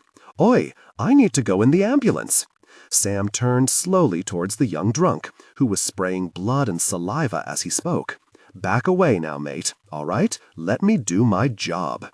Drink had made the boy stupid. He glanced at his mates, and then he was in Sam's face, snarling, "Don't you tell me to back away." Sam ignored him and continued attending to the other boy's face. Hey, you! I need to get to the hospital." He pushed Sam's shoulder. "Hey!" Sam stayed crouched for a moment, very still. Then he straightened slowly and turned so that he was nose to nose with the drunk. "I'll explain something in terms you might be able to understand, son. You're not getting in the truck, okay? That's it. So save your energy, go finish your night with your mates, put a bit of ice on it, and see your GP in the morning. You don't get to tell me nothin'. I pay your wages. My frickin' nose is broke." As Sam gazed steadily back at him, the boy swung out a hand and pushed at Sam's chest. Sam looked down at it. "Uh-oh," said Donna beside me. Sam's voice, when it emerged, was a growl. "Okay, I'm warning you now." "You don't warn me." The boy's face was scornful. "You don't warn me. Who do you think you are?" Donna was out of the truck and jogging towards a cop. She murmured something in his ear, and I saw them both look over. Donna's face was pleading. The boy was still yelling and swearing, now pushing at Sam's chest. "So you sort me out before you deal with that wanker." Sam adjusted his collar. His face had become dangerously still. And just as I realized I was holding my breath, the policeman was there, between them. Donna's hand was on Sam's sleeve, and she was steering him back to the young lad on the curb. The policeman muttered something into his radio, his hand on the drunk's shoulder. The boy swung round and spat on Sam's jacket. "Really, you?" There was a brief, shocked silence. Sam stiffened. "Sam, come on, give me a hand, yes? I need you." Donna propelled him forwards. When I caught sight of Sam's face, his eyes glittered as cold and hard as diamonds. "Come on," said Donna, as they loaded the semi-comatose lad into the back of the truck. "Let's get out of here." He drove silently, Lily and I wedged into the front seat beside him. Donna cleaned the back of his jacket as he stared ahead, stubbly jawed jutting. "Could be worse," Donna said cheerfully. "I had one throw up in my hair last month, and the little monster did it on purpose. Shoved his fingers down the back of his throat and ran up behind me just because I wouldn't take him home, like I was some kind of bloody minicab." She stood up and motioned for the energy drink she kept in the front. "It's a waste of resources when you think what we could be doing instead of scooping up a load of little—" She took a swig, then looked down at the barely conscious young boy. "I don't know. You have to wonder what goes on in their heads." "Not much," said Sam. "Yeah, well, we have to keep this one on a tight leash." Donna patted Sam's shoulder. "He got a caution last year." Sam glanced sideways at me, suddenly sheepish. We went to pick up a girl from the top of Commercial Street. Face smashed to a pulp. Domestic. As I went to lift her onto the gurney, her boyfriend came flying out of the pub and went for her again. Couldn't help myself. You took a swing at him? More than one, Donna scoffed. Yeah, well, it wasn't a good time. Donna shifted to grimace at me. Well, this one can't afford to get in trouble again, or he's out of the service. Thanks, I said as he let us out. For the lift, I mean. Couldn't leave you in that open-air asylum, he said. His eyes briefly met mine. Then Donna shut the door, and they were gone, heading for the hospital with their battered human cargo. You totally fancy him, said Lily, as we watched the ambulance disappear. I had forgotten she was even there. I sighed as I reached into my pockets for the keys. He's a player. So, I would totally go for that, Lily said as I opened the door to let her in. I mean, if I was old and a bit desperate, like you. I don't think I'm ready for a relationship, Lily. She was walking behind me, so there was no way I could actually prove it, but I swear I could feel her pulling faces at me the whole way up the stairs. I wrote to Mrs. Traynor. I didn't tell her about Lily, just that I hoped she was well, that I was back from my travels and would be in her area in a few weeks with a friend, and would like to say hello if possible. I sent it first class, and felt oddly excited as it plopped into the postbox. Dad had told me over the phone that she had left Granta House within weeks of Will's death. He said the estate workers had been shocked, but I thought back to the time I had spotted Mr. Traynor out with Della, the woman he was now about to have a baby with, and I wondered how many genuinely had been. There were few secrets in a small town. She took it all terrible hard, Dad said, and once she was gone, your red-headed woman there was in like Flynn. She saw her chance all right. Nice old fella, own hair, big house. He's not going to be single for long, eh? Speaking of which, Lou, you wouldn't have a word with your mother about her armpits, would you? She's going to be after plating it if she lets it all grow any longer. I kept thinking about Mrs. Traynor, trying to imagine how she would react to the news about Lily. I remembered the joy and disbelief on Mr. Traynor's face at their first meeting. Would Lily help to heal her pain a little? Sometimes I watched Lily laughing at something on television, or simply gazing steadily out of the window lost in thought, and I saw Will so clearly in her features, the precise angles of her nose, those almost Slavic cheekbones, that I forgot to breathe. At this point, she would usually grumble, "Stop staring at me like a weirdo, Clark. You're freaking me out." Lily had come to stay for 2 weeks.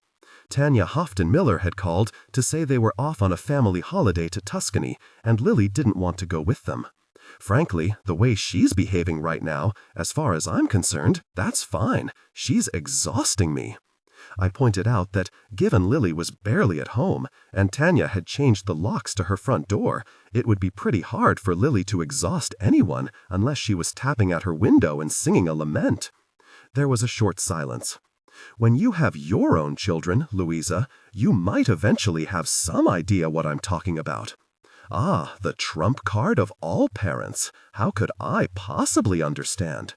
She offered me money to cover Lily's board and lodging while they were away. I took some pleasure in telling her I wouldn't dream of taking it, even though, frankly, it was costing me more than I had anticipated to have her there. Lily, it turned out, wasn't satisfied with my beans on toast or cheese sandwich suppers. She would ask for cash, then return with artisan bread, exotic fruit, Greek yogurt, organic chicken, the staples of a wealthy middle-class kitchen. I remembered Tanya's house, the way Lily had stood by the oversized fridge and thoughtlessly dropped chunks of fresh pineapple into her mouth. "By the way," I said, "who is Martin?" There was a short pause. "Martin is my former partner. Lily apparently insists on seeing him, even though I don't like it. Could I have his number? I'd just like to make sure I know where she is, while you're gone." "Martin's number? Why would I have Martin's number?" she squawked, and the phone went dead. Something had changed since I'd met Lily. It wasn't just that I'd learned to accommodate the explosion of teenage-related mess in my near-empty flat.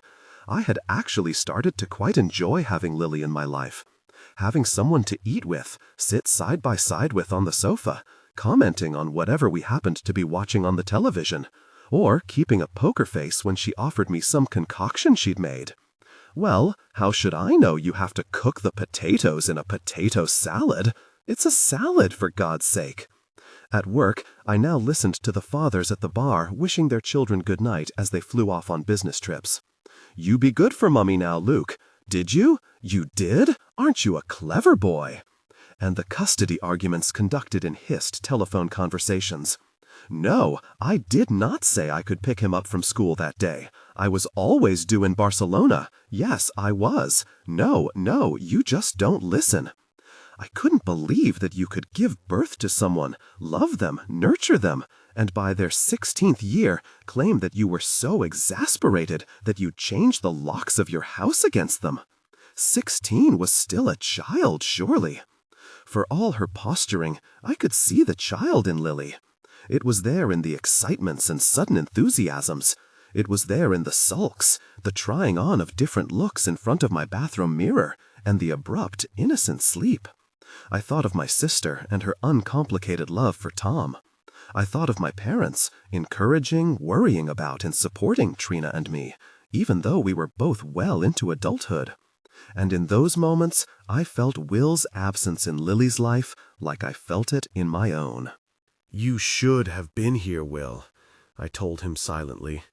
"It was you she really needed."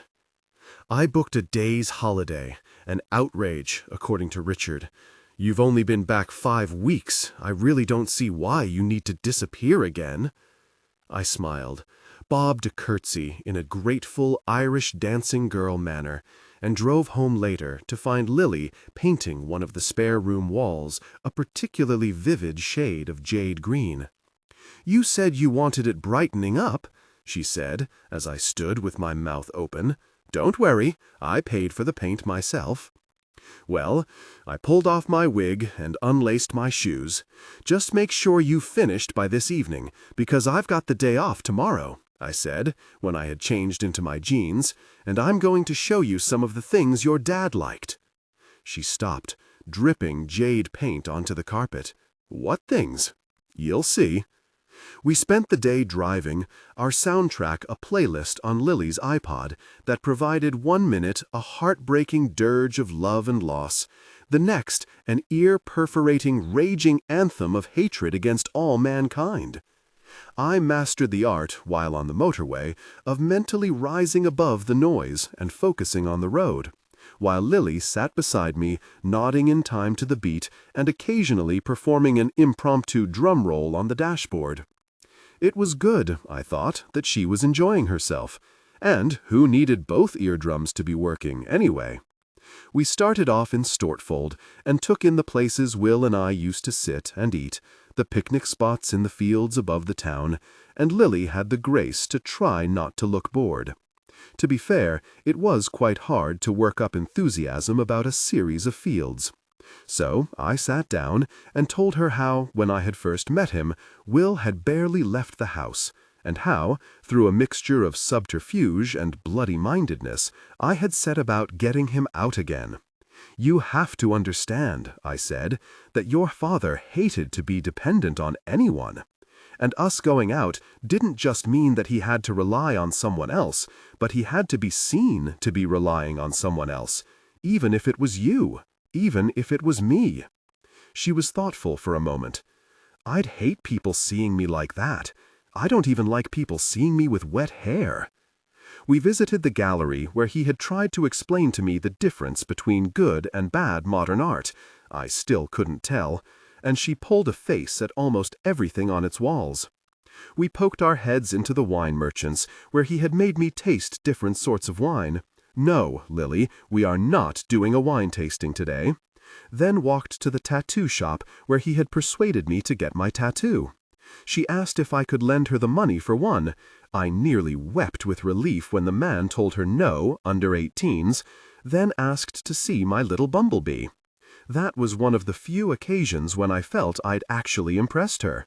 She laughed out loud when I told her what he had chosen for himself, a best before date stenciled on his chest. "You have the same awful sense of humor," I said, and she tried not to look pleased. It was then that the owner, overhearing our conversation, mentioned that he had a photograph. "I keep pictures of all of my tattoos," he said, "from under a heavily waxed handlebar mustache. I like to have a record. Just remind me of the date." We stood there silently as he flicked through his laminated binder. And there it was, from almost 2 years previously, a close-up of that black and white design neatly inked onto Will's caramel skin. I stood and stared at the photograph, its familiarity taking my breath away. The little black and white patterned block, the one I had washed with a soft cloth, which I had dried, rubbed sun cream into, rested my face against. I would have reached out to touch it, but Lily got there first, her fingers with their bitten nails tracing gently over the image of her father's skin. "I think I'll get one," she said, "like his, I mean, when I'm old enough." "So, how is he?" Lily and I turned. The tattooist was sitting on his chair, rubbing at a heavily colored forearm. "I remember him. We don't get many quadriplegics in here." He grinned. "He's a bit of a character, isn't he?" A lump rose suddenly to my throat. "He's dead," said Lily, baldly. "My dad. He's dead." The tattooist winced. "Sorry, sweetheart. I had no idea. Can I keep this?" Lily had started to work the photograph of Will's tattoo out of its plastic binder. "Sure," he said hurriedly. "If you want it, take it. Here, have the plastic cover as well, case it rains." "Thank you," she said, tucking it neatly under her arm, and as the man stuttered another apology, we walked out of the shop. We had lunch, an all-day breakfast, silently in a café. Feeling the day's mood leach away from us, I began to talk. I told Lily what I knew of Will's romantic history, about his career, that he was the kind of man who made you long for his approval, whether just by doing something that impressed him or making him laugh with some stupid joke. I told her how he was when I met him, and how he had changed, softened, starting to find joy in small things, even if many of those small things seemed to involve making fun of me. Like, I wasn't very adventurous when it came to food. My mom basically has 10 set meals which she's rotated for the past 25 years, and none of them involves quinoa, or lemongrass, or guacamole. Your dad would eat anything, and now you do too? Actually, I still try guacamole every couple of months or so. For him, really. You don't like it? It tastes okay, I suppose. I just can't get past the fact that it looks like something you blow out of your nose. I told her about his previous girlfriend, and how we had gate-crashed her wedding dance, me sitting on Will's lap as we turned his motorized wheelchair in circles on the dance floor, and she had snorted her drink through her nose. Seriously? Her wedding? In the overheated confines of the little café, I conjured her father for her as best I could, and perhaps it was because we were away from all the complications of home, or because her parents were in a different country, or because, just for once, someone was telling her stories about him that were uncomplicated and funny, she laughed, and asked questions, nodding often, as if my answers had confirmed something she already believed. Yes, he was like this. Yes, maybe I'm like that too. And as we talked, well into the afternoon, letting our cups of tea cool in front of us, and the weary waitress offered yet again to remove the last of the toast we had taken 2 hours to eat, I grasped something else. For the first time, I was recalling Will without sadness. What about you? What about me? I put the last crust into my mouth, eyeing the waitress, who looked as if this was her trigger to come back again. What happened to you after Dad died? I mean, you seem to have done a lot more stuff when you were with him, even with him being stuck in a wheelchair, than you do now. The bread had turned claggy in my mouth. I struggled to swallow. Eventually, when the mouthful had gone down, I said, "I do things. I've just been busy, working. I mean, when you're on shifts, it's hard to make plans." She raised her eyebrows a fraction, but she didn't say anything. And my hip is still quite painful. I'm not really up to mountain climbing yet. Lily stirred her tea idly. My life is eventful. I mean, falling off a roof isn't exactly humdrum. That's quite a lot of excitement for 1 year. But it's hardly doing something, is it? We were silent for a moment. I took a breath, trying to quell the sudden buzzing in my ears. The waitress, arriving between us, swept up our empty plates with a faint air of triumph and took them to the kitchen. "Hey," I said, "did I tell you about the time I took your dad to the races?" With immaculate timing, my car overheated on the motorway, 40 miles from London. Lily was surprisingly sanguine about it. In fact, she was curious. I've never been in a car that broke down. I didn't know they even did that anymore. At this statement, my jaw dropped. My dad would regularly pray loudly to his old van, promising premium petrol, regular tire pressure checks, endless love, if she would make it back home again. Then she told me her parents traded up their Mercedes every year. Mostly, she added, because of the level of damage done to the leather interior by her half-brothers.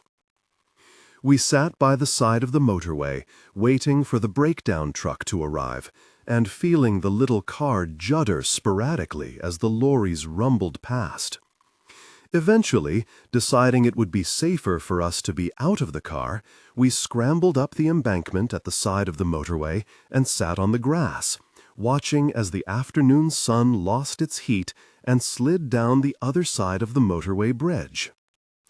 "So, who is Martin?" I said, when we had exhausted all breakdown-related conversation. Lily plucked at the grass beside her. "Martin Steele? He's the man I grew up with." "I thought that was Francis."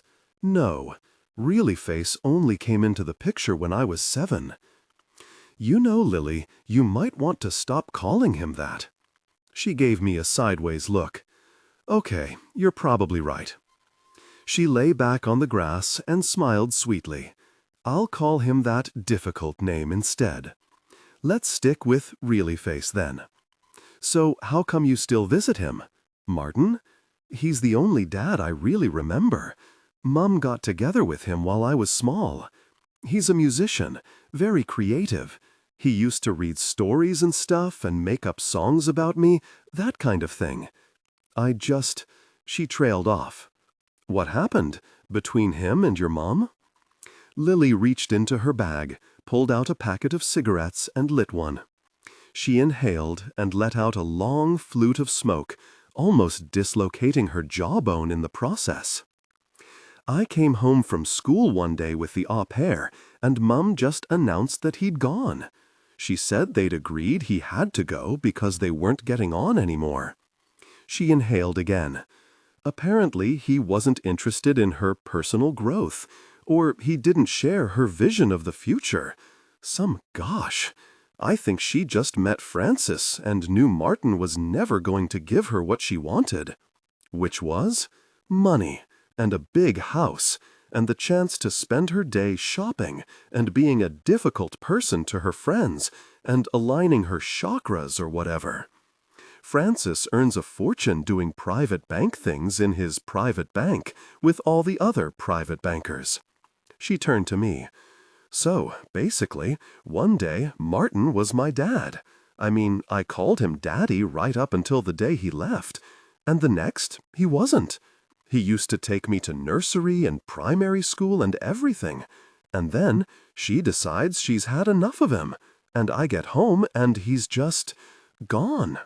It's her house, so he's gone, just like that.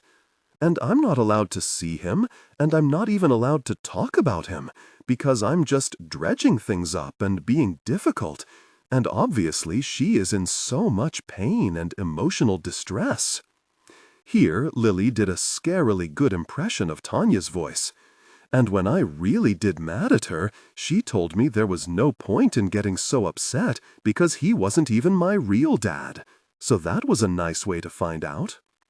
And the next thing, there's Francis turning up at our door, all over the top bunches of flowers and so-called family days out, where I'm basically playing gooseberry and sent off with the nannies while they're all over each other at some child-friendly luxury hotel. And then, 6 months later, she takes me to Pizza Express. I think it's some treat for me, and that maybe Martin is coming back. But she says she and Francis are getting married, and it's wonderful, and he's going to be the most wonderful daddy to me, and I must love him very much." Lily blew a smoke ring up into the sky, watching as it swelled, wavered, and evaporated. "And you didn't?" I hated him. She looked sideways at me. "You can tell, you know, when someone's just putting up with you, even if you're little. He never wanted me, only my mother. I can sort of understand it.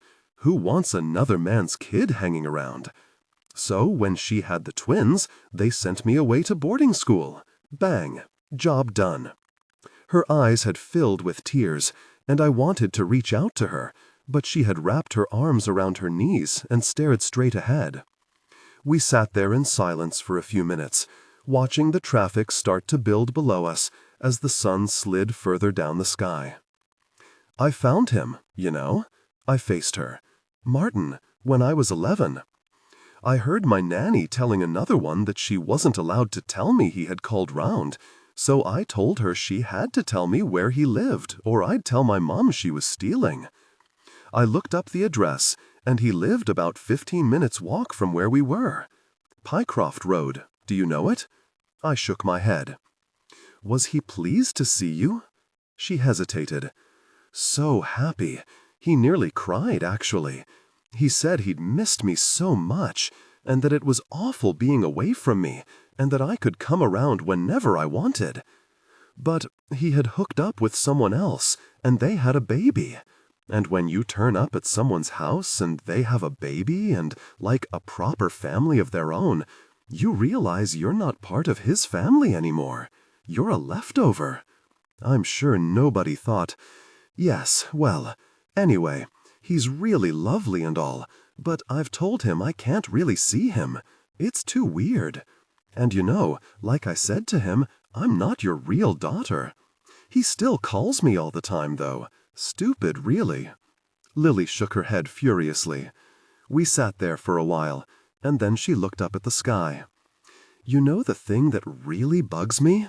I waited. "She changed my name when she got married. My own name, and nobody ever even bothered to ask me." Her voice cracked a little. "I didn't even want to be a Houghton Miller. Oh, Lily." She wiped briskly at her face with the palm of her hand, as if embarrassed to be seen crying. She inhaled her cigarette, then ground it out on the grass and sniffed noisily. "Mind you, these days that jerk and Mom argue all the time. I wouldn't be surprised if they split up too. If that happens, no doubt we'll all have to move house again and change names, and nobody will be able to say anything because of her pain and her need to move forward emotionally or whatever. And in 2 years' time, there will be some other jerk, and my brothers will be Houghton Miller Branson or Ozymandias or Toodlepip or whatever." She half laughed. "Luckily, I'll be long gone by then. Not that she'll even notice." "You really believe she thinks that little of you?" Lily's head swiveled round, and the look she gave me was far too wise for her age and utterly heartbreaking. "I think she loves me, but she loves herself more, or how could she do what she does? Mr. Traynor's baby was born the following day. My phone rang at 6:30 in the morning, and, for a brief, awful moment, I thought something terrible had happened. But it was Mr. Traynor, breathless and tearful, announcing in slightly disbelieving exclamatory tones, "It's a girl! 8 pounds 1 ounce, and she's absolutely perfect." He told me how beautiful she was, how like Will when he had been a baby, how I simply must come and see her, and then asked me to wake Lily, which I did, and watched her, sleepy and silent, as he gave her the news that she had they took a minute to work it out, an aunt. "Okay," she said finally, and then, having listened for a while, "Yeah, sure." She ended the call and handed the phone back to me. Her eyes met mine, then she turned in her crumpled t-shirt and went back to bed, closing the door firmly behind her.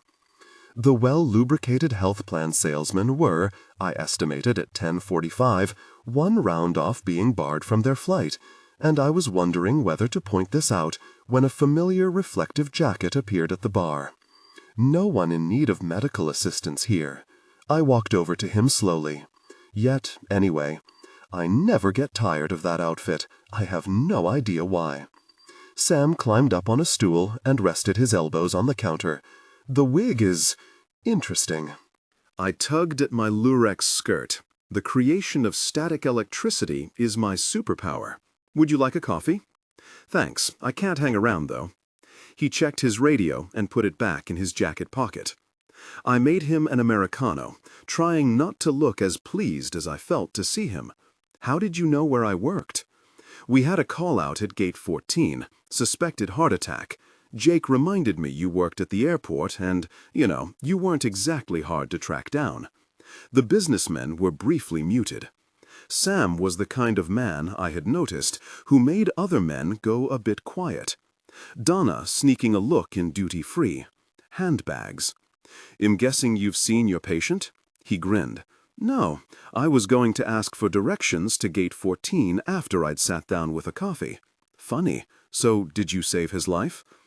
I gave her some aspirin and advised her that drinking 4 double espressos before 10 a.m. was not the best idea. I'm flattered that you have such an exciting view of my working day. I couldn't help but laugh. I handed him his coffee. He took a grateful swig. So, I was wondering, you up for another non-date sometime soon? With or without an ambulance? Definitely without. Can we discuss problem teenagers? I found I was twirling a curly lock of nylon fiber hair with my fingers. For crying out loud, I was playing with my hair, and it wasn't even my actual hair. I dropped it. We can discuss whatever you like. What did you have in mind? His pause was long enough to make me blush. Dinner? At mine? Tonight? I promise if it rains, I won't make you sit in the dining room. You're on. I'll pick you up at 7:30. He was just gulping down the last of his coffee when Richard appeared. He looked at Sam, then at me. I was still leaning against the bar, a few inches from him. Is there a problem? He said. No problem whatsoever, said Sam. When he stood up, he was a whole head taller than Richard. A few fleeting thoughts flickered across Richard's face, so transparent that I could see the progression of each one. Why is this paramedic here? Why is Louisa not doing something? I would like to tell Louisa off for not being obviously busy, but this man is too big, and there is a dynamic I do not entirely understand, and I am a little bit wary of him. It almost made me laugh out loud. So, tonight, Sam nodded at me. Keep the wig on, yes? I like you flammable. One of the businessmen, florid and pleased with himself, leaned back in his chair so that his stomach strained the seams of his shirt. Are you going to give us the lecture about alcohol limits now? The others laughed. No, you go ahead, gentlemen, Sam said, saluting them. I'll just see you in a year or two. I watched him head off to departures, joined by Donna outside the newsagent. When I turned back to the bar, Richard was watching me. I have to say, Louisa, I don't approve of your conducting your social life in a work setting, he said. Fine. Next time I'll tell him to ignore the heart attack at gate 14. Richard's jaw tightened. And what he said just then, about your wearing your wig later on, that wig is the property of Shamrock and Clover Irish-themed Bars, Inc. You are not allowed to wear it in your own time. This time I couldn't help it. I started to laugh. Really? Even he had the grace to flush a little. It's company policy. It's classified as uniform. Very, I said. I guess I'll just have to buy my own Irish dancing girl wigs in future. Hey, Richard, I called as he walked back into the office, bristling. For fairness, does that mean you can't be intimate with Mrs. Percival while wearing your polo shirt? I arrived home to find no sign of Lily other than a cereal packet on the kitchen counter and, inexplicably, a pile of dirt on the floor in the hallway. I tried her phone, got no response, and wondered how you were ever meant to find a balance between over-anxious parent, normally concerned parent, and Tanya Hawken Miller. And then I jumped into the shower and got ready for my date that absolutely, definitely wasn't a date. It rained, the heavens opening shortly after we arrived at Sam's field, and we were both soaked, even running the short distance from his bike to the railway carriage. I stood dripping as he closed the door behind me, remembering how unpleasant the sensation of wet socks was. "Stay there," he said, brushing the drops from his head with a hand. "You can't sit around in those wet clothes." "This is like the opening to a really bad cliché movie scene," I said. He stood very still, and I realized I had actually said the words out loud. I gave him a smile that went a bit wonky.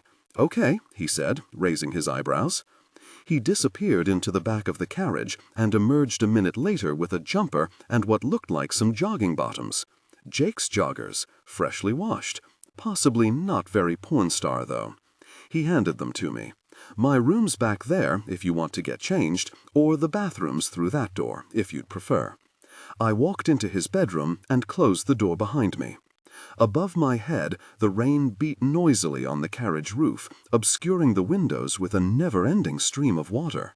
I wondered about drawing the curtains, then remembered there was nobody to see me, other than the hens, which were huddling out of the wet, grumpily shaking drops from their feathers. I pulled off my soaked top and jeans and dried myself with the towel he'd placed with the clothes. I held the towel to my face and sniffed it guiltily, like someone inhaling a forbidden drug. It was freshly laundered, but somehow still managed to smell irrevocably male. I hadn't breathed in a scent like it since Will. It made me feel briefly unbalanced, and I put it down. The double bed filled most of the floor space.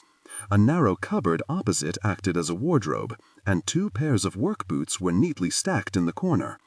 There was a book on the nightstand, and beside it a photograph of Sam with a smiling woman, whose blonde hair was tied up in a messy knot. She had her arm around his shoulders and was grinning at the camera. She was not supermodel beautiful, but there was something compelling about her smile. She looked like the kind of woman who would have laughed a lot. She looked like a feminine version of Jake. I felt suddenly crushingly sad for him, and had to look away before I made my sad too. Sometimes I felt as if we were all wading around in grief, reluctant to admit to others how far we were waving or drowning. I wondered fleetingly whether Sam's reluctance to talk about his wife mirrored my own. The knowledge that the moment you opened the box, let out even a whisper of your sadness, it would mushroom into a cloud that overwhelms all other conversation. I checked myself, took a breath. "Just have a nice evening," I murmured, recalling the words of the moving on circle. "Allow yourself moments of happiness." I wiped the mascara smudges from under my eyes, observing in the small mirror that little could be done for my hair. Then I pulled Sam's oversized sweater over my head, trying to ignore the weird intimacy that came from wearing a man's clothes, pulled on Jake's joggers, and gazed at my reflection. "What do you think, Will? Just a nice evening. It doesn't have to mean anything, right?" Sam grinned as I emerged, rolling up the sleeves of his jumper. "You look about 12. I went into the bathroom, wrung out my jeans, shirt, and socks in the sink, then hung them over the shower curtain. "What's cooking?" "Well, I was going to do a salad, but it's not really salad weather anymore, so I'm improvising." He had set a pot of water boiling on the stove, where it had fogged the windows. "You eat pasta, right?" "I eat anything." "Excellent." He opened a bottle of wine and poured me a glass, motioning me to the bench seat. In front of me, the little table had been laid for 2, and I felt a faint frisson at the sight. It was okay just to enjoy a moment, a small pleasure. I had been out dancing. And now I was going to enjoy spending an evening with a man who wanted to cook me dinner. It was all progress of sorts. Perhaps Sam detected something of this internal struggle, because he waited until I took my first sip, then said, while stirring something on the hob, "Was that the boss you were talking about? That man today?" The wine was delicious. I took another sip. I hadn't dared drink while Lily had been with me. I might have let my guard down. Yep, I know the type. If it's any consolation, within 5 years he'll either have a stomach ulcer or enough hypertension to cause problems. I laughed. Both those thoughts are oddly comforting. Finally, he sat down, presenting me with a steaming bowl of pasta. "Cheers," he said, raising a glass of water. "And now tell me what's going on with this long-lost girl of yours." Oh, but it was such a relief to have someone to talk to. I was so unused to people who actually listened, as opposed to those, at the bar, who only wanted to hear the sound of their own voices, that talking to Sam was a revelation. He didn't interrupt or tell me what he thought or what I should do. He listened and nodded and topped up my wine and said, finally, when it was long dark outside, "It's quite a responsibility you've taken on." I leaned back on the bench and put my feet up. I don't feel like I have a choice. I keep asking myself what you said. What would Will want me to do? I took another sip. It's harder than I'd imagined, though. I thought I'd just drop her in to meet her grandmother and grandfather, and everyone would be delighted, and it would be a happy ending, like those reunion programs on television. He studied his hands. I studied him. You think I'm mad getting involved? No. Too many people follow their own happiness without a thought for the damage they leave in their wake. You wouldn't believe the kids I pick up at the weekends, drunk, drugged, off their heads, whatever. The parents are wrapped up in their own stuff or have disappeared completely, so they exist in a vacuum, and they make bad choices. Is it worse than it used to be? Who knows? I only know I see all these messed up kids, and that the hospital's young person psych has a waiting list as long as your arm. He smiled wryly. Hold that soapbox. I need to shut the birds up for the night. I wanted to ask him then how someone so apparently wise could be so careless of his own son's feelings. I wanted to ask if he knew how unhappy Jake was, but it seemed a bit too confrontational, given the way he was talking and the fact that he had just cooked me a very nice supper.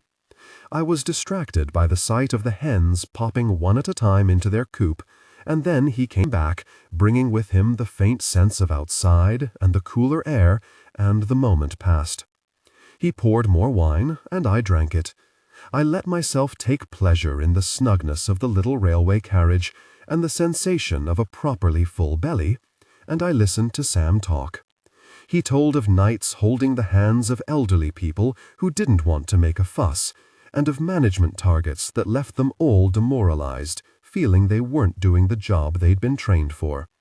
I listened, losing myself in a world far from my own, watching his hands draw animated circles in the air, his rueful smile when he felt he was taking himself too seriously. I watched his hands. I colored slightly as I realized where my thoughts were headed and took another swig of my wine to hide it. Where's Jake tonight? Barely seen him. At his girlfriend's, I think. He looked rueful. She has this Walton-style family, about 1 billion brothers and sisters, and a mum who's home all day. He likes hanging out there. He took another sip of his water. So, where's Lily? Don't know. I texted her twice, but she hasn't bothered to reply. The sheer presence of him. It was like he was twice as large and twice as vivid as other men. My thoughts kept drifting, pulled on tides towards his eyes, which narrowed slightly as he listened, as if he were trying to ensure he had understood me perfectly. The faint hint of stubble on his jaw, the shape of his shoulder under the soft wool of his jumper.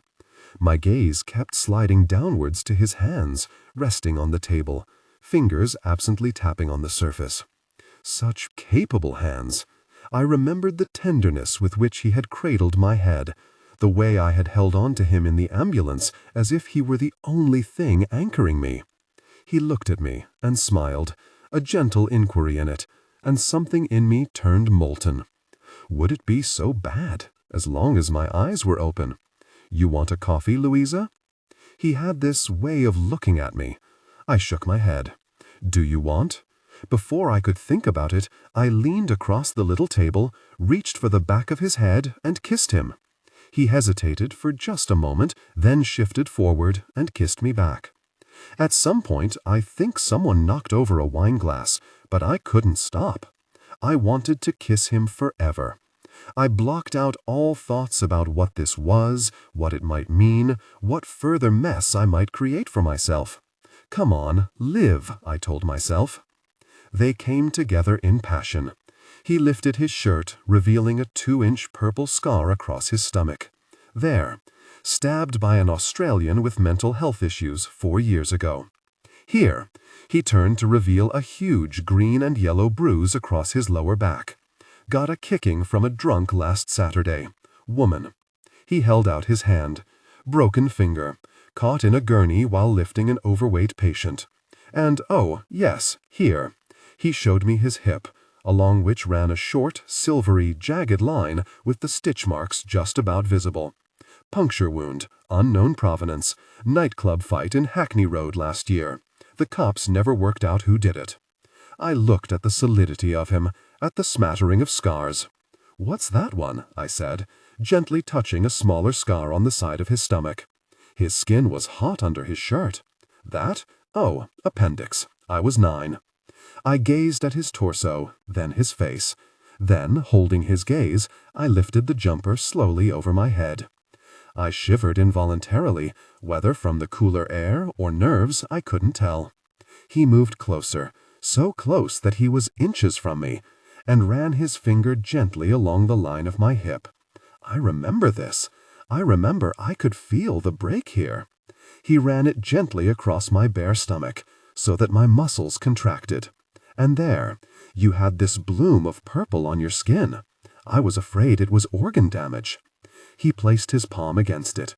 It was warm, and my breath caught. I never thought the words organ damage could sound sexy before. Oh, I haven't started yet. He walked me slowly backwards towards his bed. I sat down, my eyes on his, and he knelt, running his hands down my legs. And then there was that. He picked up my right foot, with the vivid red scar across the top. He traced the line of it tenderly with his thumb. There, broken, soft tissue damage. That one would have hurt. You remember a lot. Most people I couldn't recognize in the street a day later. But you, Louisa, well, you kind of stuck. He dipped his head and kissed the top of my foot, then slowly ran his hands up my leg and placed them either side of me, so that he was above me, supporting his own weight. Nothing hurts now, right? I shook my head, mute. I didn't care anymore. I didn't care if he was a compulsive lover or playing games. I was so overwhelmed with wanting him, I didn't actually care if he broke my other hip. Passion peaked. They came together intimately, deeply connected. "Oh, God," I said, breathlessly when we came up for air. "I wish you weren't so totally wrong for me." His eyebrows shot up. "That's, seductive. You're not going to cry afterwards, are you?" He blinked. No. "And just so you know, I'm not some weird obsessive. I'm not going to follow you around afterwards, or ask Jake to tell me things about you while you're in the shower. That's good to know." And once they had established the ground rules, they continued their intimate connection, kissing until everything else was forgotten. An hour and a half later, I was lying on my back and gazing dazedly up at the low ceiling. My skin buzzed. My bones hummed. I felt a profound sense of peace, as if the core of me had simply melted and settled into a new shape. I wasn't sure I would ever get up again. You never know what will happen when you fall from a great height. That surely wasn't me. I colored as I thought back to even 20 minutes previously. Did I really? And did I? Memories chased themselves in hot circles. I had never had sex like that, not in 7 years with Patrick. It was like comparing a cheese sandwich with, what? The most incredible hot cuisine? An enormous steak? I giggled involuntarily and clamped a hand over my mouth. I felt utterly unlike myself. Sam had dozed off beside me, and I turned my head to look at him. Oh my God, I thought, marveling at the planes of his face, his lips. It was impossible to look at him and not want to touch him. I wondered whether I should move my face a little bit closer, and my hand so that I could— "Hey," he said softly, his eyes slanted with sleep. And then it hit me. Oh God, I've become one of them. We dressed in near silence. Sam offered to make me tea, but I said I should probably get back, as I needed to check whether Lily was home, her family being on holiday and all. I tugged my fingers through my now matted hair. Sure. Oh, you want to go now? Yes, please. I fetched my clothes from the bathroom, feeling self-conscious and suddenly sober. I couldn't let him see how unbalanced I was. Every bit of me was focused on trying to re-distance myself, and it made me awkward. When I came out, he was dressed and tidying up the last of the supper things. I tried not to look at him. It was easier that way. Could I borrow these clothes to go home? Mine are still damp. Sure, just whatever. He rifled in a drawer and held out a plastic bag. I took it, and we stood there in the dark space. It was a nice evening. Nice. He looked at me as if he were trying to work something out. Okay. As we rode through the damp night, I tried not to rest my cheek against his back. He insisted on lending me a leather jacket, although I had insisted I'd be fine. A few miles in, the air was cold, and I was glad of it. We made it back to my flat by 11:15, although I had to check when I saw the clock. I felt like I'd lived several lifetimes since he'd picked me up. I dismounted from the bike and started to take off his jacket. But he pushed down his kickstand with his heel. It's late. Let me at least see you upstairs. I hesitated. Okay, if you wait, I can give you back your clothes. I tried to sound insouciant. He gave a shrug and followed me to the door. We emerged from the stairwell to the sound of music thumping down the hallway. I knew immediately where it was coming from. I limped briskly down the corridor, paused outside the flat, and opened the door slowly. Lily stood in the middle of the hall, cigarette in one hand, a glass of wine in the other. She was wearing a yellow flowered dress I had bought from a vintage boutique back in the days when I cared about what I wore. I stared, and it's possible that when I registered what else she was wearing, I stumbled. I felt Sam reach for my arm. "Nice leathers, Louisa." Lily pointed her toe. She was wearing my green glittery shoes. "Why don't you wear these? You have all these crazy outfits, yet you just wear like jeans and t-shirts and stuff every day. So boring." She walked back into my room and emerged a minute later, holding up a gold 70s lay-made jumpsuit I used to pair with brown boots. I mean, look at this. I have total and utter jumpsuit envy right now. "Get them off," I said when I could speak. "What? Those tights. Get them off." My voice emerged strangled and unrecognizable. Lily looked down at the black and yellow tights. "No, seriously though, you have some proper vintage gear in there. Biba, DVF, that purple Chanel type thing. Do you know what this stuff is worth? Get them off." Perhaps registering my sudden rigidity, Sam began to propel me forwards. "Look, why don't we go through to the living room? I'm not moving until she takes those tights off." Lily pulled a face. Jesus, no need to have a baby about it. I watched, vibrating with anger, as Lily began to peel down my bumblebee tights, kicking at them when they wouldn't slide off her feet. "Don't rip them!" "It's just a pair of tights." They were a gift. "Still a pair of tights," she muttered. She finally got them off, leaving them in a black and yellow heap on the floor. In the other room, I could hear the clatter of hangers as the rest of my clothes were presumably being hastily replaced. A moment later, Lily appeared in the living room, in her bra and knickers. She waited until she could be sure she had our attention, then pulled a short dress slowly and ostentatiously over her head, wiggling as it went over her slim, pale hips. Then she smiled at me sweetly.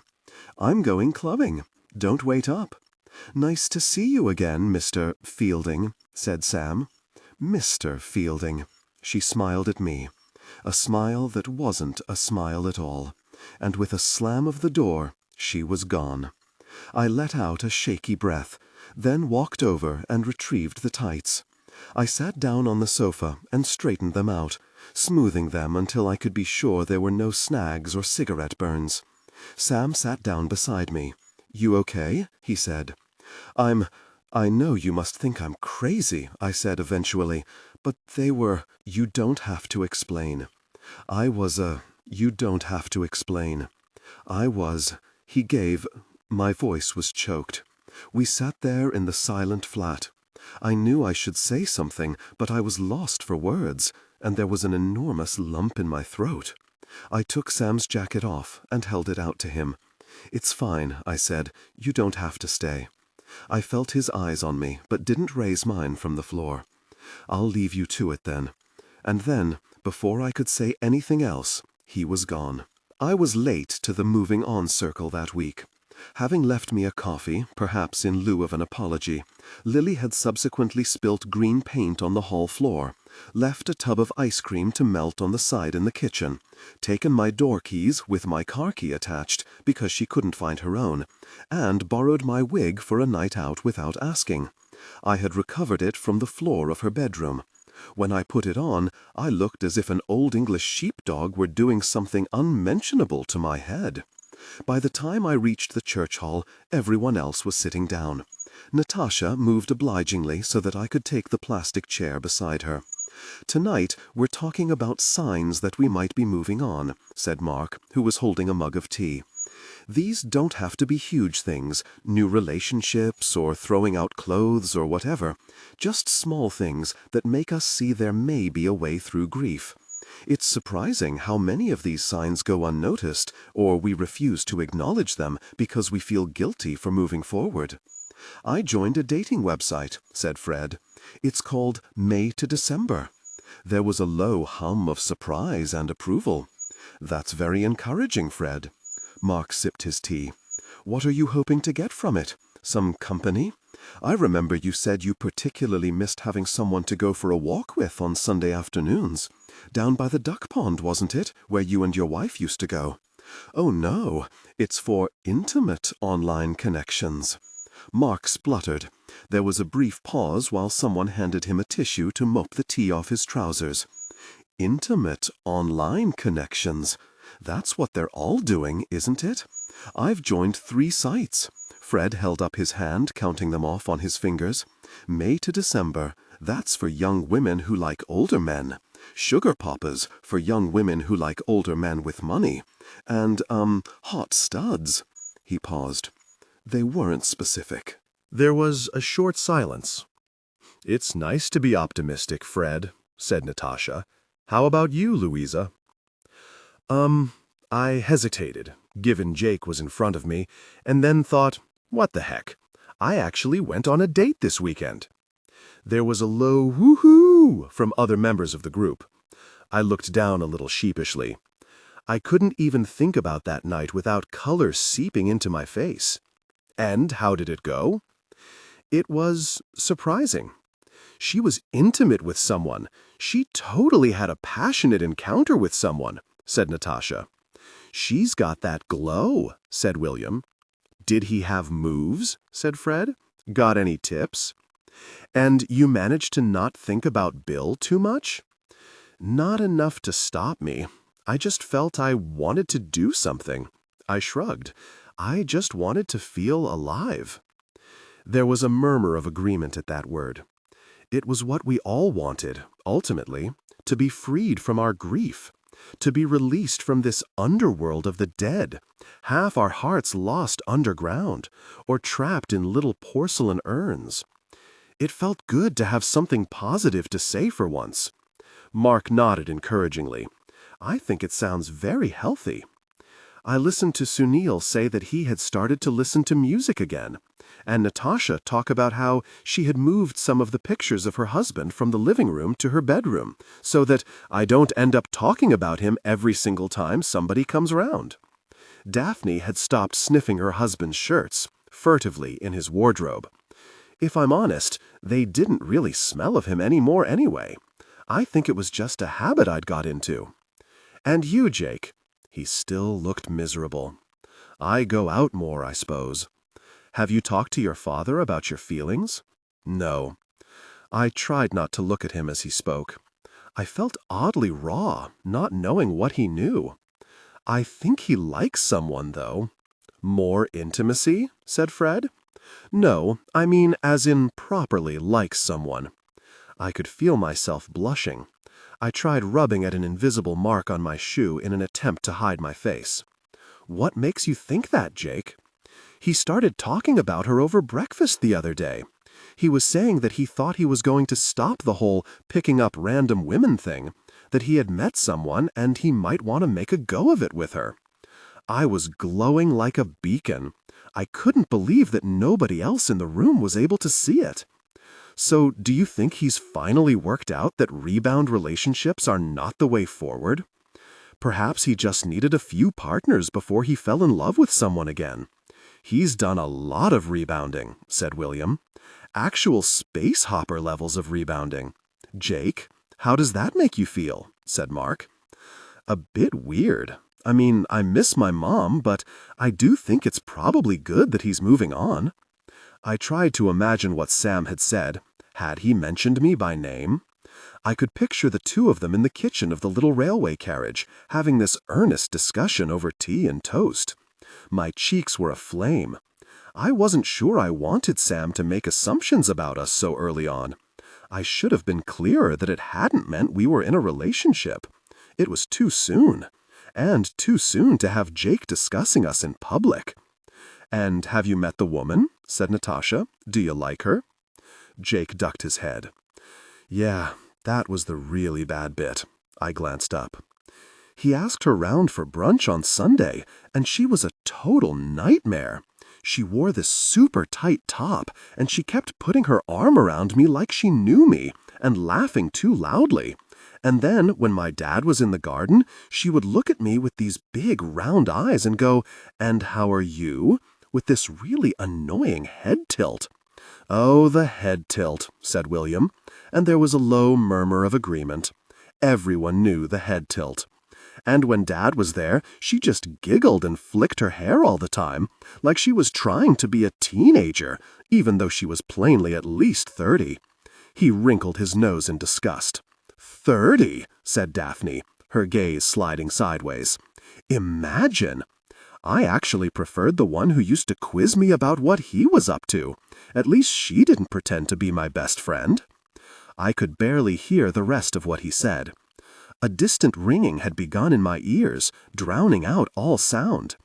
How could I have been so stupid? I suddenly recalled Jake's eye roll the first time he had watched Sam chatting me up.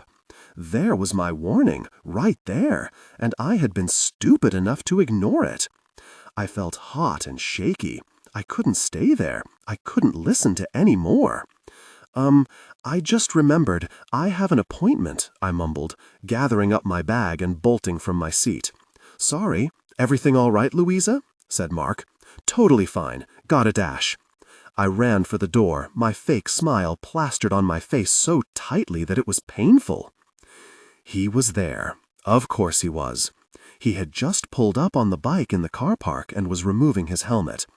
I emerged from the church hall and stopped at the top of the steps, wondering if there was any way I could get to my car without passing him, but it was hopeless. The physical part of my brain registered the shape of him before the remaining synapses caught up. A flush of pleasure, the flash of memory of their intimate connection. And then that blazing anger, the blood pulse of humiliation. "Hey," he said, as he caught sight of me, his smile easy, his eyes crinkling with pleasure. The really charmer. I slowed my step just long enough for him to register the hurt on my face.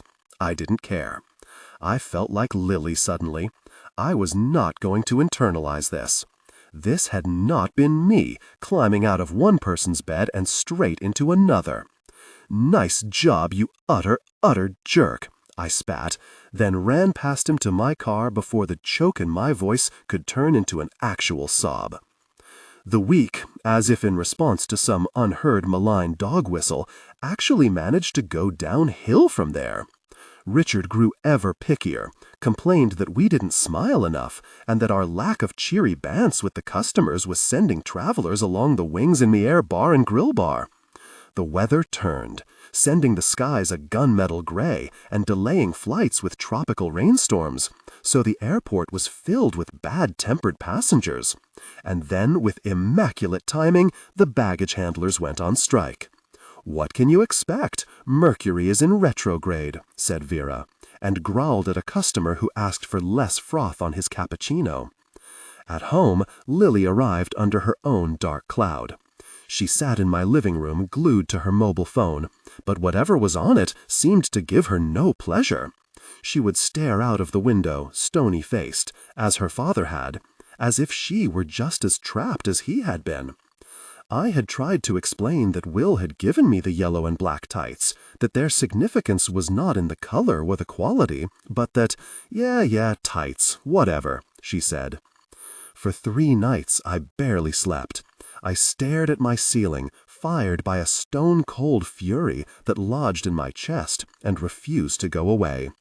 I was so angry with Sam, but I was angrier with myself. He texted twice, a maddeningly faux innocent, to which I didn't trust myself to respond. I had done the classic thing women do, of ignoring everything a man says or does, preferring to listen to their own insistent drumbeat. It will be different with me. I had kissed him. I had made the whole thing happen. So I had only myself to blame. I tried to tell myself I'd probably had a lucky escape. I told myself, with little internal exclamation marks, that it was better to find out now rather than in 6 months' time. I tried to view it through Mark's eyes. It was good to have moved on. I could chalk this one up to experience. At least the intimacy was good. And then the stupid hot tears would leak out of my stupid eyes, and I would screw them up and tell myself that this was what you got for letting anyone close. Depression, we had learned in the group, loves a vacuum. Far better to be doing, or at least planning. Sometimes the illusion of happiness could inadvertently create it. Sick of coming home to find Lily prostrate on my sofa every evening, and just as sick of trying not to look irritated by it, on Friday night I told her that we would go to see Mrs. Traynor the following day. "But you said she didn't reply to your letter. Maybe she didn't get it." "Whatever. At some point, Mr. Traynor is going to tell his family about you, so we might as well go and see her before that happens." She didn't say anything. I took that as a tacit sign of agreement, and left her to it. That night, I found myself going through the clothes that Lily had pulled out of the packing case, the clothes I had ignored since leaving England for Paris 2 years previously. There had been no point in wearing them. I hadn't felt like that person since Will died. Now, though, it felt important to put something on that was neither jeans nor a green Irish dancing girl outfit. I found a navy mini dress I had once loved that seemed sober enough for a slightly formal visit, ironed it, and put it to one side. I told Lily we would be leaving at 9 the following morning, and went to bed, wondering at how exhausting it was to live in a home with someone who believed that any speech more than a grunt was simply a superhuman step too far. 10 minutes after I had closed my door, a handwritten note was pushed under it. "Dear Louisa, I'm sorry I borrowed your clothes, and thanks for everything. I know I'm a pain sometimes. Sorry. Lily, XX. P.S. You should totally wear those clothes, though. They are way better than that stuff you wear." I opened the door, and Lily was standing there, unsmiling. She stepped forwards and gave me a brief, emphatic hug, so tight that my ribs hurt. Then she turned and, without a word, disappeared back into the living room. The day dawned brighter, and our mood lifted a little with it. We drove several hours to a tiny village in Oxfordshire, a place of walled gardens and mustard-tinted, sun-baked stone walls. I prattled on during the journey, mostly to hide my nerves about seeing Mrs. Traynor again. The hardest thing about talking to teenagers, I had discovered, was that whatever you said inevitably came across like someone's elderly aunt at a wedding. So, what things do you like doing when you're not at school? She shrugged. What do you think you might want to do after you leave? She gave me the look. You must have had hobbies growing up. She reeled off a dizzying list. Show jumping, lacrosse, hockey, piano, grade 5, cross-country running, county-level tennis. All that, and you didn't want to keep any of it up? She sniffed and shrugged simultaneously, then put her feet up on the dashboard, as if the conversation were closed. Your father loved to travel, I remarked, a few miles on. You said. He once told me he'd been everywhere except North Korea and Disneyland. He could tell stories about places I'd never even heard of. People my age don't go on adventures. There's nowhere left to discover. And people who backpack in their gap year are unbelievably tedious, always yakking on about some bar they discovered on Koh Phang Yan or how they scored amazing drugs in the Burmese rainforest. You don't have to backpack. Yeah, but once you've seen the inside of one Mandarin Oriental, you've seen them all. She yawned. I went to school near here once, she observed later, peering out of the window. It was the only school I actually liked. She paused. I had a friend called Holly. What happened? Mom got obsessed with the idea that it wasn't the right sort of school. She said they weren't far enough up the league tables or something. It was just some little boarding school, not academic. So they moved me. After that, I couldn't be arsed making friends. What's the point if they're just going to move you on again? Did you keep in touch with Holly? Not really. There's no point when you can't actually see each other. I had a vague memory of the intensity of teenage female relationships, more of a passion than a normal friendship. What do you think you'll do? I mean, if you really aren't going to go back to school. I don't like thinking ahead. But you're going to have to think about something, Lily. She closed her eyes for a minute, then put her feet down and peeled some purple varnish off her thumbnail. I don't know, Louisa. Perhaps I'll just follow your amazing example and do all the exciting things that you do. I took 3 deep breaths, just to prevent myself stopping the car on the motorway. Nerves, I told myself. It was just her nerves. And then, to annoy her, I turned on Radio 2 really loudly and kept it there the rest of the way. We found 4 Acres Lane with help from a local dog walker and pulled up outside Fox Cottage, a modest white-rendered building with a thatched roof. Outside, scarlet roses tumbled around an arch at the start of the garden path, and delicately colored blooms fought for space in neatly tended beds. A small hatchback sat in the drive. She's gone down in the world, said Lily, peering out. It's pretty. It's a shoebox. I sat, listening to the engine tick down. Listen, Lily, before we go in, just don't expect too much, I said. Mrs. Traynor's sort of formal. She takes refuge in manners. She'll probably speak to you like she's a teacher. I mean, I don't think she'll hug you like Mr. Traynor did. My grandfather is a hypocrite, Lily sniffed. He makes out like you're the greatest thing ever, but really he's just completely under her sway. And please don't use such a disrespectful term. There's no point pretending to be someone I'm not, Lily said sulkily. We sat there for a while. I realized that neither of us wanted to be the one to walk up to the door. Shall I try to call her one more time? I said, holding up my phone. I'd tried twice that morning, but it had gone straight to voicemail. Don't tell her straight away, she said suddenly. Who I am, I mean. I just want to see who she is, before we tell her. Sure, I said, softening.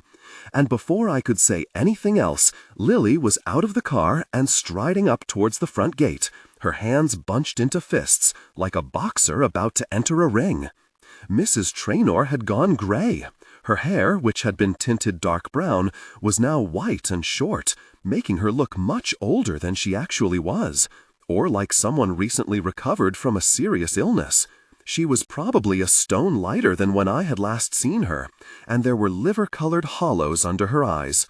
She looked at Lily with a confusion that told me she didn't expect any visitors at any time. And then she saw me, and her eyes widened. "Louisa! Hello, Mrs. Traynor." I stepped forward and held out a hand. "We were in the area. I don't know if you got my letter. I just thought I'd stop by and say hello." My voice, false and unnaturally cheery, tailed away. The last time she had seen me was when I helped clear her dead son's room. The time before that, at his last breath. I watched her relive both those facts now. "We were just admiring your garden. David Austin roses," said Lily. Mrs. Traynor looked at her as if noticing her for the first time. Her smile was slight and wavering. Yes, they are. I'm very sorry. I don't have many visitors. What did you say your name was?"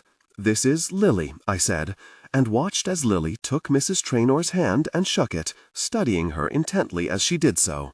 We stood there on her front step for a moment, and finally, as if she thought she had no alternative, Mrs. Traynor turned and pushed the door open. "I suppose you'd better come in." The cottage was tiny, its ceiling so low that even I had to duck when moving from the hall to the kitchen. I waited as Mrs. Traynor made tea, watching Lily walk restlessly around the tiny living room, navigating her way among the few bits of highly polished antique furniture that I remembered from my days in Granta House, picking things up and putting them down again. "And how have you been?" Mrs. Traynor's voice was flat, as if it were not a question she was really seeking an answer to. "Oh, quite well, thank you." "It's a lovely village. Yes. Well, I couldn't really stay in Stortfold." She poured boiling water into the teapot, and I couldn't help but be reminded of Della, moving heavily around Mrs. Traynor's old kitchen. "Do you know many people in the area?" "No." She said it as if that might have been the sole reason for her moving there. "Would you mind taking the milk jug? I can't fit everything on this tray." There followed a painfully labored half-hour of conversation. Mrs. Traynor, a woman infused with the instinctive upper-middle-class skill of being all over any social situation, had apparently lost the ability to communicate. She seemed only half with us when I spoke. She asked a question, then asked it again 10 minutes later, as if she had failed to register the answer. I wondered about the use of antidepressants. Lily watched her surreptitiously, her thoughts ticking across her face, and I sat between them, my stomach in an increasingly tight knot, waiting for something to happen. I chattered on into the silence, talking of my awful job, things I'd done in France, the fact that my parents were well, thank you, anything to end the awful, oppressive stillness that crept across the little room whenever I stopped. But Mrs. Traynor's grief hung over the little house like a fog. If Mr. Traynor had seemed exhausted by sadness, Mrs. Traynor appeared to be swallowed by it. There was almost nothing left of the brisk, proud woman I had known. "What brings you to this area?" she said finally. Just visiting friends," I said. "How do you two know each other?" "I knew Lily's father." "How nice," said Mrs. Traynor, and we smiled awkwardly. I watched Lily, waiting for her to say something, but she had frozen, as if she too were overwhelmed, faced with the reality of this woman's pain. We drank a second cup of tea, and remarked upon her beautiful garden for the third, possibly fourth time, and I fought the sensation that our enduring presence was requiring a sort of superhuman effort on her behalf. She didn't want us there. She was far too polite to say so, but it was obvious that she really just wanted to be on her own. It was in every gesture, every forced smile, every attempt to stay on top of the conversation. I suspected that the moment we were gone, she would simply retreat into a chair and stay there, or shuffle upstairs and curl up in her bed. And then I noticed it, the complete absence of photographs. Where Granta House had been filled with silver-framed pictures of her children, of their family, ponies, skiing holidays, distant grandparents, this cottage was bare. A small bronze of a horse, a watercolor of some hyacinths, but no people. I found myself shifting in my seat, wondering if I had simply missed them, gathered on some occasional table or windowsill. But no, the cottage was brutally impersonal. I thought of my own flat, my utter failure to personalize it or allow myself to turn it into any kind of a home. And I felt suddenly leaden and desperately sad. What have you done to us all, Will? It's probably time to go, Louisa, said Lily, looking pointedly at the clock. You did say we wouldn't want to hit traffic. I gazed at her. But you said we shouldn't stay too long. Her voice was high and clear. Oh, yes, traffic can be very tedious. Mrs. Traynor began to rise from her chair. I was glaring at Lily, about to protest again, when the phone rang. Mrs. Traynor flinched, as if the sound were now unfamiliar. She looked at each of us, as if wondering whether to answer it, and then, perhaps realizing she couldn't ignore it while we were there, she excused herself and walked through to the other room, where we heard her answer. "What are you doing?" I said. "It just feels all wrong," said Lily miserably. "But we can't go without telling her. I just can't do this today. I know it's scary. But look at her, Lily. I really think it might help her if you told her. Don't you?" Lily's eyes widened. "Tell me what?" My head swiveled. Mrs. Traynor was standing motionless by the door to the little hallway. "What is it you need to tell me?" Lily looked at me, then back towards Mrs. Traynor. I felt time slow around us. She swallowed, then lifted her chin a little. "That I'm your granddaughter." A brief silence. "My what?" "I'm Will Traynor's daughter." Her words echoed into the little room. Mrs. Traynor's gaze slid towards mine, as if to check that this was in fact some insane joke. "But you can't be." Lily recoiled. "Mrs. Traynor, I know this must have come as something of a shock," I began. She didn't hear me. She was staring fiercely at Lily. How could my son have had a daughter I didn't know about? "Because my mum didn't tell anyone." Lily's voice emerged as a whisper. "All this time? How can you have been a secret for all this time?" Mrs. Traynor turned towards me. "You knew about this?" I swallowed. "It was why I wrote to you. Lily came to find me. She wanted to know about her family. Mrs. Traynor, we didn't want to cause you any more pain. It's just that Lily wanted to know her grandparents, and it didn't go particularly well with Mr. Traynor, but Will would have said something." She shook her head. "I know he would. He was my son." "I'll take a blood test if you really don't believe me," said Lily, her arms folding across her chest. "But I'm not after anything of yours. I don't need to come and stay with you or anything. I have my own money, if that's what you think." "I'm not sure what Mrs. Traynor began. "You don't have to look horrified. I'm not like some contagious disease you've just inherited. Just, a granddaughter." "Gosh." Mrs. Traynor sank slowly into a chair. After a moment, a trembling hand went to her head. "Are you all right, Mrs. Traynor?" "I don't think Mrs. Traynor closed her eyes. She seemed to have retreated somewhere far inside herself. "Lily, I think we should go. Mrs. Traynor, I'm going to write down my number. We'll come back when this news has had a chance to sink in." Says who? I'm not coming back here. She thinks I'm a liar. Gosh, this family. Lily stared at us both in disbelief, then pushed her way out of the little room, knocking over a small walnut occasional table as she went. I stooped, picking it up, and carefully replaced the little silver boxes that had been laid out neatly on its surface. Mrs. Traynor was gaunt with shock. "I'm sorry, Mrs. Traynor," I said. "I really did try to speak to you before we came." I heard the car door slam. Mrs. Traynor took a breath. I don't read things if I don't know where they've come from. I had letters, vile letters, telling me that I don't answer anything much now. It's never anything I want to hear." She looked bewildered and old and fragile. "I'm sorry. I'm really sorry." I picked up my bag and fled. "Don't say anything," said Lily as I got into the car. "Just don't, okay? Why did you do that?" I sat in the driver's seat, keys in my hand. "Why would you sabotage it all?" I could see how she felt about me from the moment she looked at me. She's a mother, plainly still grieving her son. We had just given her an enormous shock. And you went off at her like a rocket? Could you not have been quiet and let her digest it all? Why do you have to push everyone away? Oh, what gush would you know about me? You seem determined to wreck your relationship with every person who might get close to you. Oh, gosh, is this about the stupid tights again? What do you know about anything?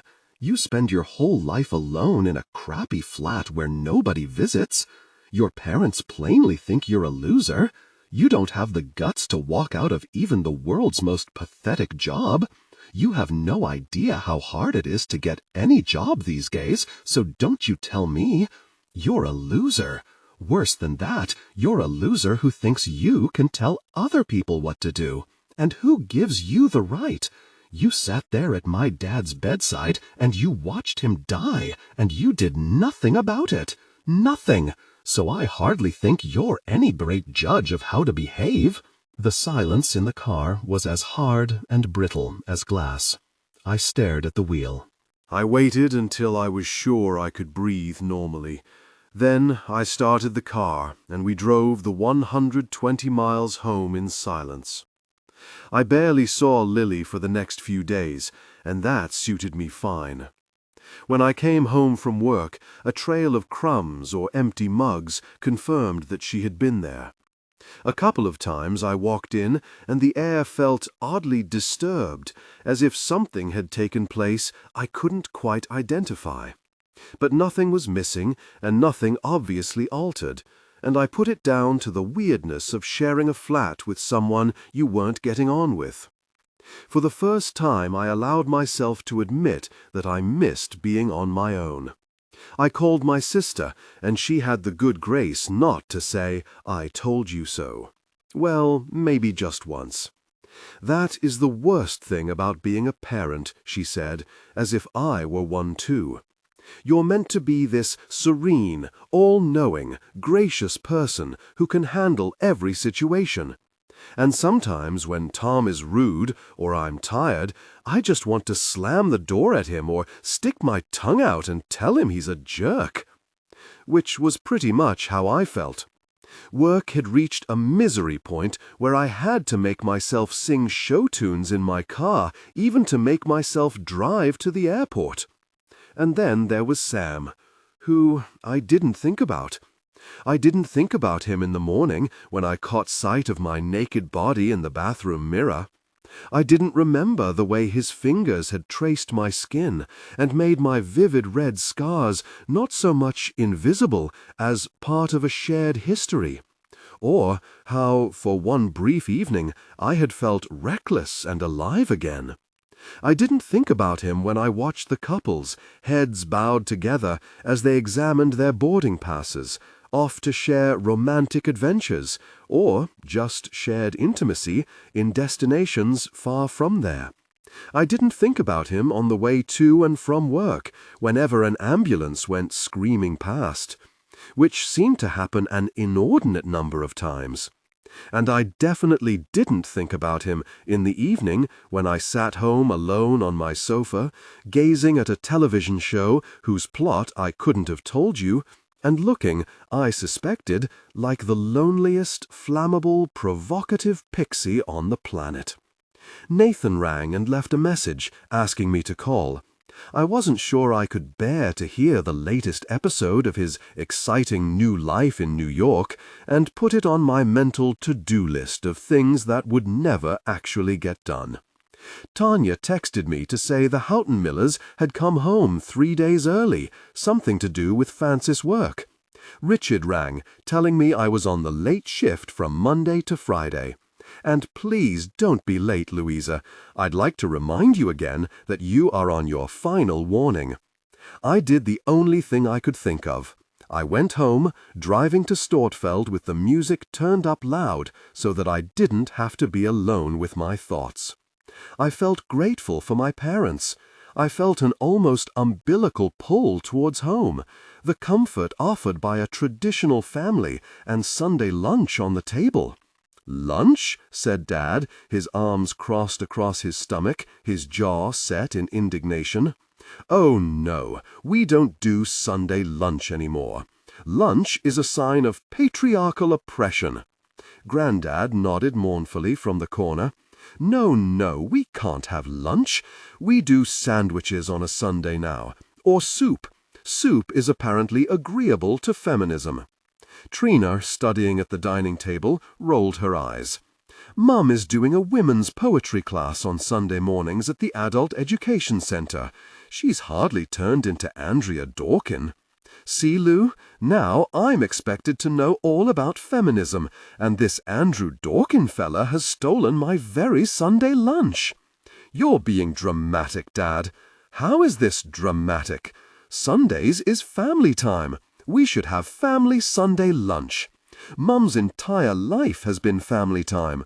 Why can't you just let her have some time to herself?" Dad pointed his folded-up newspaper at Trina. "You did this. Your mammy and I were perfectly happy before you started telling her she wasn't."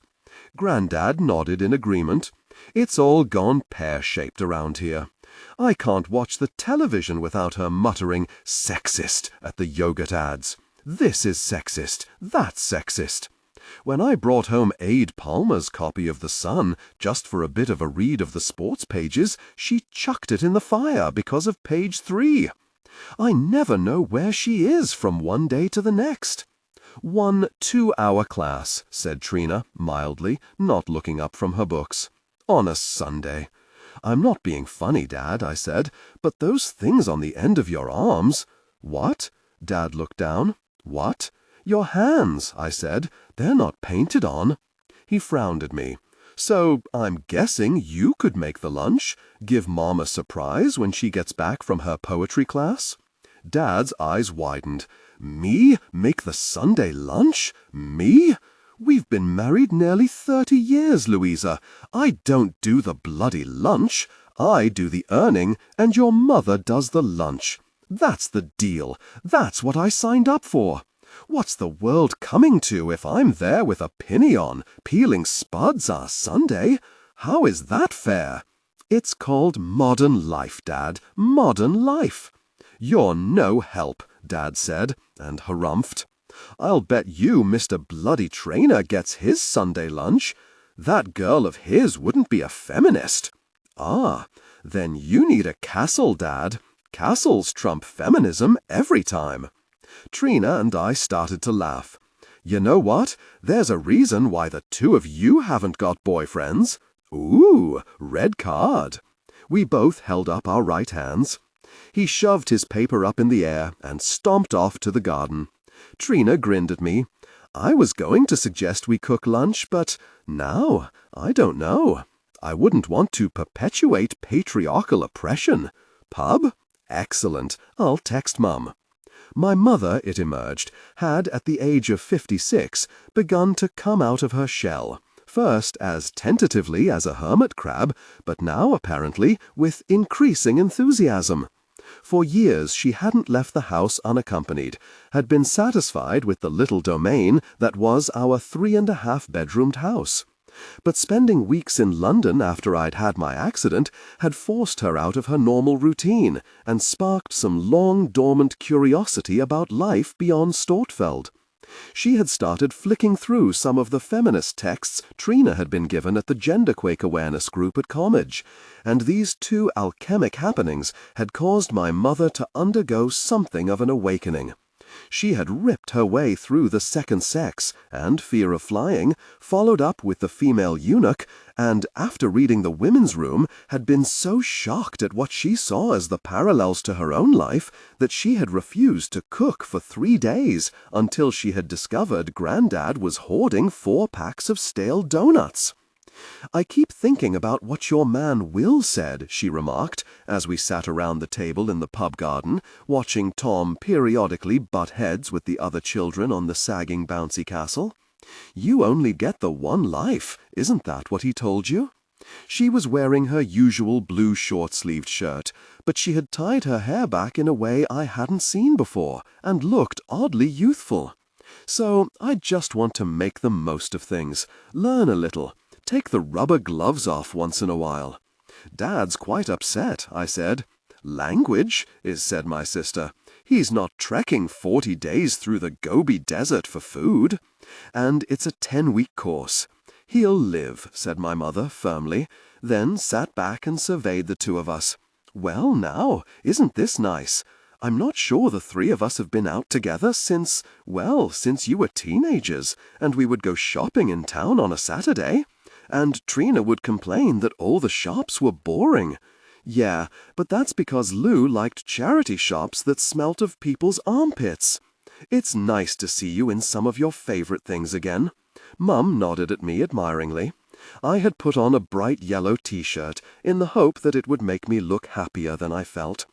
They asked about Lily, and I said she was back with her mother and had been a bit of a handful, and they exchanged looks like that was pretty much what they had expected me to say. I didn't tell them about Mrs. Traynor. That whole Lily thing was a very odd situation. I can't think much of that mother just handing her daughter over to you. Mum means that nicely, by the way, said Trina. But that job of yours, Lou, love, I don't like the thought of you prancing around behind a bar in your next to nothings. It sounds like that place. What is it? Hooters? Said Trina. It's not like Hooters. It's an airport. My Hooters are fully suited and hooted. Nobody toots those Hooters, said Trina. But you're wearing a sexist costume to serve drinks. If that's what you want to do, you could do that at, I don't know, Disneyland Paris? If you were Minnie or Winnie the Pooh, you wouldn't even have to show your legs. You'll be 30 soon, said my sister. Minnie, Winnie, or Nell Gwynnie, the choice is yours. Well, I said, as the waitress brought our chicken and chips, I've been thinking, and yes, you're right. From now on, I'm going to move on, focus on my career. Can you say that again? My sister moved some of the chips from her plate onto Thom's. The pub garden had become noisier. Focus on my career, I said, louder. No, that bit where you said I was right. I'm not sure you've said that since 1997. Tom, don't go back on the bouncy castle yet, sweetheart. You'll be sick. We sat there for a good part of the afternoon, avoiding Dad's increasingly cross texts, demanding to know what we were doing. I had never sat with my mother and sister, like normal people, grown-ups, having conversations that didn't involve putting anything away or somebody being so annoying. We found ourselves surprisingly interested in each other's lives and opinions, as if we had suddenly realized each of us might have roles beyond the brainy one, the chaotic one, and the one who does all the housework. It was an odd sensation, having to view my family as human beings. Mom, I said, shortly after Thom had finished his chicken and run off to play, and about 5 minutes before he would lose his lunch on the bouncy castle and put it out of action for the rest of the afternoon, do you ever mind not having had a career? No, I loved being a mom, I really did. But it's odd. Everything that's happened over the past 2 years, it does make you think. I waited. I've been reading about all these women, these brave souls, who made such a difference in the world, to the way people think and do things, and I look at what I've done and wonder whether anyone would notice a jot if I wasn't here. She said this quite evenly, so I couldn't tell if she was actually much more upset about it than she was prepared to let on. We'd notice more than a jot, Mum, I said. But it's not like I've made an impact on much, is it? I don't know.